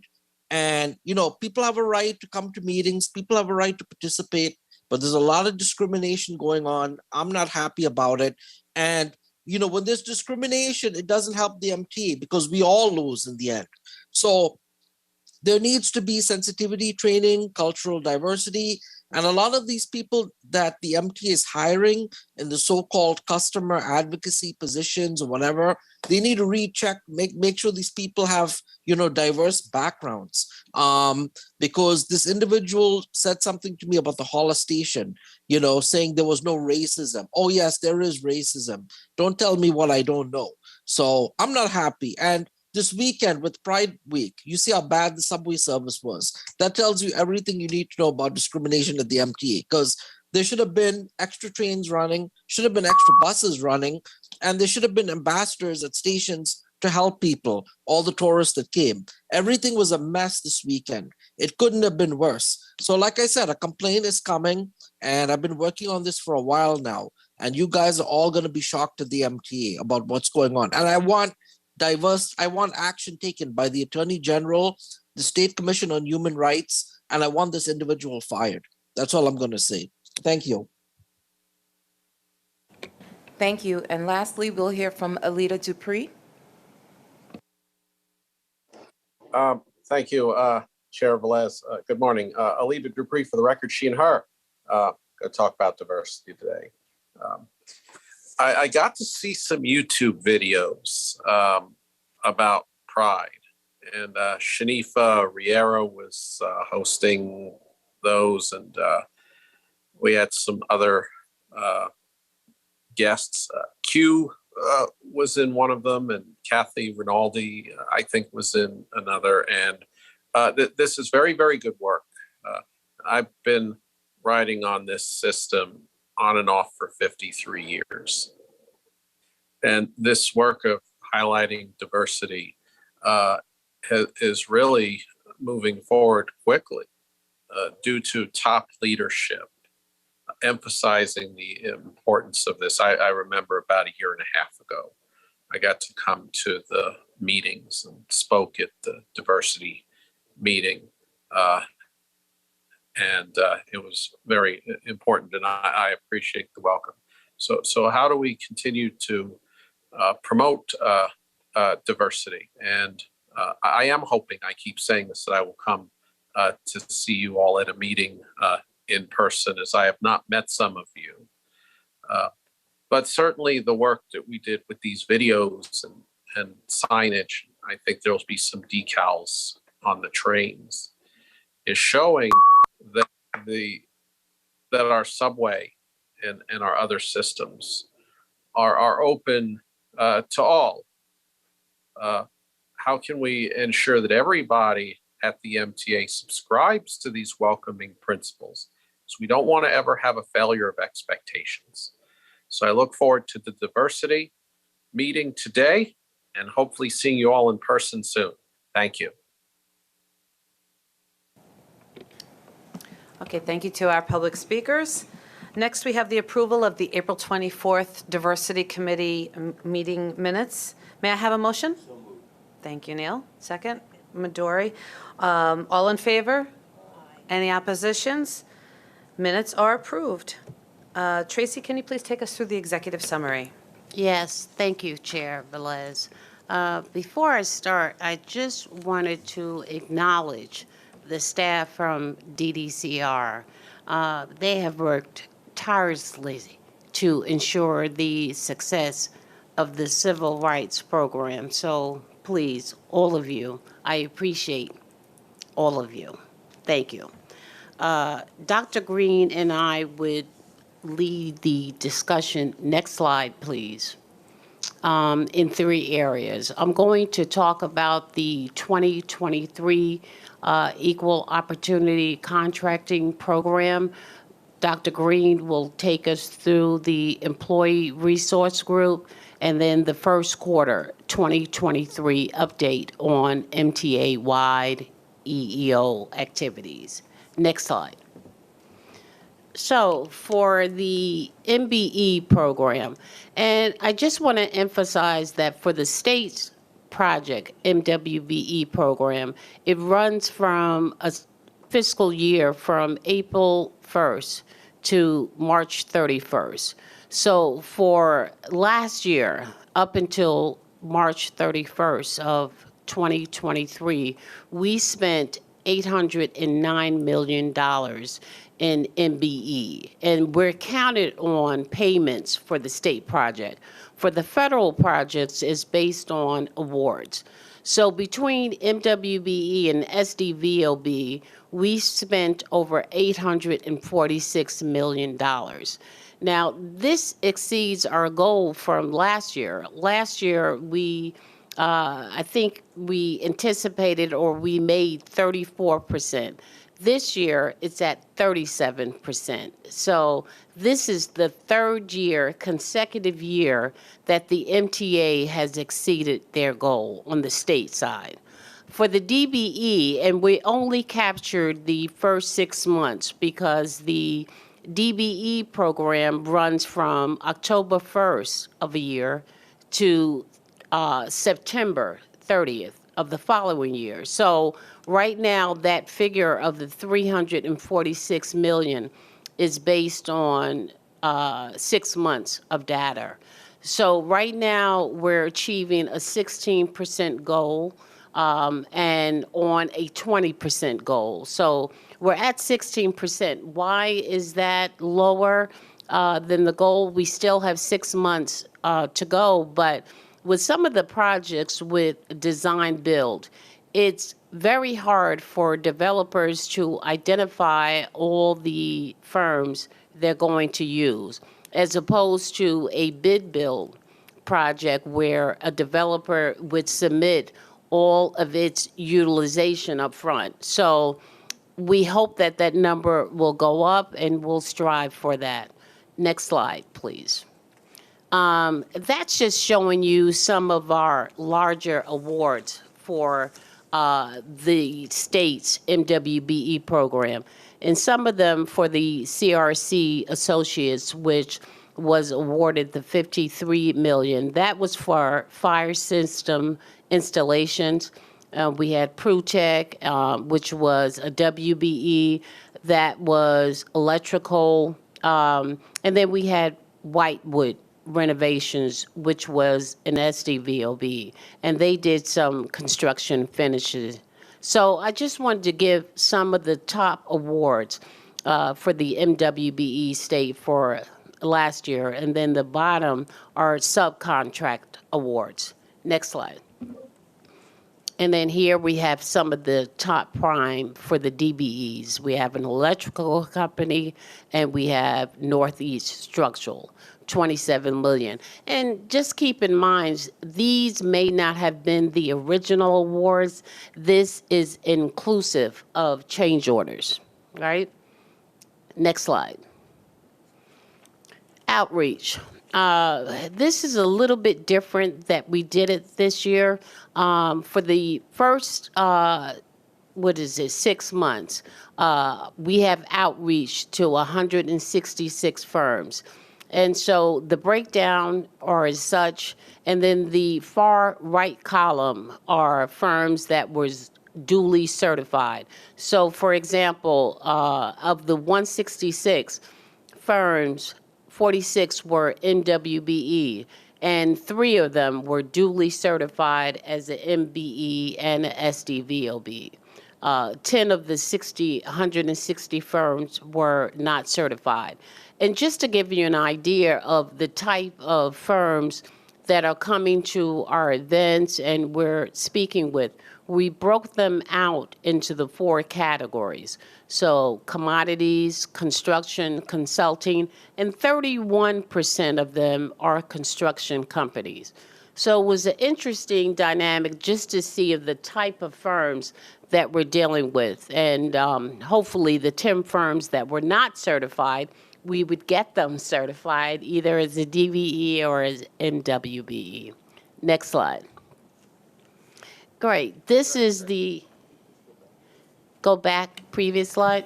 Yes. So, do you have a viewpoint as to which we should be having more of? How much does this align with?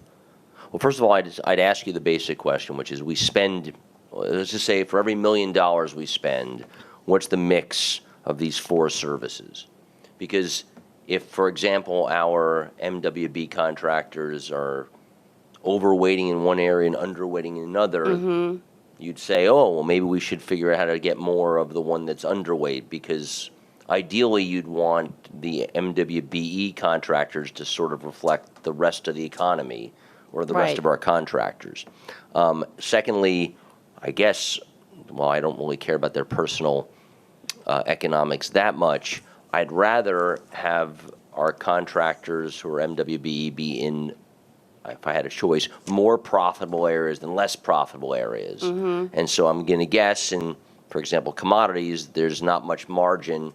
Sort of like if you own a gas station, like, you know, you basically lose money on the gas or break even, you make money on the, you know, the cookies and the coffee you sell, and the cigarettes, of course. So I'd be interested to know, I mean, I'm not pushing it, but I'm just, if you're showing this, it'd be interesting to know, like, how, again, I'll just repeat myself, how this pie chart reflects the rest of our contractors, the non-MWBE. And then if we believe there's a difference, so again, let's say they overweight in service consulting, but it's, most of our contractors are in construction, is that good or bad? Just worth taking a look. Right. No, and I agree. One of the things that we're looking at are upcoming procurements, and to make sure that we have enough pool of MWBEs, DBEs to fit that. So you're right, you know, and if we were to do that comparison, I think we would find more in suppliers, right? And or construction, but not prime opportunities, right, as sub-consultants. But noted, and thank you. Next slide. All right, so this has to deal with the certifications. And so what we did was kind of compare where we are right now versus last year at this time and day. So for the first couple of months for new applications received, last year during this time, we were at 23 new applications received. Right now, we're at 29. So we probably are on a good track to exceed the new applications received. But more importantly, the average day for firms to be certified last year was about 51 days, which under the ruling for the feds, it should be under, I believe it's 60 days. Right now, we're treading 48 days. So that's a great thing. 2022, we had 160 applications for recertification. That's just for this time period up to date. And for this period, we have 165 recertifications. So we're on target to probably exceed the new applications received and to decrease the average day for firms to be certified, which is important, right? Next slide.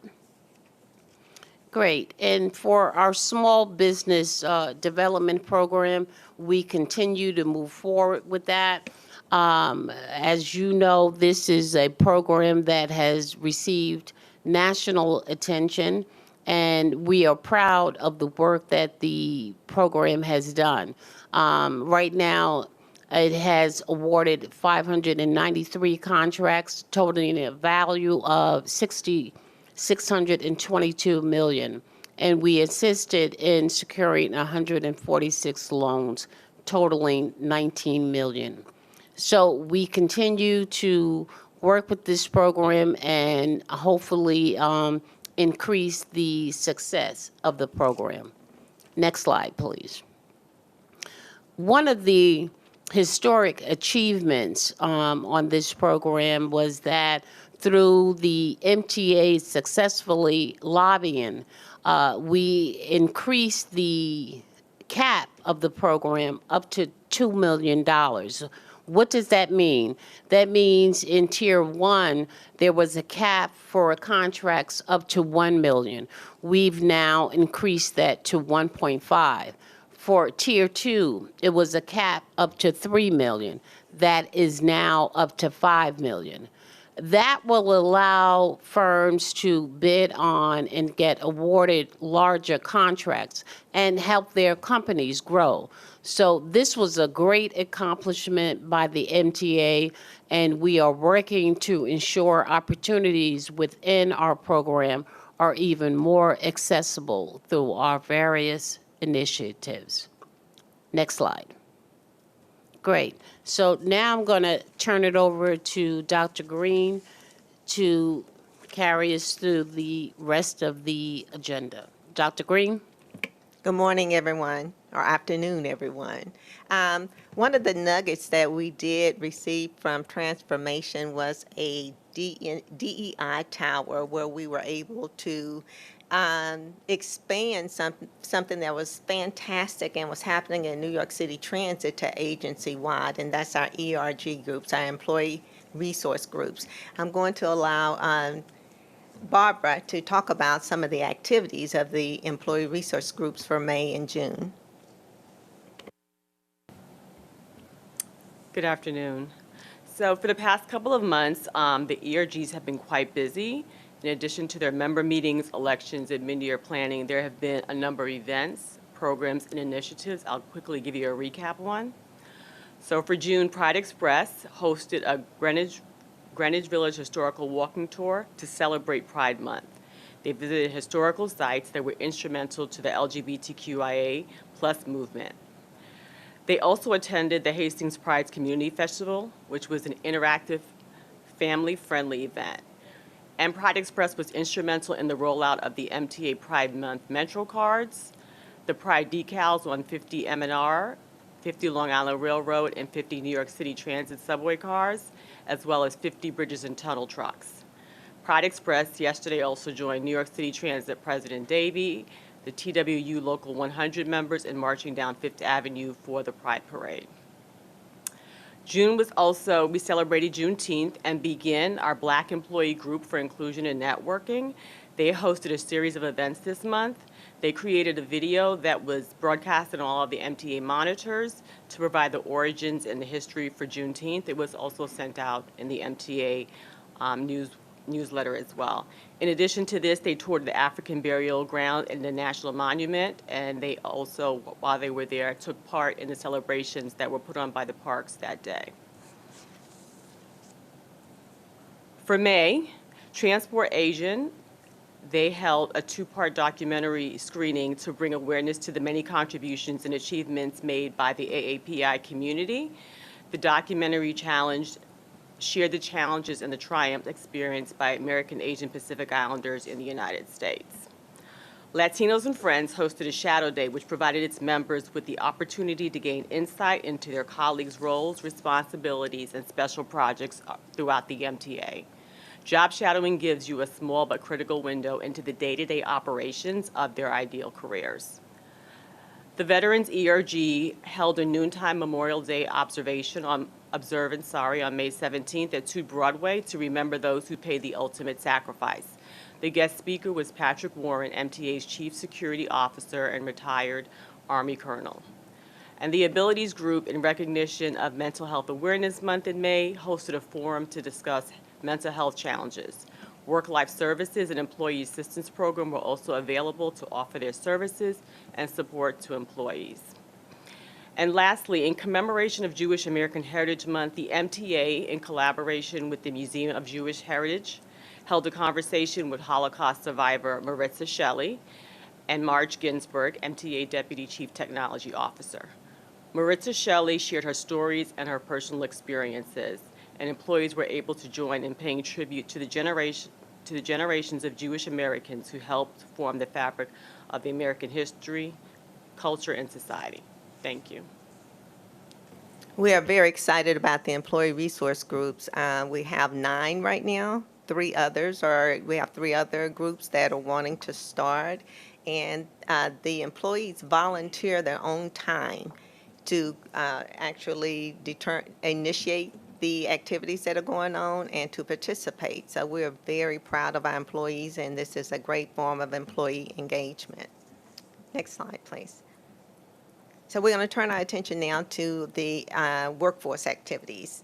As of March 31st, the MTA workforce was comprised of 71,718 employees, of which 19% were female and 72% were minority. 3% were veterans, and 1% identified as an individual with a disability. We do believe that we have many more employees that are individuals with disabilities, but these are people who are self-identified, and so that's a volunteer act. When compared to first quarter 2022, our net female representation has increased by 580 employees, and our net minority representation has increased by 1,847 employees. The complete report of workforce activities can be found in the diversity book on pages 85 through 98. Page 90 gives a detailed demographic breakdown of all employees by agency. Next slide, please. Now, we actively monitor agency-wide hires and separations. During the first quarter, MTA hired 1,463 employees. When we take second separations into account, this resulted in an increase of 212 females and 523 minority employees. Next slide, please. So during the last couple of diversity committees, we talked about the different civil rights programs that we administer in DDCR. The programs highlighted in green are our federal programs. The programs highlighted in red here are our state programs. Today, we're going to be focusing on our Equal Employment Opportunity Program, which is required to be updated and submitted to FTA on July 31st this year. Now, as we begin to talk about the update of the EEO program, we want you to remember that we have reset and we have began to look at the workforce composition as it has changed since transformation. So there's not going to be a comparison of the last year's numbers or the last program because the workforce composition has changed. So we don't really report agency-wide, because if we reported agency-wide, whatever happens at New York City Transit will be what we're reporting, because there's 50,000 employees at New York City Transit, and it would overshadow the activity in the other agencies. So as we go forward here, we're going to talk a little bit more about the update of the Equal Opportunity Program, and we'll be talking about agency-specific numbers. Next slide, please. So as we all know, Title VI is a federal law that applies to employees with 15 or more employees, while federal transit law applies to programs and activities receiving federal funding. We are obligated to update and submit a Equal Employment Opportunity Program under Title VII and under federal transit law. Next slide, please. The MTA is required to submit this program to the FTA every 4 years. The program contains an analysis of the workforce to identify jobs and departments where minorities and females are underrepresented or over-concentrated. Now here we show what the required elements of the EO program are, and that is a statement of policy, dissemination of policy, and that we are equal employer, equal opportunity employer, the designation of a person responsible. That would be the EO officers. And part of that responsibility includes the investigation of allegations of discrimination, concurrence on hires, promotions, and any lateral movements within the agency, collecting and analyzing employment data and identifying problem areas, and serving as a liaison between the agency, federal, state, and local government regulatory agencies. It also requires that we conduct an unutilization analysis. And from that analysis, that we determine goals and timetables, that we look at all of our employment practices and give an assessment of those practices, and that we set up monitoring and reporting systems to report on the areas of compliance under the EEO program. I'm going to, at this time, turn it over to Alana. She's our Director of EEO, to talk about our underutilization analysis and how we came about those figures. Thank you. Good afternoon, distinguished members. The first step in us determining whether or not we have underutilization, which is a word you've heard over and over again, is for us to actually calculate an estimated availability analysis. And to do that, we take outside information available, occupational data from the census. We look at our internal movements internally. You put that together, you weight some data, and it gives us what is our expected representation that will then be compared to what our actual representation is at any given snapshot.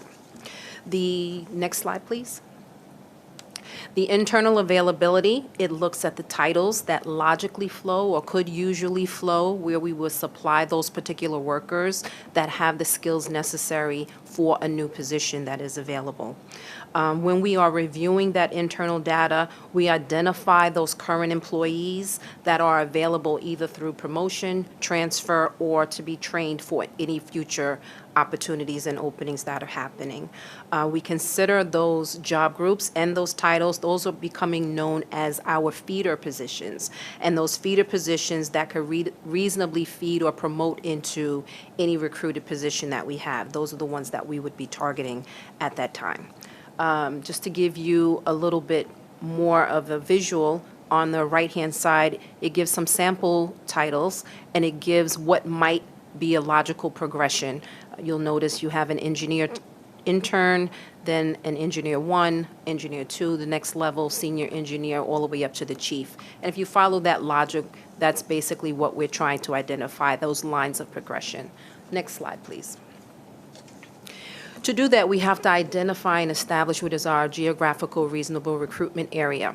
And what we do is we take a snapshot of our workforce, look to see where they currently are, our service areas that we provide, and we last year were able to actually purchase from the census, U.S. Census, some customized tables to make sure that our data is presented even more accurately. That reasonable recruitment area tells us from where you might likely pull a person in order to fill a vacancy, and it helps us to identify what the availability by race and gender are according to a classification code for your occupation. The most current information that we are using was the one that was released last year by U.S. Census, and that is the 2014-2018 Census EEO tabulation. We are required to use the most current information, and so we are using that at this time. When I mentioned that we purchased the information from the census, you can see on the right-hand side the areas that were customized strictly for MTA because we have unique needs. If we can go to our next slide, please. On that next slide, we just gave a sample, just a random sampling of some titles that fall within our EEO categories. As Dr. Green has already mentioned, we underwent a transformation. It really restructured a lot of the positions and titles that we had here at MTA. I don't want to read through the list, but you can glance at it at your leisure. Can I go to the next slide, please? So going back to this term underutilization, what exactly is it? Well, underutilization is basically when we have in our workforce a representation that is less than what we are expected to have based on the utilization rule that you use.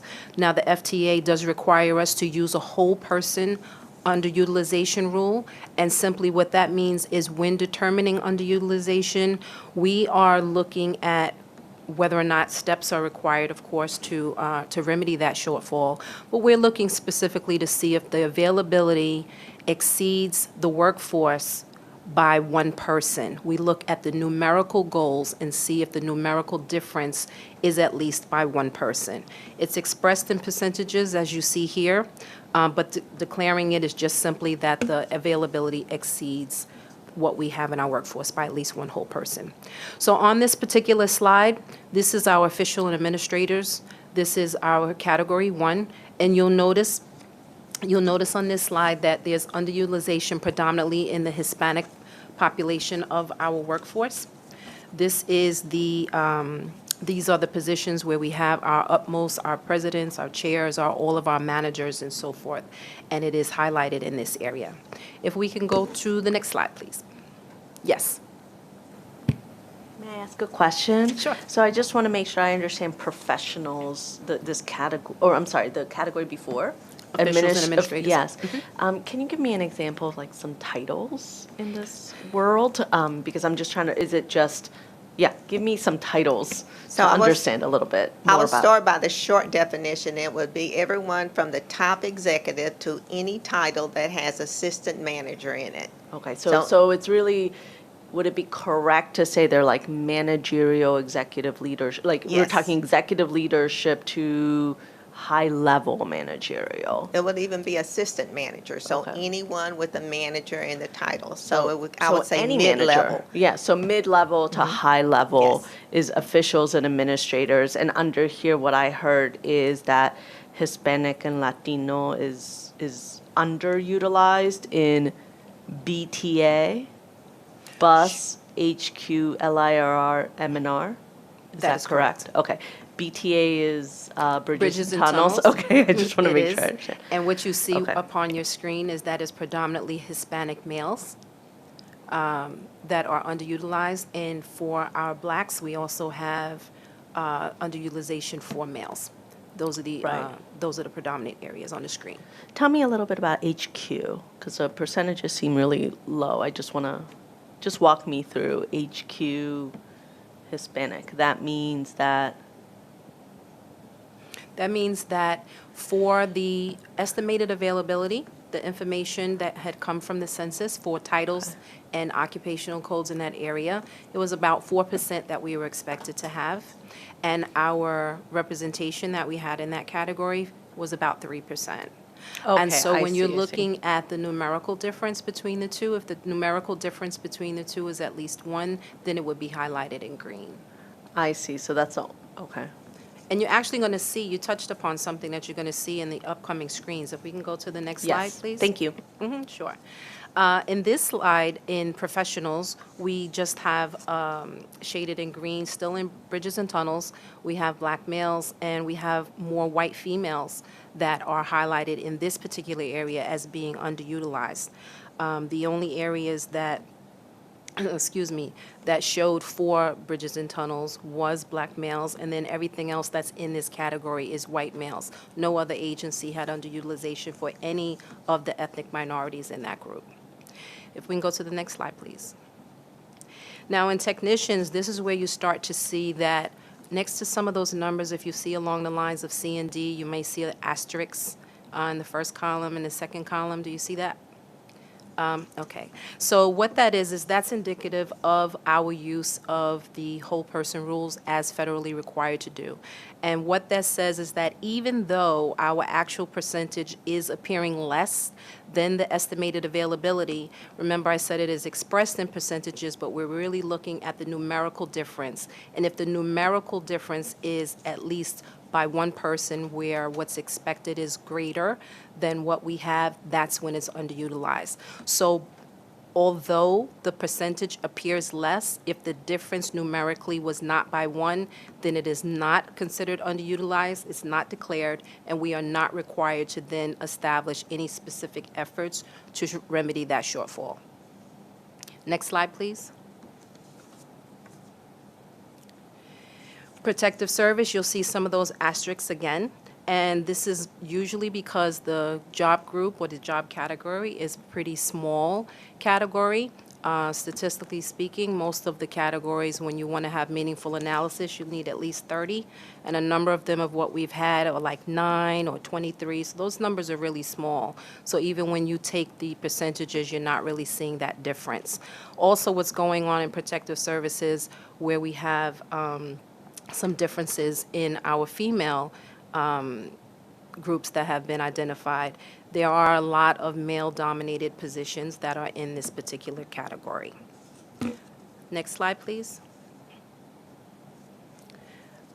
More of the same in our paraprofessionals, really had very small head count that attributed to whether or not we would deem underutilization or not. And so this theme just kind of continues throughout the next and remaining slides. And so if you don't have any specific questions, we can turn it over in the essence of time. Anything that has been deemed underutilized, though, is shaded in green for your reference. If you don't have any other questions for me at this time, that will conclude my portion of the presentation. We can go ahead and go through the other 2 slides. Oh, we can. Okay. So when we look at skilled craft, we know that throughout the country, we predominantly have positions in trades, your plumbers, your welders, and things of that nature that are most likely to be male-dominated. So MTA is not by itself in finding, oh, we're on service maintenance. Can we just back up one more to skilled craft, please? In skilled craft. So you'll notice that the highlighted in green does show where we are underutilized in this particular area, but you don't really see any asterisks. So in these areas, the differences that are observed, there are more than one person that is resulting in a difference. And I did have a number with me. I wanted to put it in perspective for you, but unfortunately I've misplaced that document. But you can have a difference where on the paper it may be like a 0% versus a 1%, but given the large head count that are in our skilled craft and the next slide for service maintenance, we're in the thousands of employees that represent those numbers. The shortfall could be represented by hundreds of numbers. And so it may look as if it's a 0% to a 1%, but it may actually be 100 more or 500. It depends on the size of the group in particular. If we can go to the next slide, please. So the last of our 8 categories is service maintenance, and service maintenance is more of the same. We do see that we have predominantly in green the Hispanic and Latino population again, and that is predominantly those positions that are labor. These are our conductors, our bus drivers, and things of that nature. And so you'll notice in bus in particular, our bus operatives would be in this particular category, and so the only 2 areas where they have had deemed underutilization is both for Latino females as well as for white females. In transit, again, it's also for the Hispanic population, and then we have some green showing as well as in Metro North. Can we go to the next slide, please? And so the next slide just basically tells a little overview of our process where we identify specific job groups and titles that have underutilization. We collect the information, try to conduct a target outreach to help us to be successful in remedying any shortfalls that we'll find. That's where you're going to create those unique outreach and goals that we have, how we may use something internal, how we can retain, how we can recruit, even if we had to create something. This is where the agency has a lot of flexibility in terms of how we would go about remedying those shortfalls. And then we have our monitoring, tracking, and reporting, which is a new area that we are going to be creating in order to be compliant with our obligations under the EEOP. Thank you, Lana. Great information. Chair Velez? Thank you. And I'm going to echo Tracy's appreciation for the staff and everything that you've done. I know that as we move into next month, we'll have even more information available, a more robust reporting that's going to be happening. Are there any other questions for any of the information that was presented today? Okay, well then, I will ask for a motion to adjourn. Midori? Second by Neil, and thank you very much. Thank you. Thank you.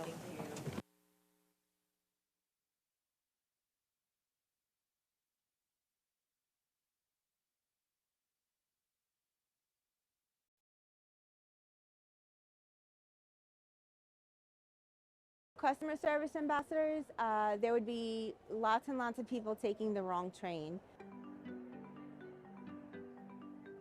A customer service ambassador is a frontline contact providing fast-changing, accurate information, especially during service disruptions. We're here to direct you, assist you, and be patient as well. The qualities that make a good customer service ambassador are patience, communication, following instructions, and just pretty much being a people person. Getting lost in New York it's really easy. That's what we're here for, to help them.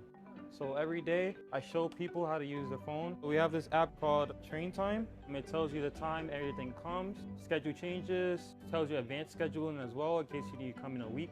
My most memorable day at work, we had an elderly woman come off of the airport. We assisted her to getting to her family, which was in another town. She had never been to New York before. She was completely lost. She thanked us several times, and I was able to help this woman get to her family. That's the motivation. Just helping people in general is seeing their face. I like to help people a lot. You know, seeing people happy and getting to their place. It makes me feel really happy, especially that I know they're getting to their destination safely. We serve with pride.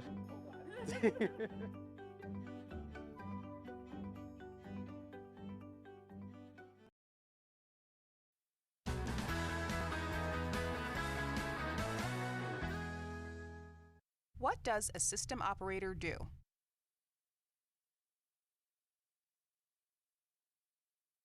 My name is Sejan Edi, BMT Chief System Operator. I have 27 years with New York City Transit.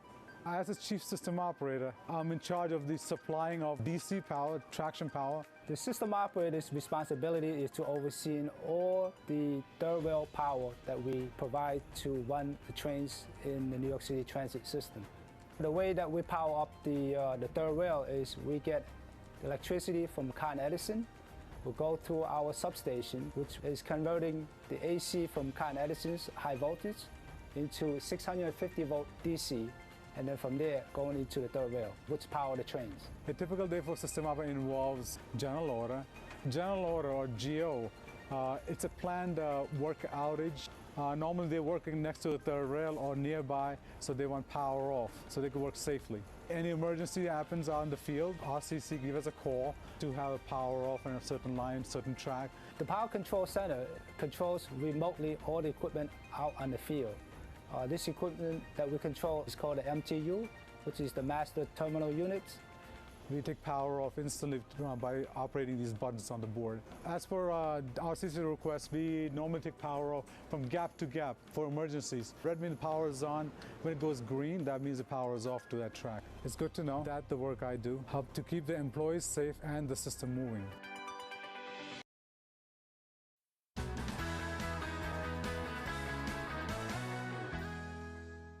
What does an electronic equipment maintainer do?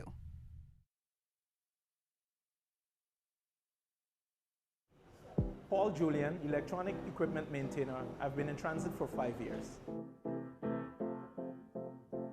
I work in the department of RSS, Radio and Security Systems. Our responsibility is to ensure that the radio system is functioning very efficiently, for that provides communication to the trains. It also provides crucial and important communication for the police in the system, the EMS in the system, and the fire department in the transit system. Also, the surveillance system must be maintained. Therefore, we can have proper security and proper recording of activities in the subway system.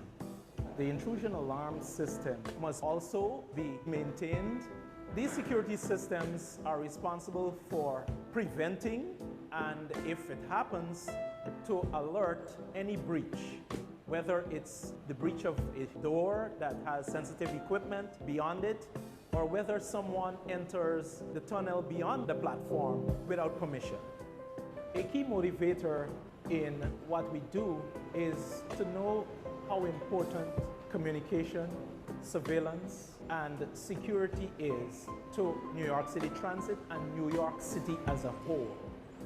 That gives you a sense of duty and pride in doing what we do.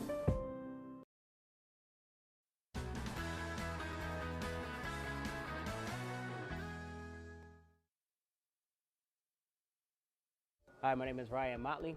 I'm a stock worker here at East New York Depot. I've been with MTA Bus for 1 year, 4 months. As a stock worker, typical day in the job is issue parts to the maintenance facility. I process transactions. I do express issues, inter-unit transfers. I also help. We stock parts, we receive parts from different manufacturers, give them their respective locations. We do cycle counts to find any discrepancies within our inventory also. Here at the East New York Depot, which is the central maintenance facility, we actually process a lot of parts for various depots. Here in this stock room, it's a CMF, Central Maintenance Facility. Buses come in for major work, so we store bigger items, high dollar value items, engines, radiators, transmissions, generators, motors. Because when the buses come here, they're here for an extended period of time to get a complete overhaul. So whatever buses that are active in our fleet right now, we have the parts for it. We also store cleaning products for our cleaners that are located in the depot to help them get their job done. We help the maintainers get the correct parts needed for the buses to make service. You know, we have our regular chores of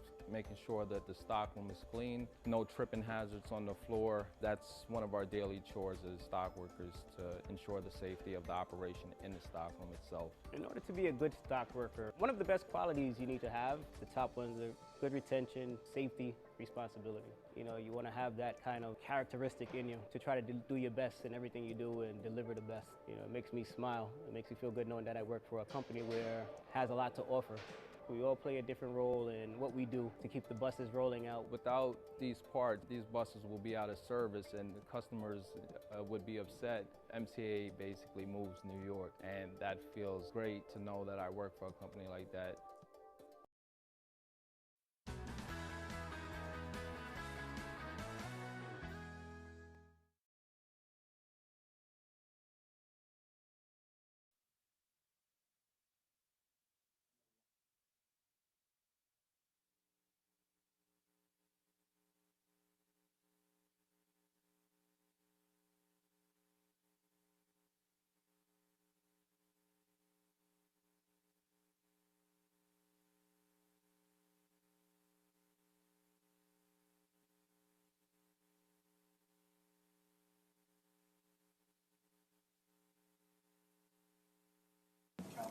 Okay, we're a little behind schedule, so I'd like to get us going. I'd like to call the June Capital Program Committee meeting to order. Do we have members of the public Yes. providing comments? Yes, good afternoon, Mr. Chairman. We have 4 members of the public making comments today. We have 1 in person and 3 are virtual. As a reminder, we ask that all public speakers please adhere to the MTA's rules of conduct and decorum. I would also like to remind our public speakers that in the interest of time and fairness to all speakers, we limit everyone to 2 minutes. Please be aware there will be a warning beep letting you know that you have 30 seconds to conclude your remarks.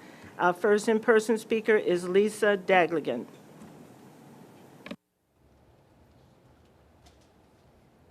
Good afternoon. I am Lisa Daglian, Executive Director of the Permanent Citizens Advisory Committee to the MTA, or PCAC. You're doing a tremendous amount of work, as we saw in some detail at the Transit Committee meeting. Today's announcement about the plan to move forward with improvements to Penn Station that focus on the station and on the station now, and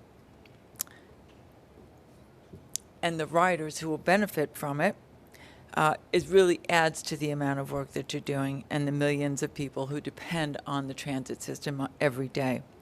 Accessibility projects, come on, Metz Willets Point, new signals and equipment, investing in the basic infrastructure that support the system, and expansion projects like IBX and Penn Access are essential to ensuring that we have the 21st century system for our 21st century region. But money makes those projects go around, and that truly highlights the importance of funds that congestion pricing will bring. As we await an announcement of its approval any day now, we still hear from our neighbors in New Jersey who decry the potential effect on them.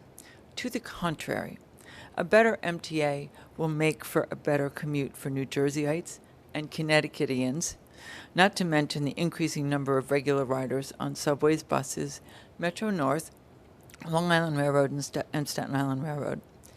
We applaud your focus on building quality projects that will make a difference in the lives of riders, and urge you to keep your eye on the bottom line and encroachment of red ink and delays and inequality-related issues.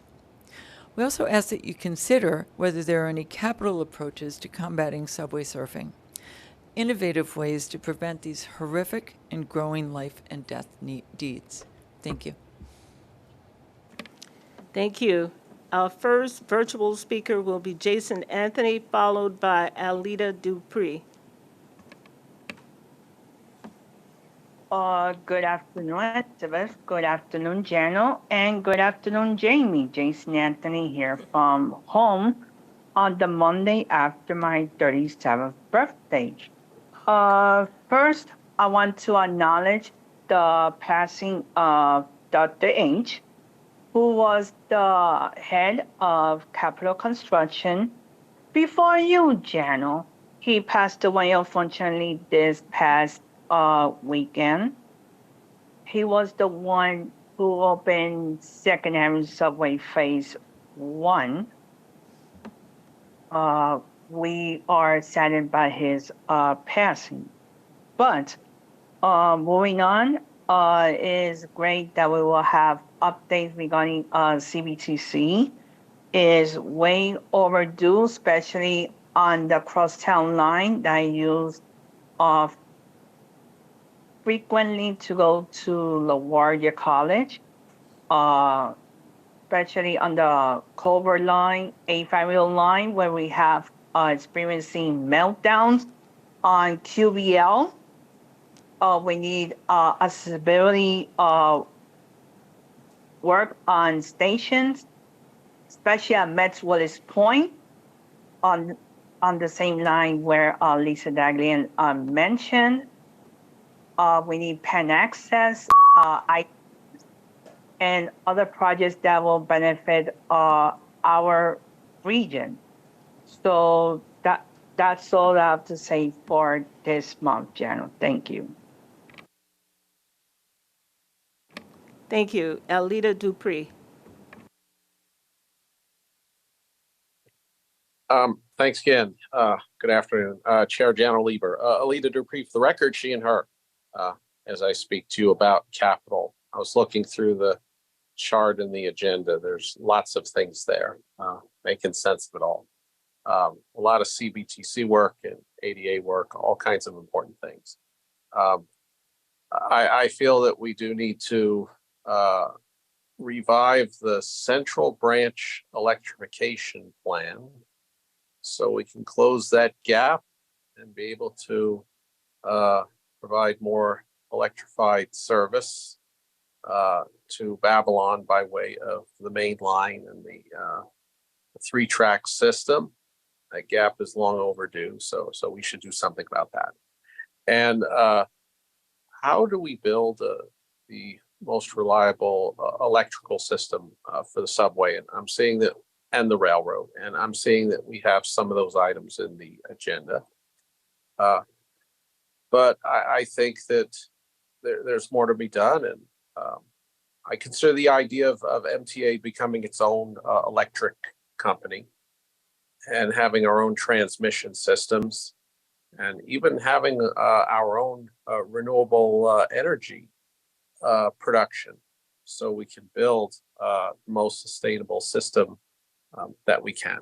And Omni is essential. That's part of capital. And I mentioned in other committees about using the tap to pay on the Capital Corridor in the Bay Area of California. So I look forward to hearing what you have to say today. There's a lot to be done, and we need to make it happen. Thank you. Thank you. The final speaker is Charlton D'Souza. Good afternoon, everyone. Charlton D'Souza, president of Passengers United. And what I want to know is, what is the status of the Hollis LIR station? I know every time I keep asking about it, the MTA tells me it's in design. It's in design. So can you guys please show us the designs and talk about this today at the meeting to explain to us where it is, when is it going to get built, and what's needed to get it done? Because that's all I've heard for the last 2 years. It's in design. And you guys want to implement congestion pricing, right? What about East New York? That station hasn't been done. What about Hunters Point Avenue? You know, what about all these other stations that are in neglect? Like if you look at what's going on the main line, that's also an issue with Floral Park. So these stations all need to be fixed up. No station should be left behind. And in terms of 179th Street on the F line, you know, when the storm came in, the power got knocked out and they're still having power issues there. Are they going to fix the 179th Street and Hillside Station? And in terms of Jamaica Center, it's so dark over there. Is there a way that they can put in white tiles so that it's brighter in there when you're coming into the station? But they really need to improve capital construction, because so many people depend on the MT, and especially Southeast Queens. We're a transit desert. Now, in terms of the Montauk branch and the diesel branches, they need to buy new diesel trains. That should have been done 5 years ago, so the diesel trains can be delivered now, because it's going to take you guys another 6 years to, you know, purchase the diesel trains and get them into service. So I'm concerned that service, you know, you're going to have more breakdowns, and there's only so much of repairs that can be done to a diesel train before it really goes out. So you'll need to look at that. Thank you. Thank you. Chair, that concludes the public comment session.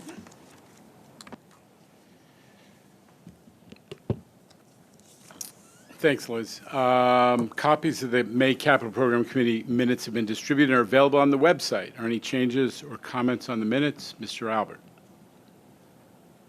Thanks, Jano. On page 5, under MTA rolling stock update, it mentions mean distance between failure, but in parentheses it has MDFB instead of BF. And then on page 16, completed station survey, it's got Beeford instead of Bedford. Okay. All right. Assuming the typos are corrected, may I have a motion to approve? Second? All in favor? Any opposition? The minutes are approved. Any changes to the work plan? There are no changes to the work plan. Okay. Let's go to the president's report. I want to highlight a couple of things at the front end, though. I'll let you do that, Chair. I just want to say, as we start, good afternoon, everyone. This photo shows the view of the F train from the Kings Highway Station. And in addition to signal modernization work that you're going to hear about today, we've worked closely with our partners in New York City Transit in much closer to coordination to provide for station renovation opportunities to make the most out of weekend outages as we do the CBTC work. So we're excited about the coordination that we're doing to maximize those precious outage resources throughout the system. And go ahead. Yeah. Listen, it's the Capital Program Committee meeting, and this is one of the right moments to acknowledge that we lost somebody who devoted an enormous amount of his career and his energy and his passion to the MTA Capital Program, Dr. Michael Haradnachano. I went to his funeral last week, a couple of other ex-MTAers, a lot of folks who are still at the MTA and former MTA, including ex-chairs Walter and Prendergast were there. It was a lovely service that talked a little bit about Michael the man, but I think we need to acknowledge that in the time that he led MTAs, what was then called MTA Capital Construction, he did leave a significant mark on this institution, shepherding projects like the Hudson Yards extension, the number 7 extension, 2nd Avenue Phase 1, the Fulton Transit Center to completion. And as I took over from him, he was enormously gracious and helpful in making sure that that I was ready to the best of his capacity to take over ownership of some of those projects that were unfinished, and he left a great staff in place to build on, and some of those are sitting at the table here today. So I just want to acknowledge he was a great spirit and passionate about New York infrastructure, and somebody who's not going to be forgotten at the MTA or in New York forever. Mr. Jones. I'd like to join in this. Michael was a personal friend before he came here. Actually, my son interned for him, and we were social friends. But he was also on the board of the Community Service Society, which I've led. He was also very funny. His comments of the former governor calling him up at early in the morning about dust on the station were some of the funniest commentaries I've ever heard. But he was really, his family and he were really beautiful people. So I'd like to join in the memorial for him. Thanks, and we'll continue to honor his memory in lots of different kinds of ways.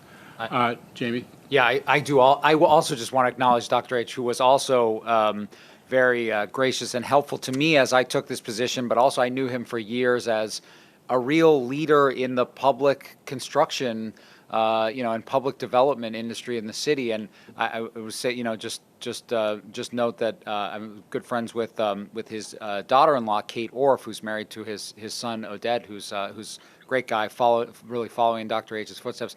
Kate told me that even in the last days of his illness and decline, he was still arguing with her about what to do with the Brooklyn-Queens Expressway and various other projects. So he had a real spirit until the very end. And on to our report, unless, did you want to? Just, we had intended to talk about former Chairman Dick Ravitch. I think we handled that earlier, and I just let everybody know that from what I understand, the funeral is on Wednesday morning, and many of us are going to represent the MTA there because he was such a big part of the MTA's history and New York's history. So with that, let's get to the business of the committee meeting. Thanks. Turning to this month's updates, we were pleased to reopen the elevators at the Court Street R station earlier this month. Replacements like this are critical to keeping our system running.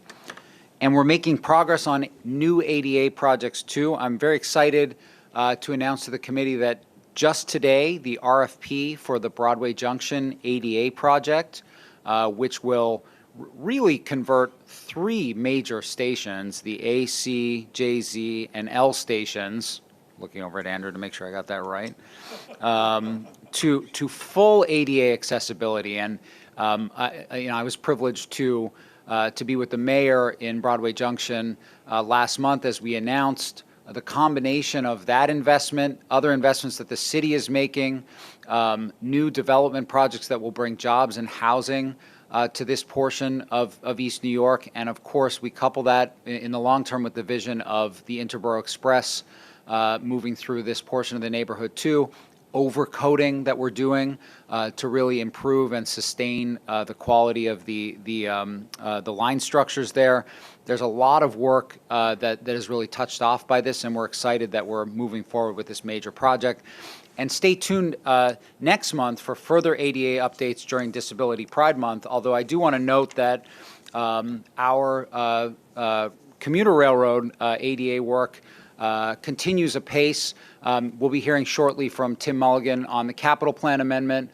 Part of what that's doing is ensuring we have the funding in place to get the Hollis Station made ADA accessible. We expect to award a package with Forest Hills, Hollis, and work on the Babylon Station this year. So we have all Long Island Railroad Station ADA accessibility in at some level of progression, and much of it is moving forward, and we're excited about that, Mr. Alburn. Yes, in your mention of the Hollis Station, in addition to the ADA, the platforms are going to be extended, I assume, because they are the shortest in the system, I believe now. That's right. You got it. Great, thank you. I also wanted to mention to the committee that at Finance, the Finance Committee will be bringing an agreement that we've reached with Amtrak for the board's consideration and approval.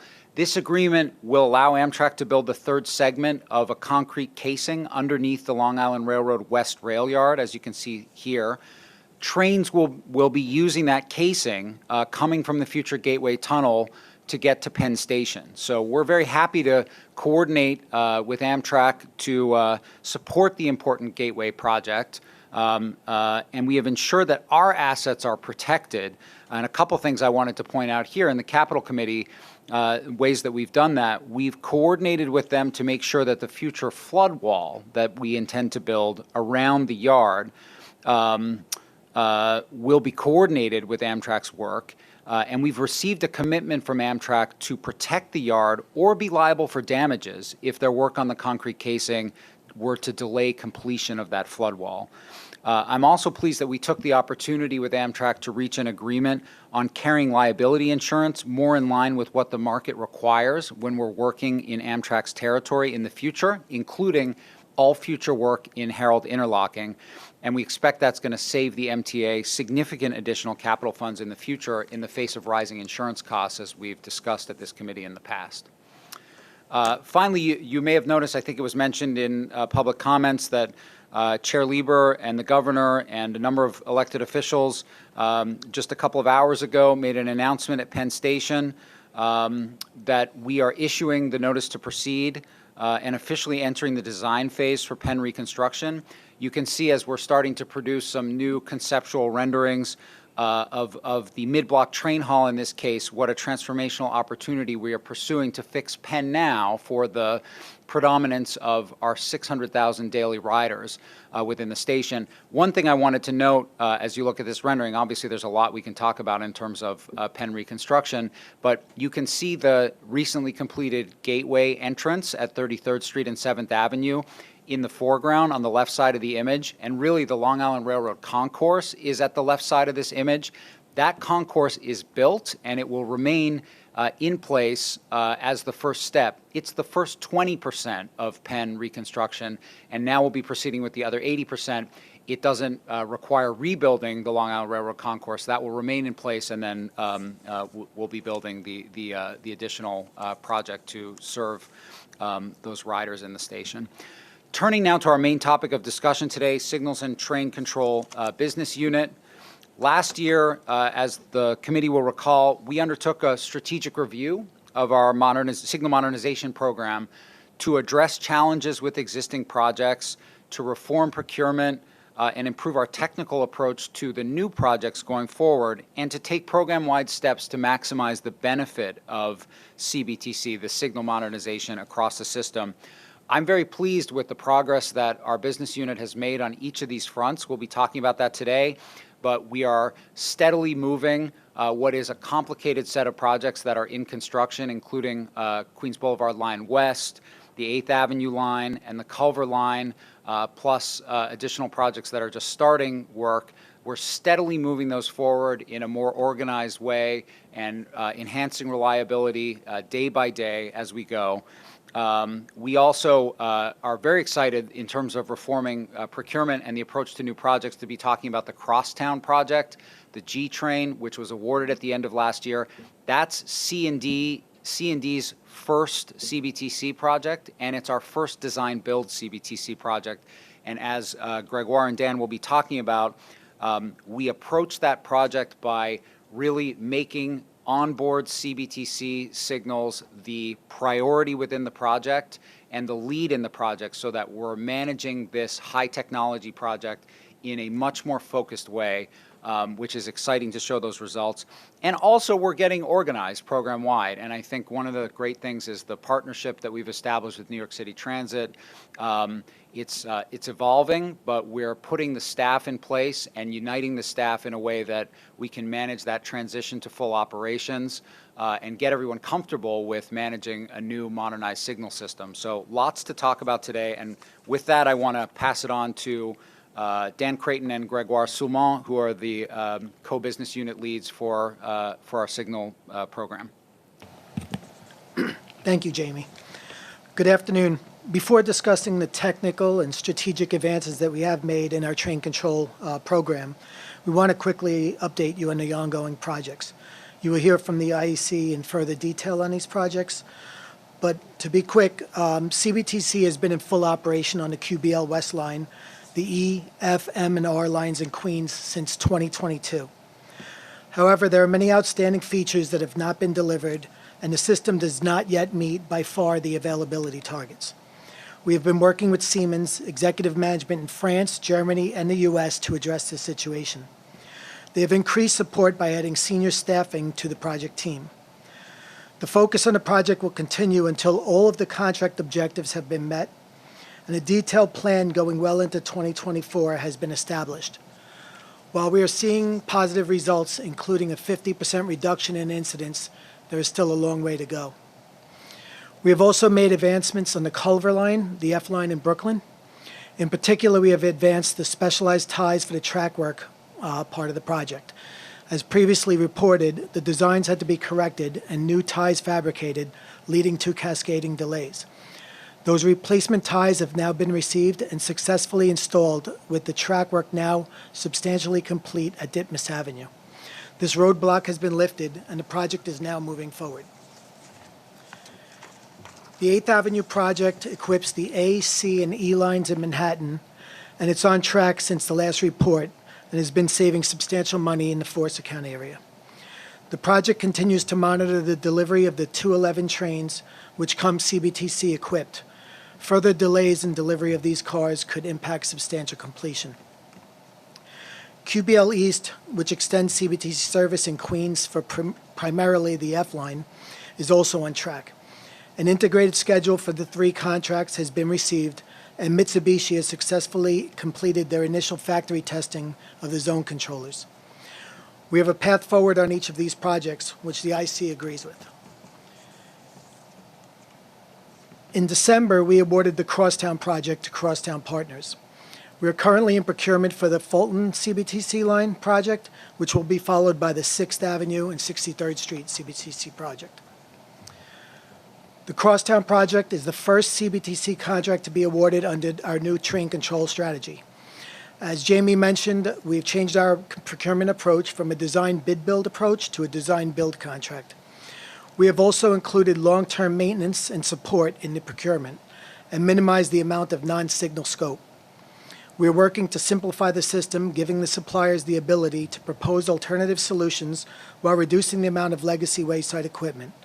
I will now turn it over to Gregoire to discuss some of the technical and strategic advances we have made. Greg? Good afternoon. Let me explain what we are doing to simplify the system. We moved on from a 2-step deployment approach. We no longer require the legacy wayside signaling system to be installed first. We will now install CBTC systems that will directly control the switches on the signals. This eliminates one layer of equipment. This simplified site instruction results in reversible cutovers that do not require intensive track work, making it less risky, faster, and more cost-effective. To highlight some key metrics related to the Crosstown project, we have been able to reduce the number of rooms to 6. This is despite the fact that the Crosstown project has more interlockings and covers double the length of the 8th Avenue project and triple that of QBL East. This reduction has a direct impact on the cost of the project. An overall gain of approximately 25% is estimated. As just mentioned, the relay rooms themselves are no longer going to be large and complex area that must be built out at stations, but simple, modern rooms fit with equipment designed for field installation. The comparison above shows an example of the design of the rooms of our previous CBTC project, specifically 8th Avenue. As you can see, the new CBTC room layout at the bottom is much smaller with much less equipment, which saves us time, money, and disruption. We are also making program-wide advances. We have made part of our recent procurement the upgrade of our integrated testing facility. We are updating it to a cloud-based solution that will have the ability to be used by all the vendors to simulate the software solution on future projects. This is going to be critical to handle the increased complexity of the system as CBTC expands further. We have also upgraded our CBTC radio from a legacy proprietary radio operating in a public band to a new IP-based radio utilizing 5G technology in an existing MTA licensed band. This will provide state-of-the-art mobile communication and cybersecurity for the crosstown and all subsequent projects. We have also started designing a solution to equip the work trains to further reduce the amount of legacy wayside equipment. This was funded through the recent plan amendment. Finally, we have completed a request for information to explore potential simplification to retrofit the existing A division fleet. We are actively discussing with the industry. NYCT and CND have jointly reviewed in detail the experience from London, Copenhagen, and Paris. Similar to the New York City subway, these transit agencies have a brownfield CBTC program. We all experience the same difficult stabilization periods. But at the end, the rewards are worth the effort. The key lesson is that this learning curve must be proactively managed. We also received the confirmation that from this agency that our strategic actions presented earlier are in line with the global trend. By following this path, we will deliver CBTC project better, faster, and cheaper. Now I will turn it over to the IEC. And Joe, just if I may, and Chair, I just can't help it. I just want to emphasize a couple of the things that Gregoire mentioned. So, you know, just the amazing work on improving technology and the way that this is delivered. I mean, the sort of, you know, the relay room down to the cabinet, basically. I mean, it sort of reminds you of the transition from old school IBM mainframe computers to, you know, the phone that we all carry in our pocket. I mean, that's really, but doing that within the subway system where it's so incredibly disruptive to have to build out a relay room within a station or near a station, it's just enormously simplifies delivering a project. And I also have to say that Gregoire went over it quickly, but the CBTC radio modernization, the fact that we were able to move to an IP-based 5G system, but use a band that the MTA already controlled. Initially, we thought we were going to have to spend millions of dollars a year on acquiring a new band, and it's not only sort of an innovation and a great thing that we're proud of, but also it's one of the reasons that C&D was created, because I won't get into all the details, but we wouldn't have gotten to that point without our contracts and procurement folks, our development group, and our business unit within delivery all working together to try to come up with a creative solution to that. So some of what's happening, it'll bear fruit over time in terms of customer reliability, you know, rider reliability, but we're very proud of the direction that things are headed. Thank you. And good afternoon. With the inclusion of our first report on the crosstown line, the IEC is reporting on 5 CBTC projects today. The 4 projects we last reported on in November 22 remain in various stages of construction, and form the basis for the evolving MTA signal approach known as the Interoperability Interface Standard, or I2S. Compared to a fixed block system, the CBTC program has three primary objectives, which are to be achieved upon completion of the projects. Those being provide train control systems with improved safety, providing increased capacity, and improving operational flexibility. Since November, C&D has completed validation of interoperability between Siemens and Thales on the QBL West line, stabilized the Culver project schedule, maintained the QBL East project baseline schedule, and advanced preliminary design activities on Crosstown. The project details and the IEC recommendations are spelled out in our reports, which begin on page 17 of your book. Here's some highlights of the 5 individual projects. On the QBL West project, as previously reported to the board, all sections of the QBL West project were placed in CBTC operation in early 2022. This was followed closely behind by substantial completion of the Thales Design and Furnish and the LK Comstock installation contracts. The Siemens contract is projected for completion in December this year, a slip of 6 months since our last report, due to a longer-than-planned resolution of technical issues. What remains to be done on QBL West includes providing stable CBTC performance, resolution of communication and onboard issues, implementation of automatic train operation, provision of all ATS functions, and achieving contract reliability, availability, and maintainability requirements. Regarding its budget, since our last report, the budget was increased to cover overruns and force account costs. The estimated completion is currently at $743 million, but may increase further in accordance with the revised substantial completion date of December 23. While additional improvements are needed, Siemens and Thales have successfully tested coupling of their respective train units and placed the Thales-equipped trains in revenue service in May of this year. This completes a contract requirement for interoperability verification and validation, certainly a major project achievement. And this concludes comments on QBL West. On the 8th Avenue project, overall this project is 71% complete, with project completion planned for October 2025.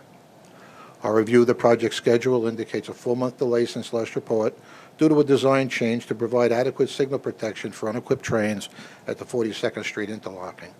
Also, delivery of the 300 R211A cars needed for CBTC testing planned for August of 24 continues to be an issue and could eventually impact the project. Regarding budget, the project budget remains at $828 million, and estimated completion is currently $791 million, which reflects a reduction of $37 million in the overall cost of New York City Transit supplied services. IEC agrees with C&D on costs and find there are sufficient funds to complete the current scope of work. Recently, the C&D team identified issues with the axle counter system being used on this project. These issues could result in an axle miscount that could impact operations.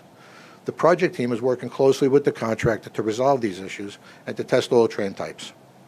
The IEC expects these solutions will be applied to later CBTC projects to ensure that these issues do not occur again and do not delay other completions.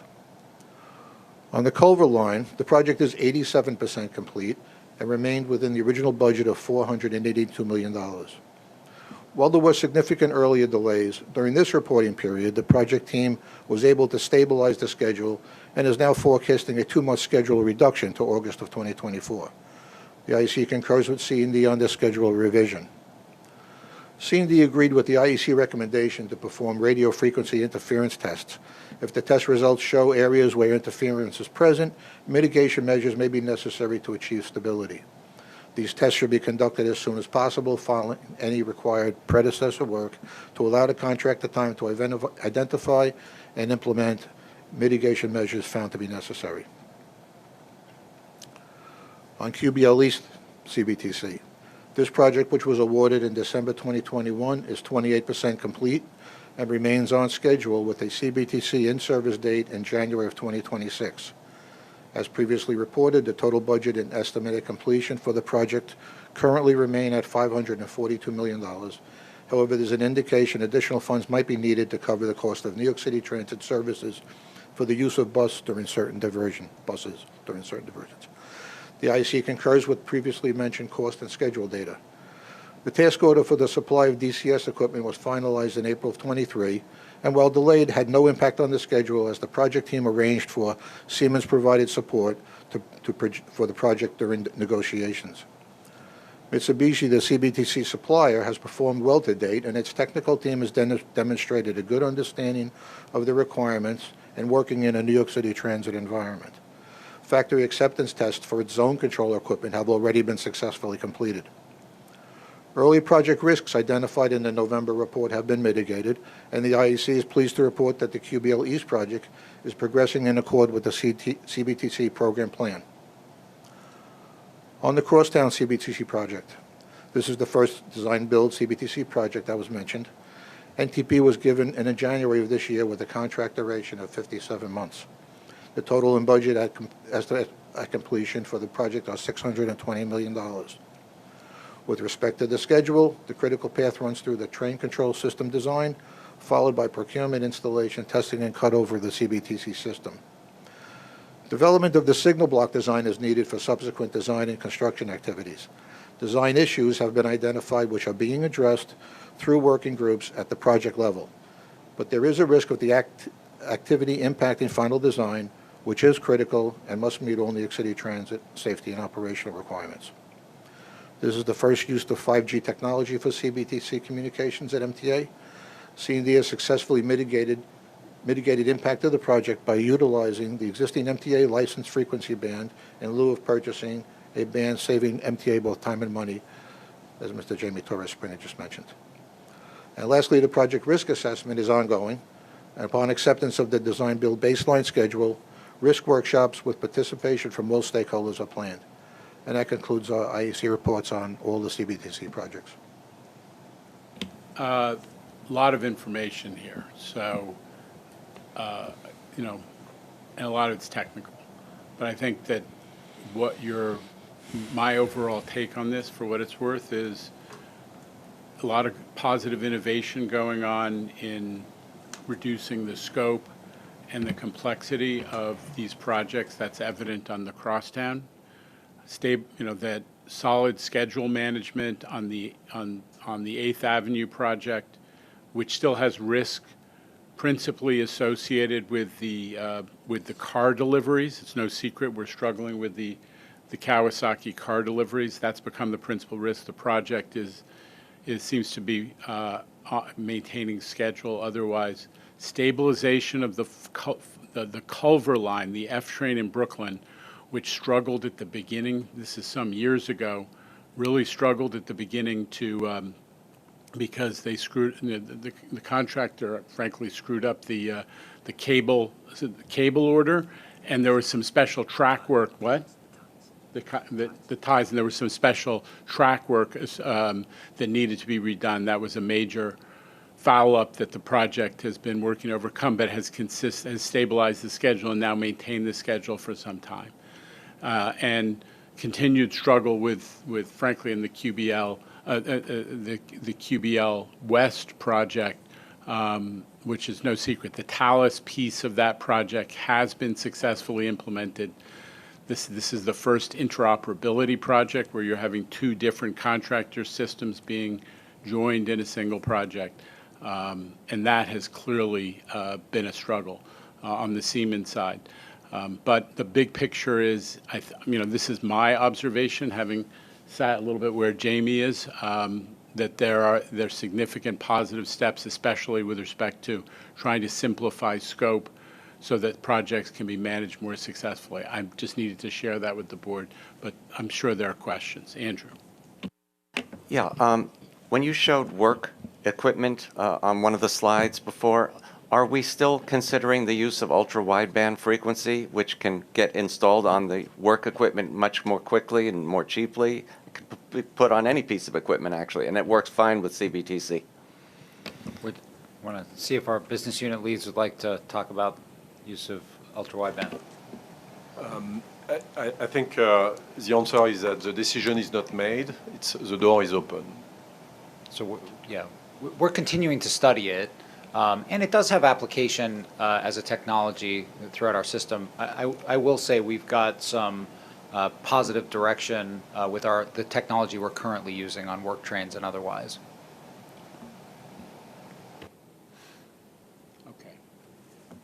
Other questions or comments from the board? A lot of information. Thank you, Mr. DeVito. Thank you, Gregoire. Thank you, Dan. Next topic.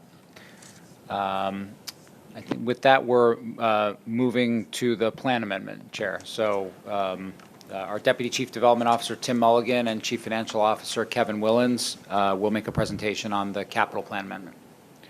So today we're going to discuss the 2024 Capital Plan Program Amendment number 3. As everyone knows, the historic capital plan is well underway and ramping up at a dramatic scale. This graphic captures our commitments over the last 3 years. And of course, those commitments are cumulative between the 2024 capital plan and prior programs. So we had a significant carry forward that we had to work through early in the program, but the historic number of 11.4 was almost overwhelmingly predominantly 2024 commitments last year.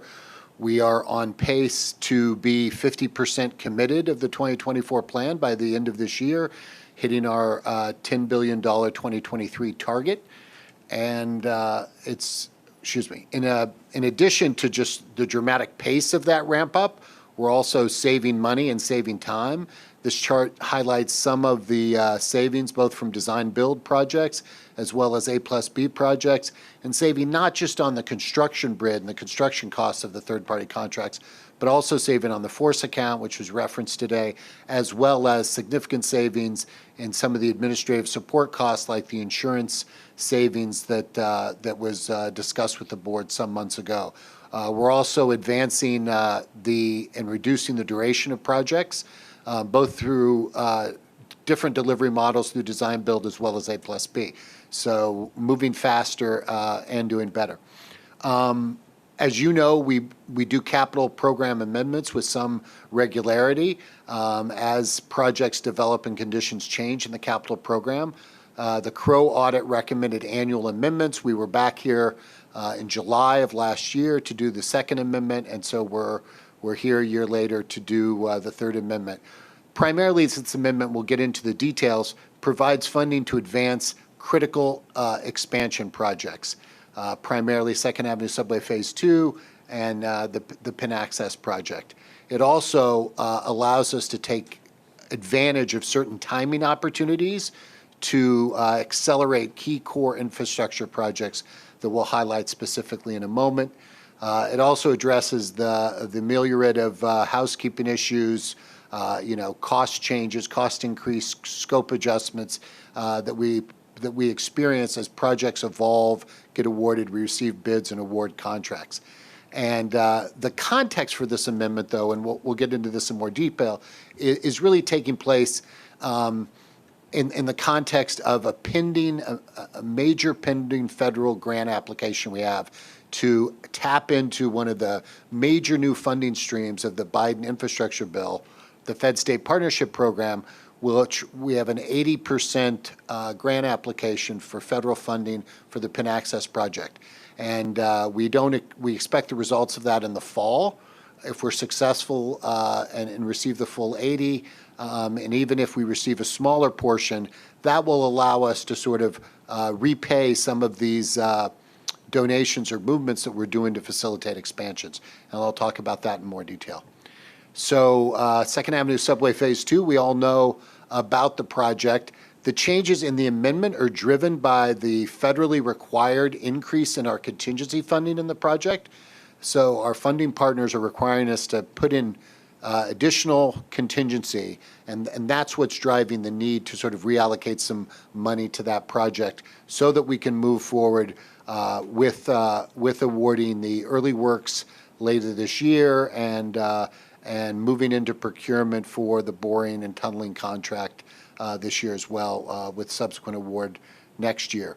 And Penn Access project, which we've talked about in prior plan amendments, just to refresh your recollection from last July, we funded the construction of that project in total. We came back and funded the yard needs and 2 out of the 3 needs for rolling stock, and this just puts another $200 million in as a down payment towards those coach needs, which are the remaining rolling stock need for that project. Some of the key infrastructure projects that are being accelerated in this project include the Metro North Park Avenue Viaduct project. As you're aware, we awarded what we call the first phase. That was actually phase 1 and 2 as originally designed for that project. This project was going to be spread over 3 phases over 3 different capital projects. And we were able to combine phases 1 and 2 and award a design-build contract for that. This will allow us to actually go into procurement to add that 3rd phase, which is now phase 2, and we'll be able to do all 3 phases of the project in this capital plan. So that just, goes to show the opportunities we take to sort of move funding around where it can be most utilized, most efficiently to advance work. We're also adding a brand new project for B&T on the Verrazano Bridge, the main cable dehumidification project. This extends the useful life and the structural integrity of the main cable, which, as you bridge architect aficionados may know, is basically the spinal cord of any bridge. And so maintaining and extending its life is crucial and a very high priority to us and B&T. It also allows us to move forward with New York City Transit elevated structure steel repair and coating projects. These are projects where the price point has increased significantly, but it's increased because we've identified state-of-the-art specifications that actually came from B&T, which will greatly extend the useful life of that work, so that we'll get a near doubling of the useful life of those steel repair and coating projects. So that requires some movement of money. And as was discussed earlier today as well, it adds the construction of the Hollis Station ADA project and platform lengthening to the project, to the plan. Previously, the plan was going to afford only the design. Now it will afford the design and the construction as well. So this table really shows you the overview of the plan amendment, the 3rd plan amendment. The first column is where we stood after the July amendment, and the new proposed post-plan amendment column, and the deltas here. You can see that there's money going into the expansion projects. 200 of that is for the rolling stock for Penn Access. The remaining 678 is primarily for 2nd Avenue Subway Phase 2. There's a couple other very de minimis items in there as well, and that comes from these loan projects out of New York City Transit, Long Island Railroad, and to a much lesser extent, Metro North and MTA Bus. And really the donor projects are identified from timing considerations. So there's projects where the movement of the funding won't slow down the projects, because as I said before, we anticipate the award of this federal grant in the fall that could be as high as $1.4 billion that will allow us to pay back this donation. So we identified projects that we can continue to advance and work on and won't be affected by the temporary displacement of funding authority for those reasons. No changes to bridges and tunnels, as you see, and the bottom line envelope of the program remains the same. And now I'll turn it over to Kevin to talk about the funding. Thanks, Tim. And fairly straightforward amendments for funding. The good news is no net funding change for the 20 to 24 program. We are looking to both do a minor amendment for 20 to 24, kind of a matching offsetting amendment for 15 to 19 to allocate funds, and I'll go through 20 to 24 first. So federal funding is being increased by $643 million in 2020 through 24. This increase includes additional competitive grants that have been secured. We are also swapping some federal New Starts and formula money between the 2 programs to better accommodate 2nd Avenue Subway Phase 2, which is being funded under both programs. And the increase in federal funding by $643 million, which I'll show you in a minute, is going to be fully offset by the same $643 million reduction of federal funding in 15 to 19. So we're essentially moving some federal funding forward from 15 to 19 into 20 to 24. And then we're going to be reducing bonding in 2024 by the same amount. And here on this chart shows what we're doing in 15 to 19, which is really just the mirror image. Federal funding is being decreased by $643 million, and MTA bonds are being increased by $643. So, simple way to think about it, again, because both programs are active, both programs have Second Avenue Subway Phase 2. We're just moving some federal money from 15 to 19 into 2024 and moving some bonding from 2024 into 15 and 19. Net effect, no increase in funding, no increase in MTA bonds issued. And both programs have the same size envelope. So next steps is taking the full plan amendment to the board tomorrow. Assuming it receives board approval, it would be presented to CPRB immediately thereafter, which would put us on the calendar for the 30-day, deemed approved schedule that the CPRB in the main practices in Albany for approval in late July of this year. Questions, comments? Ms. Barbas. Well, it's good to see the efforts to optimize the funding and the scheduling of projects, so that's good to hear that's happening. I'm curious, what is the innovation of the overcoating that you said will extend durability? I believe it was Park Avenue. I'm not sure what the project was on the screen. It's for the elevated transit projects.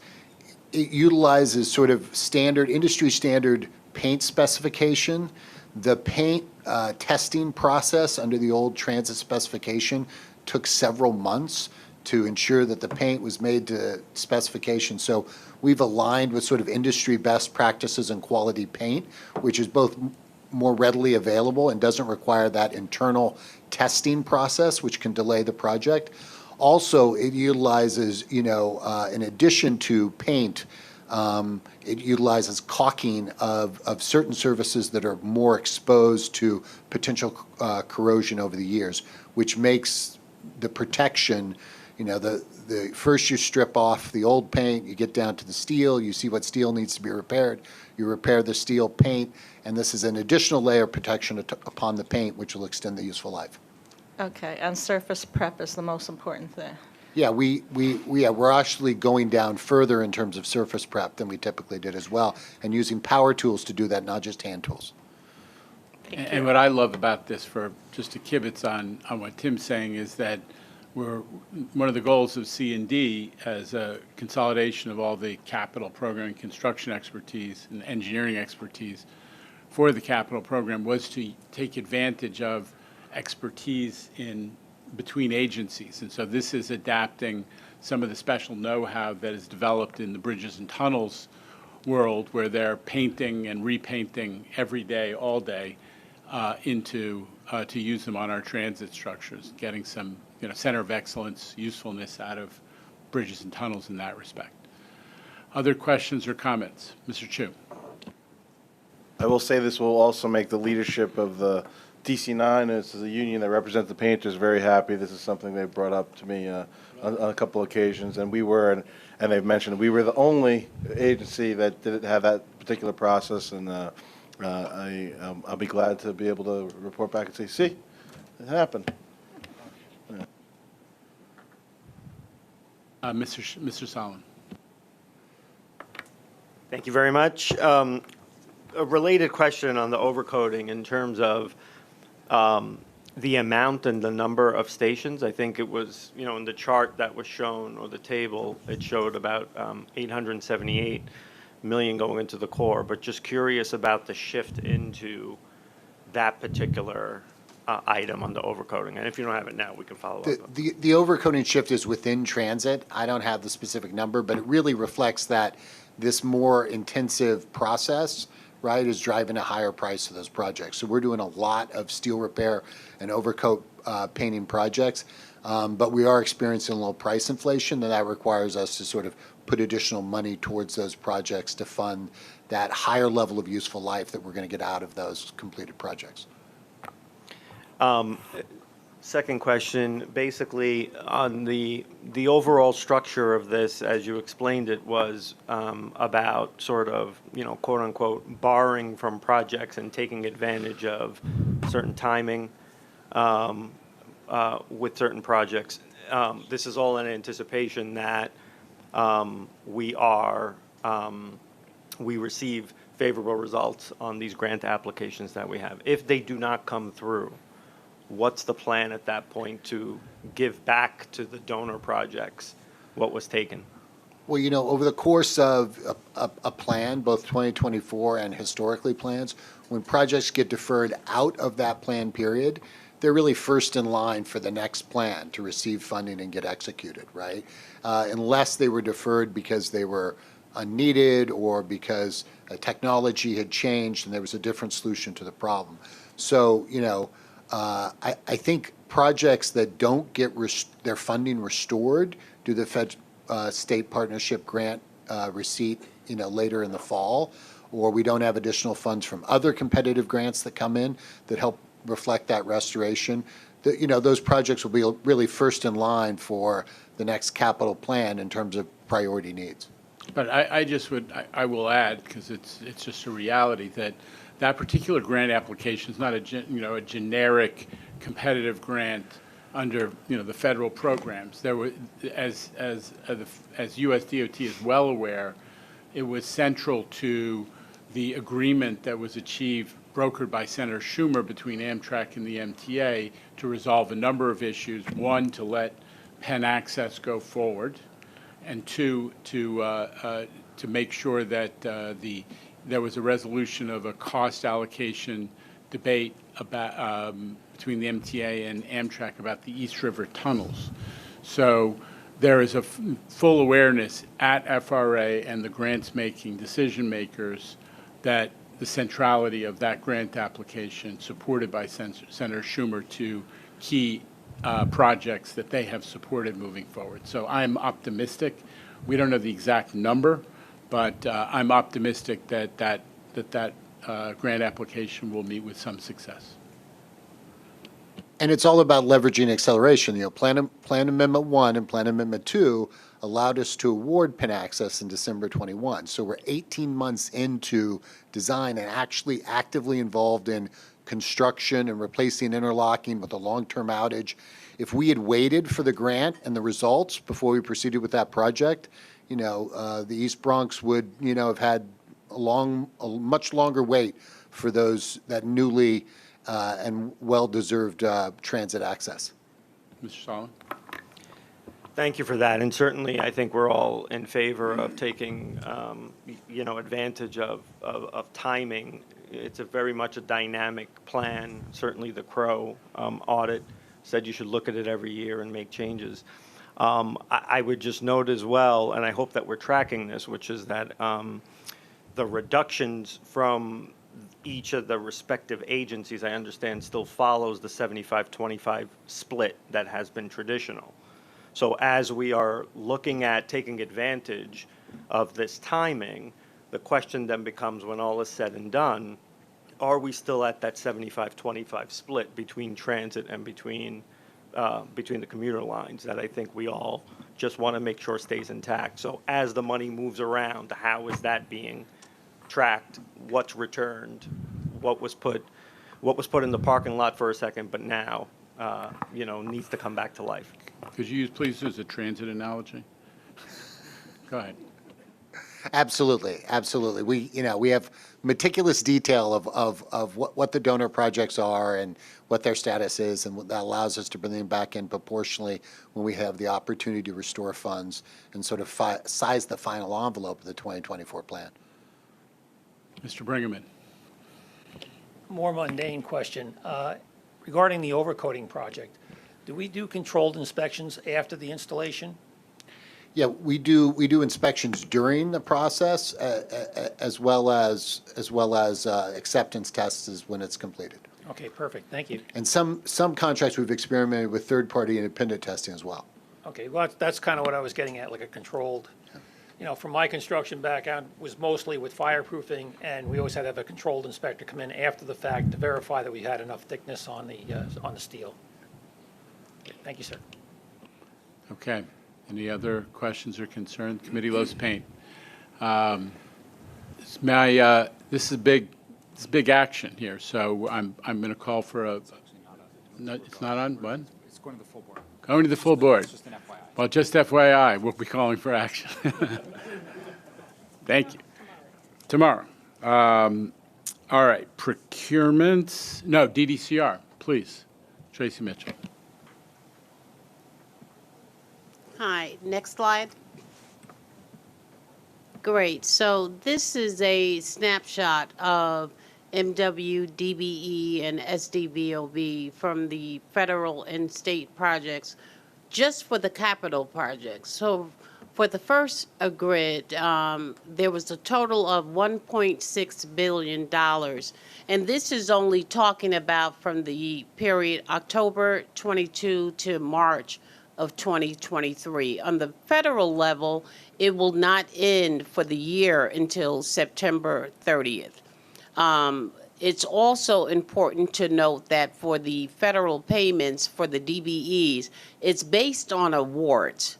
And our goal is 20%. And right now you can see based on the 1.6 billion, 200 million has been awarded. So that gives us a 13% towards the 20% goal. I put the payments there of the 144, but we're viewed and measured against the payments, the awards.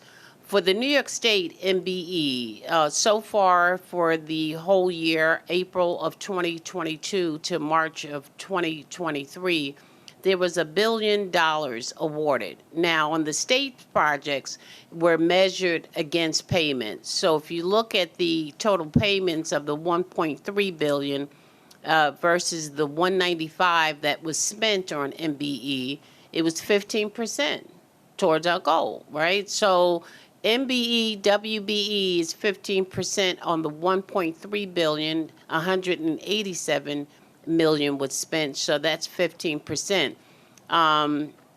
Overall, for the MTA, we're exceeding the goal for last year of 30%. We're currently at 37%, the highest, and 3 consecutive years have exceeded the goal.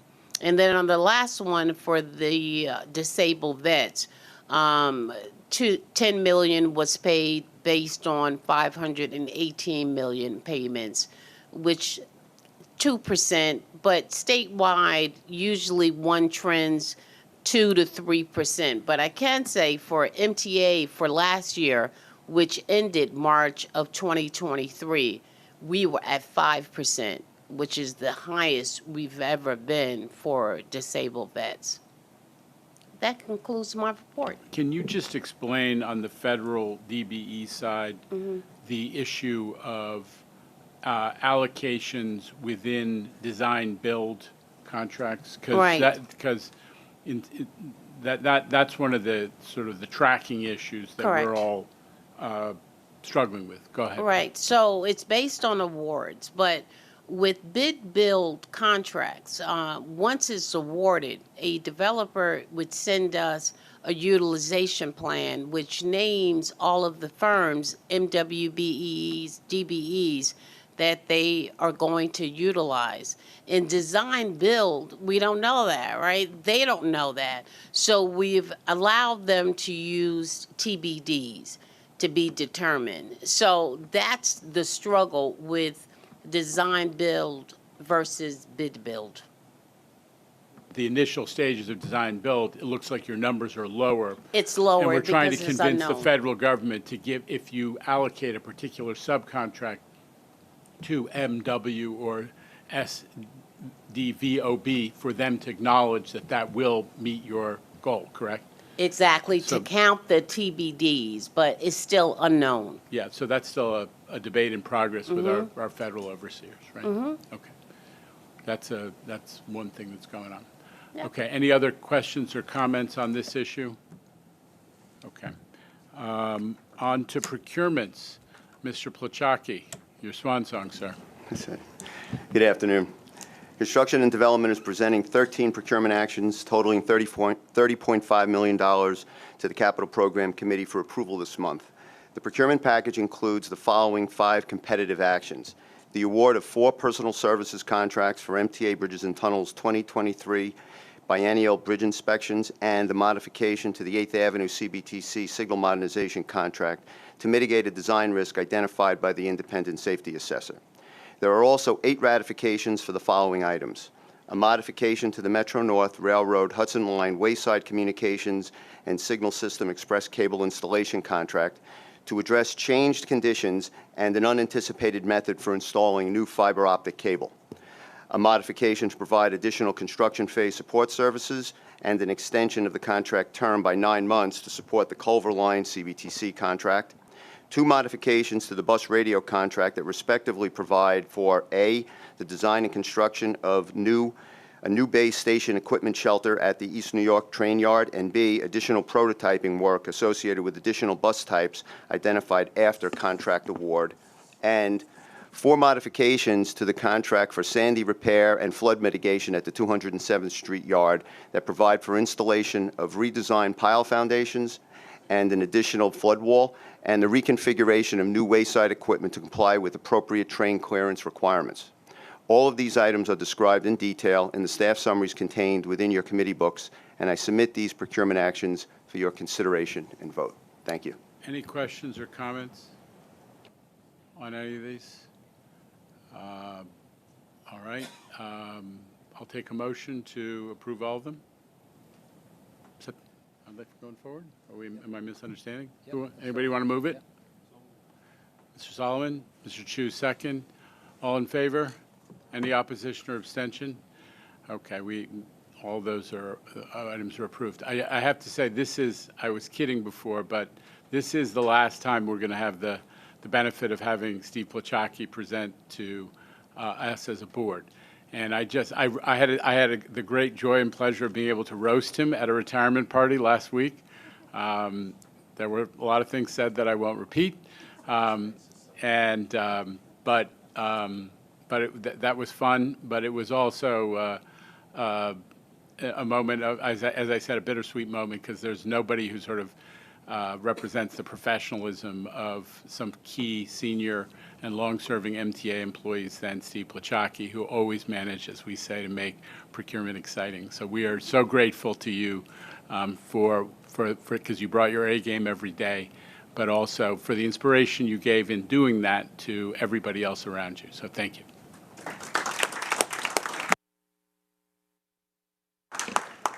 Thank you. I'm going to keep it short. We're running late. It's been my absolute distinct pleasure and honor to have served this company for 35 and a half years. Thank you all.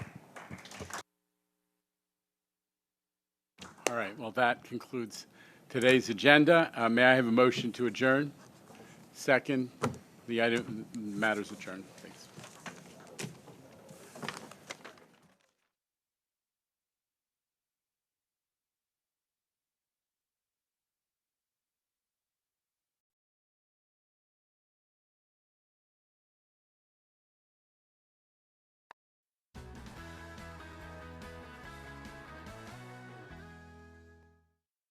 What does a bus maintainer do? My name is Perry Evel. I've been with the transit system for 8 years. I work at Casey Stengel Depot in Flushing, and I'm working as a BMB, which is a bus maintainer. My responsibilities are basically maintaining the buses, changing filters, oil, electrical, undercarriage, hydraulic system, cooling system. My main pick is brake system. We're specialized in brakes. I think our job is the most critical because if the bus don't stop, people will get hurt. When an individual comes to New York City Transit as a maintainer, there's different training that they receive. So they'll get training on the bus from the front to the rear, electrical, diagnostics, body work, depending on what their title is. You have to be a person that cares about your job. You have to be accurate in what you do, especially in my field, where I said, the brakes are very important. It's a safety issue. You check and you recheck, make sure that everything is done correct, and you make sure that your job is done very well. And I'm kind of a perfectionist too, so that helps. I see our buses on the streets, picking up passengers, taking them where they need to go. Makes me feel proud knowing that they're in a safe bus. Since I was young, I love mechanics. I never knew that this would have been my job. It's a great thing to work for the greatest city in the world and servicing millions of New Yorkers and people all over the world. It's a great privilege, and I think it's a great honor to work in this city and the biggest bus company in the world. I think if there are no customer service ambassadors, there would be lots and lots of people taking the wrong train. A customer service ambassador is a frontline contact providing fast-changing, accurate information, especially during service disruptions. We're here to direct you, assist you, and be patient as well. The qualities that make a good customer service ambassador are patience, communication, following instructions, and just pretty much being a people person. Getting lost in New York it's really easy. That's what we're here for, to help them. So every day I show people how to use their phone. We have this app called Train Time, and it tells you the time everything comes, schedule changes, tells you advanced scheduling as well in case you need to come in a week. My most All right, good. All right, folks. David, public speakers, please. Yes, Mr. Chairman, there are 3 speakers today. They're all virtual. The first, although there's nobody right there yet, the first speaker will be Jason Anthony, who will be followed by Charlton D'Souza, and the last speaker will be Andy Pollock. So the first one is Jason Anthony. Thank you, David. Hey, Neil. On the Monday after my 37th birthday, a couple of things that I want to address here at the Finance Committee meeting. First, we need to approve once and for all congestion pricing. Although that our friends west of Hudson don't want it, we don't know why. Second, we want expand fare fares to include it in the commuter rails. And most and not least, tourists that visit our beloved city, we need to have attractive fares for them, because cities like Los Angeles and Chicago, they have attractive fares for them. Why not New York City to have attractive fares for them? So that's all I have to say, Neil. I'll see you guys next month. Thank you. Our second speaker is Charlton D'Souza, who will be followed by Andy Pollock. Good afternoon, everyone. Charlton D'Souza from Passengers United. And I just wanted to say, in terms of the MTA's fare increase, there's some things that you'll need to relook at. So you know how you have the $7 peak fare proposal for the Long Island Railroad City ticket? The problem with the $7 fare is if somebody is paying $10, that means the MTA's vending machines have to make change. See, what I like about the $5 thing is it works because it's $5. You just put it in and that's it. There's no change. Everyone has a 5. But what I think y'all should do on the mobile apps, y'all should make the off-peak city ticket fare $3.75, and the peak fare for the Long Island Railroad city ticket should be $5, and the weekly, the Freedom Weekly Pass should be $50, so that people can put a $50 bill inside the machine, and that works as well. You'll need to relook at that fare structure, because $7 means y'all are going to have to put more change in the vending machines. It doesn't work. And we really need it at $5. In terms of the fare being $2.90, I think the base fare should just be $2.75. Keep it short and simple. And there really shouldn't be any fare increases with all the crime and stuff going on. Another thing that we want is if you pay $2.75 on the bus with change, there should be an ability to give people a third transfer. I know Nassau and the County Express does it. And is there a way with Omni that you guys can even do that? Especially, when there's service disruptions on the weekends and late nights where people might have to take a third bus. Y'all need to take a look at that. And definitely, with accessibility in the ADA community, They should not have to pay the tolls on Access-a-Ride or on any of that. That is ridiculous. That proposal needs to be taken off the table. Thank you. Thank you. Our final speaker is Andy Pollock. Thank you, David. Good afternoon, Neil. Good afternoon, everyone. So, Andy Pollock, for the record, Passengers United. So, I'm going to talk this month about two things. Number one, the disability fare. Technically, it's a violation of the Americans with Disabilities Act to not mention that there's a possibility my disability fare could jump up from $135 to $150. So, the disability community, not just me, but everybody else in the disability community needs to know if our fare is going to go up, because again, that's clearly somewhat a violation of the Americans with Disabilities Act. And then the second thing I briefly want to touch upon, and this is specifically for Westchester County Executive George Latimer and Nassau County Executive Bruce Blakeman. So if the MTA is thinking of raising the fares to $2.90, this means that Beeline buses in Westchester, Nassau Intercounty Express buses are going to also have to jump up to $2.90. So we have not heard from those elected officials up in Westchester and Nassau, and our organization is going to be seeking those answers as soon as possible for the residents of both Westchester and Nassau County. So with that, I'm going to conclude my time. Thank you for letting me speak today.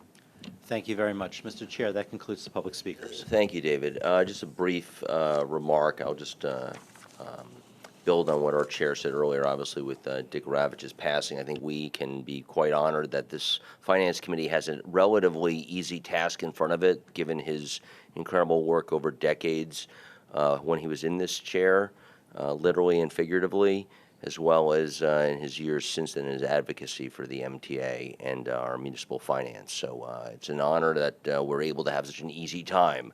And then tonight is our last fair hearing, I believe, in this very room. So if Andy and others want to come and talk about any of our fair proposals, we will be here. I will be here to hear those, and having done those in years past, we do listen. We are here for not any other reason than to hear the public speak, so we'll be here. Now, a motion for the minutes of the May meeting, please. So moved. Thank you. Second. Thank you. Comments, corrections, deletions. Andrew.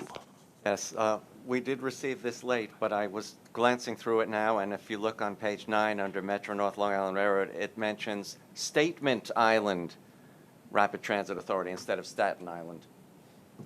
Okay. I've been there. You're right. Paige, you have the correction? Okay. With that in mind, all in favor say aye. Aye. Opposed, abstentions, motion passes. Thank you very much. Committee work plan is unchanged, page 12. David, budget watch, please. Thank you. Results are for operations through May and subsidies through June and measured against the adopted budget. Key takeaways this month: continued positive results for fare box and toll revenue, with ridership tracking the McKinsey ridership projections and favorable yield per trip. Expenses remain below budget and under control. Debt service savings reflect management actions, and unfavorable subsidies reflect real estate transaction tax shortfalls, which are partially offset by other subsidies. Farebox revenue is $19 million, or 5% favorable in May, and through May was favorable by $57 million, or 3%. Farebox revenue through May, however, remains $540 million, or 28% less than the first 5 months of 2019 prior to the pandemic. Toll revenue was $14 million favorable, or 7% in May, and was $59 million, or 7% favorable year-to-date, reflecting higher than forecasted traffic. Operating expenses were $46 million, or 3% favorable in May, and year-to-date expenses were $210 million favorable, or 3%. Year-to-date, 31% of the operating expense favorability is attributable to payroll and health and welfare costs due to vacancies, including the additional overtime to cover vacancies, and another 18% is due to lower electric power expenses, with the remainder predominantly timing related. Overtime was $29 million, or 39% unfavorable in May, and was $92 million, or 25% unfavorable year-to-date. Overruns were primarily due to vacancy and absentee coverage. At New York City Transit, where most of the unfavorable variance has occurred, about $31 million of Transit's $85 million year-to-date unfavorable variance is due to vacancies, which is offset by New York City Transit payroll savings of $55 million year-to-date. Debt service was $119 million favorable, or 59%, in May, primarily due to the prepayment of May debt service that was done in April, and that's mostly offset by the negative debt service variance that we recognized last month. Year-to-date debt service was $122 million, or 10% favorable, due to refunding and interest prepayment savings. Subsidies were $125 million unfavorable year-to-date through June, or 5%, primarily reflecting the real estate transaction taxes, which were unfavorable by $187 million, or 33%, and for higher vehicle surcharge, which was unfavorable by $16 million, or 9%. Partially offsetting these favorable results were the payroll mobility tax, $50 million favorable, the petroleum business tax, $10 million favorable, and MMTO, which was $15 million favorable. The additional MMTO reflects $7.5 million per month, which was part of the additional state enacted budget that we received that began on April 1st. Taken together, operating results through May and operating budget subsidies through June, these results are favorable by $325 million against the budget, or 13%. And that concludes Budget Watch. Questions, comments? Okay, so let's just highlight one thing pretty important. If everyone caught the beginning of what David said, on farebox revenue, we have broken through the high case of the McKinsey assessment. Okay? That's really good news. Really good news. Now, David, you may want to explain to us why we have broken through the high case for farebox revenue dollars, but we're only at the mid case for ridership. What's the difference there? So really quickly, if you look at the ridership and farebox revenue graph that's at the beginning of Budget Watch, I think it's on the second page, you'll see that the ridership is tracking with the McKinsey projections. Last month it was a little bit below, this month it's a little bit ahead, but the farebox revenue is much higher because passengers are paying higher price per ticket. They're buying fewer of the monthlies, they're buying fewer of the weeklies on the commuter railroads, they're buying fewer of the 7-day and the 30-day passes on the MetroCards. So the cost per trip is higher. It doesn't mean, and that's essentially, so it's the average yield is higher. So we are happy people aren't buying monthlies in some ways. Well, bottom line, I'll just go back from what you just said. Really, people are buying what they need to buy. Yeah, well said, well said. Yeah. Yeah, that's like what we say, that's what we say in television, when you want it, where you want it. David, go ahead. Okay, there is a downside, obviously, because of the concentration of lower-income people who don't get the 30-day, but are stuck with the same day and weekly. So there's sort of a fly in this ointment that we're hitting people who have the least resources. You know, I just read the obituary for Dick Ravitch, and it said no matter how dark he got, everyone else got, he was always a little bit more gray. So thanks for that negative spin on it. But keep going. Yeah, I guess I would just say we're, looking at that, and clearly, as you look to the fare adjustment, thinking about the weekly and monthly to make them as cost effective as possible to, both we've seen the demographics of lower income buying more of the weeklies as well as the essential workers and so forth. So part of the idea of the fare mix is to address the issue you mentioned. Thank you, David. Anyone else? Okay, great. Thank you, David. Olga, over to you on Finance Watch, please. Good afternoon, Chair. Good afternoon, committee members. Today in Finance Watch on page 19, we have an update on the schedule of the bond transaction we discussed last month. The bonds are scheduled to price later this week and close in early July. We are structuring bonds with maturities in 5, 7, and 10 years. The structure intends to take advantage of attractive rates in this part of the interest rate curve. As structured, the bonds are expected to have interest cost as measured by TIC of approximately 3.1%. For comparison, both short-term rates and long-term rates are substantially higher. The TIC rate on the 30-year bond is approximately 4.4%, and short-term rates are currently also north of 4%.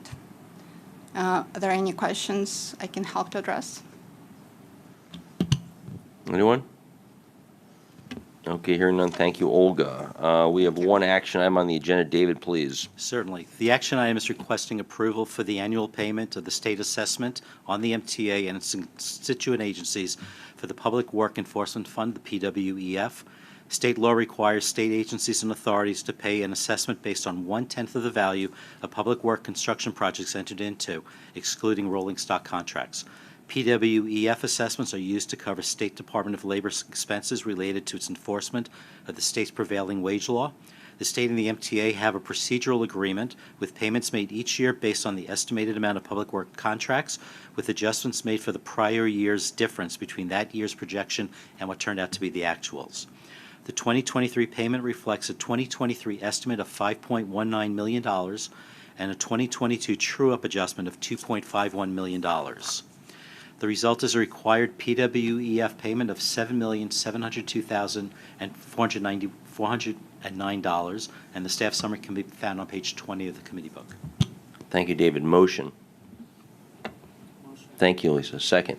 Thank you, thank you, Sammy. Any questions, comments for David? Hearing none. All in favor say aye. Opposed? Abstentions. Motion passes. Thank you, David. Lizette, playing a role as the acting chief procurement officer on top of your other duties. Please, the floor is yours for MTA HQ procurement. Thank you very much, Chair. There is one action for MTA headquarters for Finance Committee approval in the amount of $17.6 million, and this action can be found in the committee book on page 26. This action is an extension of a competitively solicited miscellaneous service contract with Cubic Transportation Systems, Inc. to provide in-depot maintenance services for the Bus Customer Information System Hardware Subsystem, or BHS. BHS is the hardware portion of the MTA's vehicle location system. It provides a real-time bus locations that are critical to many of our information systems like bus time, digital signs, and Omni. It's installed on more than 5,800 buses, and Cubic is the sole manufacturer of spare parts for its BHS units that are in need of repair or replacement. Cubic also handles the on-bus replacement and product return for the BHS Plus hardware, which was designed in-house and manufactured by other manufacturers that don't rely on Cubic for parts. And this contract period will be 2 years plus 2 one-year options for a total duration of 4 years. Work provided under this modification also includes diagnostic, onboard, holistic network health checks, and improved service level agreements response times from 48 to 24 hours to support Omni requirements. Cubic agreed to continue offering labor rates as negotiated in the prior modification that was established in 2019, and the total cost for this 4-year extension is estimated at $18.2 million. However, Cubic provided a reduction of $500,000, which yields a total estimate of $17.6 million for the 4-year period. The first 2 years of this extension will allow the MTA time to develop a longer-term strategy for competitive procurement. Thank you for explaining the acronym of CIS. That bus time tool was pretty amazing. I saw it in action on Sunday night. I'm amazed how accurate it is. A motion, please. Okay, well, let's do the motion second, then we'll entertain thank you, sir. Second. Thank you. Okay, questions. Lizette, are you referring to the bus countdown clocks that are on city streets as part of this? Come over the mic. Go over the mic. We'll have someone who can Thank you, because who can those answer have specifics. some real issues. So the bus countdown clocks are fed from the bus time system. The bus countdown clocks have some issues with City DOT. City DOT is working to fix them, but the accuracy of the information still remains. It is similar to what the chair said about bus time. So I don't foresee any connection between bus time and the city countdown clocks. That's something No, I that the think city there's has to fix. something in the translation by the time DOT gets them up and running, but Yeah. there have been several issues that people have reported, and I've gone out and checked, and they're way off. So, That's right, yeah. Thank you. Yep. Other questions or comments? Okay, we have a motion on the floor and a second. All in favor, say aye. Aye, opposed, abstentions, motion passes. Thank you very much. Lizette, continue, please, if you wouldn't mind, with the agency procurement item. Sure thing. There's one information item on page 28 of your committee book for Metro North Railroad on behalf of the Connecticut Department of Transportation, which was approved by its respective committee, requesting to exercise an option to purchase 6 dual-mode locomotives. There are no information items for Long Island Railroad this month. There are no items for New York City Transit or bridges and tunnels. Oh, yeah. Okay, great. Thanks, Lizette. All right, consolidated financial and operational reports are apparently on page 29 of your books. Are there any comments, questions, or thoughts on those documents? Hearing none, I'll move to our pinch hitter for Mr. Florio's absence. Is it pronounced Shantae? Yes, that's correct. Enchanté, Shantae. Merci beaucoup. Thank you, Chairman. Real estate has 5 action items for consideration and approval. Please note that there were 8 action items. However, items B, F, and H have been removed from this month's agenda. There are now 5 items for the Metropolitan Transportation Authority. The first is a lease amendment with Premium Brands, LLC, for retail space at 2 Broadway. The second item is an amendment to the agreement with BP 347 Madison Developer, LLC. The third is a modification to the Madison Avenue Development Agreement with Boston Properties. The fourth item covers agreements with Amtrak to permit the construction of its Hudson Tunnel concrete casing under the Long Island Railroad Western Rail Yard. The fifth item is for the MTA Metro North Railroad regarding the sale of development rights at 180 East 135th Street, Port Morris, Bronx. Bob Paley, head of MTA Transit Oriented Development, is here to answer any questions regarding the second, third, fourth, and fifth action items. There are, in addition, 11 information items. The first 5 information items are with MTA New York City Transit. They are a lease agreement between New York City Transit and 2558 Grand Concourse LLC for employee swing space in support of bus operations at 2558 Grand Concourse in the Bronx.